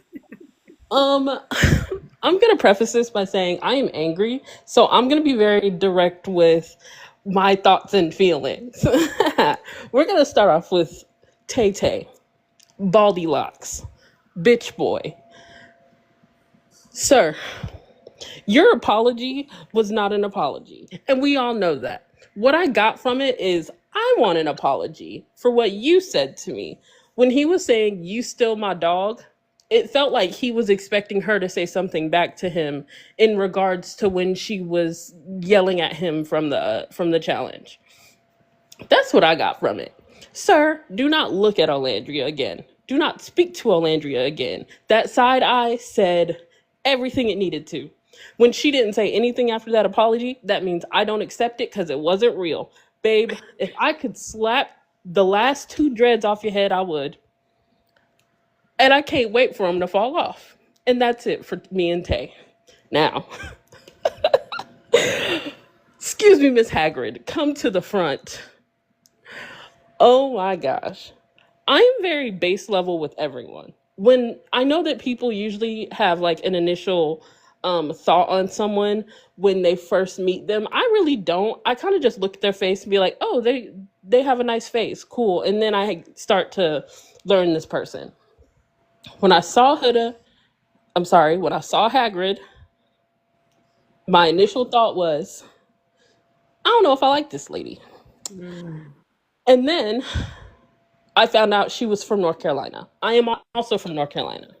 I later found out that she is from my hometown, and I went, oop, there it is. There it is. This town sucks, okay? I hate this place. It's filled, y'all are gonna find out where I'm from if you know anything, but there's a military base like right down the street from me. They suck. She sucks. They all suck. Hagrid, if you ever hear from me, just know that it's up if you ever come back here. If you and me see each other, because I work at a hospital here, and they were telling me that they used to see her at the Fit for Life down the street. If it's ever me and you seeing face to face, I'm slapping the fire out of you, woman. I am slapping the fire out of you. Amaya, same for you. If you ever come to visit that ugly, she's not ugly, but in my head, she's ugly. If you ever come see that ugly demon, and I see both of y'all, it's up and it's stuck. I'm never coming off y'all. I'm never coming off of y'all hair, just like I'm never coming off of Taylor's 2.5 dreads. I'm sorry. Olandria, you my dog, you my sister wife. It's me and you forever. Nick, I love you like white on rice. I'm never coming off of you either. but with love.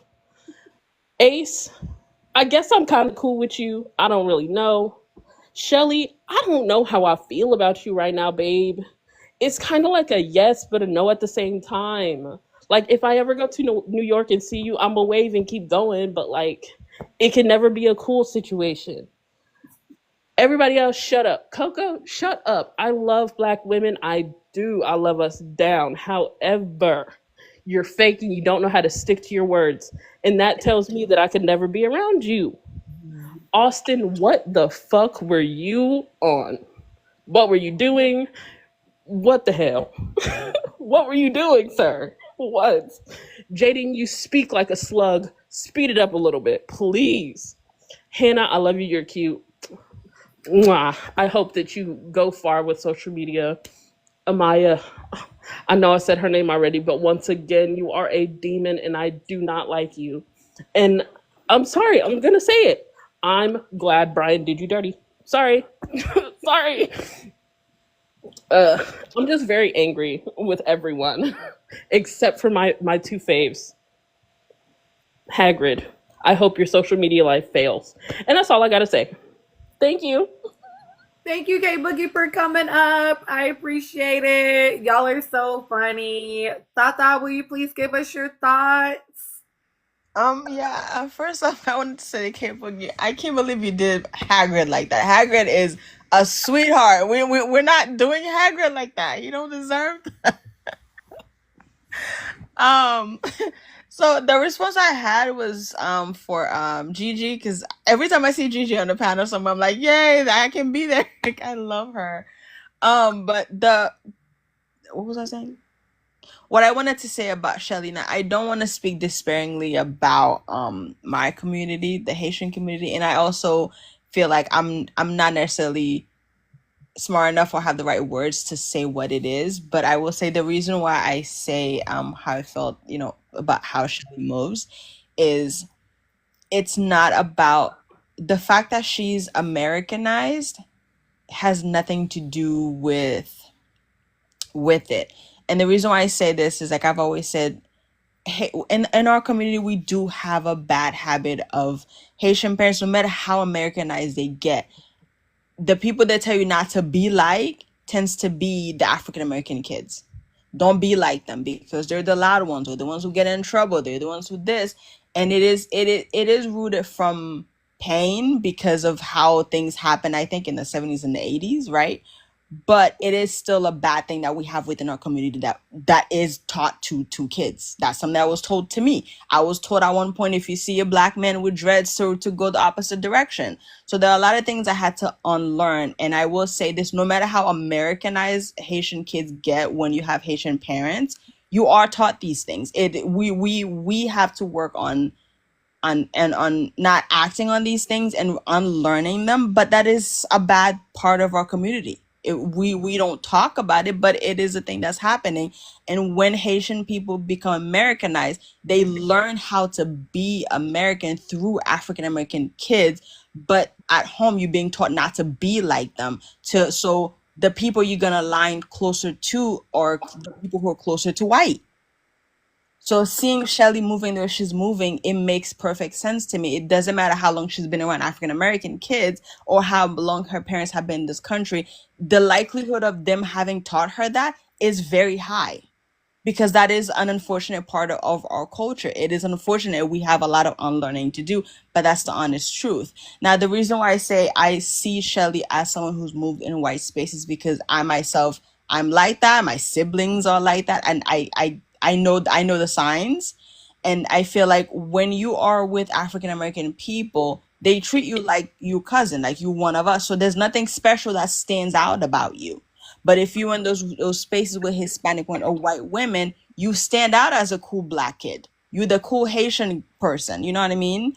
So I can see why Shelly is in those spaces, especially given the kind of person that she is. I don't think that it should come with like Shelly is not a perfect victim, but all I'm saying is I can see why Shelly does the things that she does and who she aligns with. And I don't think it has anything to do with the fact that she's Americanized. That has nothing to do with it. I hope I'm making sense. It makes sense to me. I mean, I can't speak from like a Haitian experience at all, but like this is the same thing, and like this is also a phenomenon in like Black American culture. Like this is not unusual. Like there's a whole TV show on Hulu called like The Other Black Girl. Like it is very common for some Black people Black Americans to want to be the exceptional, Black person. You know what I mean? And so while yes, you don't know Shelly explicitly, it's not that outrageous of a thought to me to think that that could be true for her, because that also shows up in our community too, depending on how you were cultured and how you were raised, So I have no idea. I don't really care to keep like personally speculating on like why she's in a relationship with 404. I don't actually give a fuck at this point. Ultimately, like she's gonna do what she wants to do, and I think it's a good opportunity for us to just be curious with our, like I said on my sub video, right? It's really an opportunity for us to be curious about what are our lines, what are our boundaries, what are our non-negotiables, what are the things. Oh yeah, 404, we use that name for see error. So I think it's just a matter of like, yes, this is an opportunity for us to reflect on our own selves, but I don't actually give a fuck what she is personally doing. I think that ultimately she gonna do what she want to do. I don't care, but I do. It's not that outrageous of a thought to me because it also happens in Black community. So that wouldn't shock me. Okay. Y'all, I want to tell subs, y'all have content posted.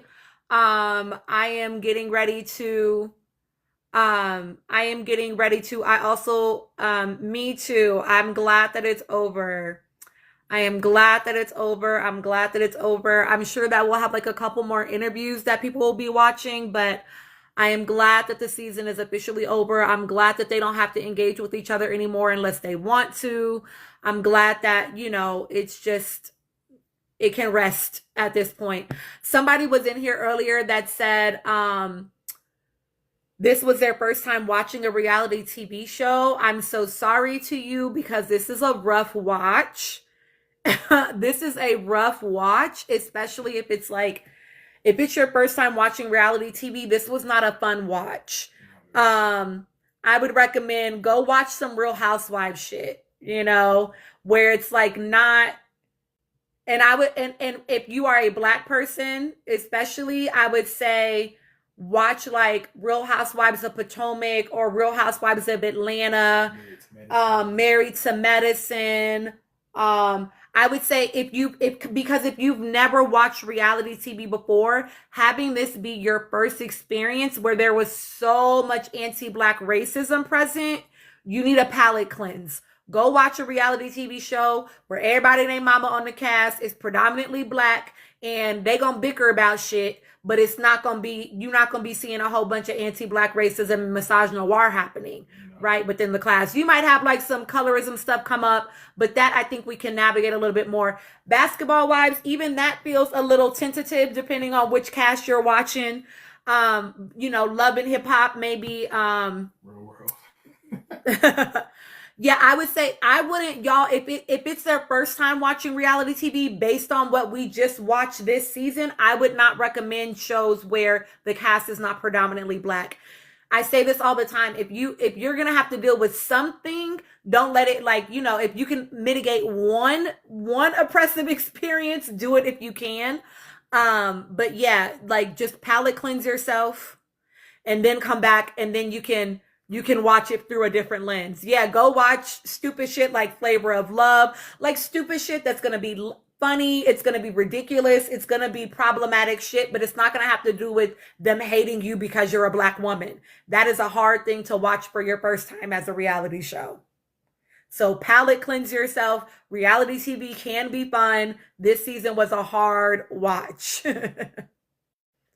College Hill, that's true. K Boogie too, that's true. I used to love me some Real Housewives of New Jersey. I stopped watching it years ago.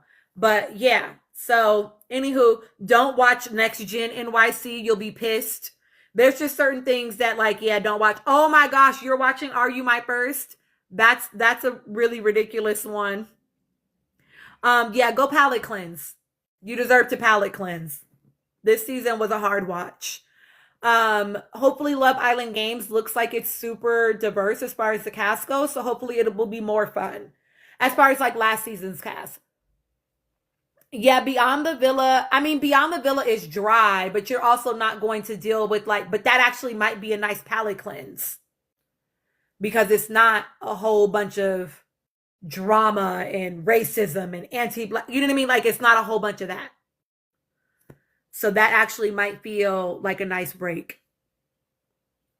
I don't think the cast for the new Love Island or Love whatever the fuck, the games, I don't think that has been released yet. No. But it's not coming out until September 16th. So yeah, you know, I've watched 90 Day Fiance. That's not a bad one, right? You'll see problematic shit, but again, it won't be maybe so heart-wrenching. So palate cleanse, palate cleanse, palate cleanse. Love on the Spectrum, palate cleanse, palate cleanse. And then come back to the trash shit like this. The Family Chantel. The Family Chantel. That one is great too. That one's great too. Okay, y'all, thank you so much for being on live with me. Y'all rocked out. We rocked out for a long time.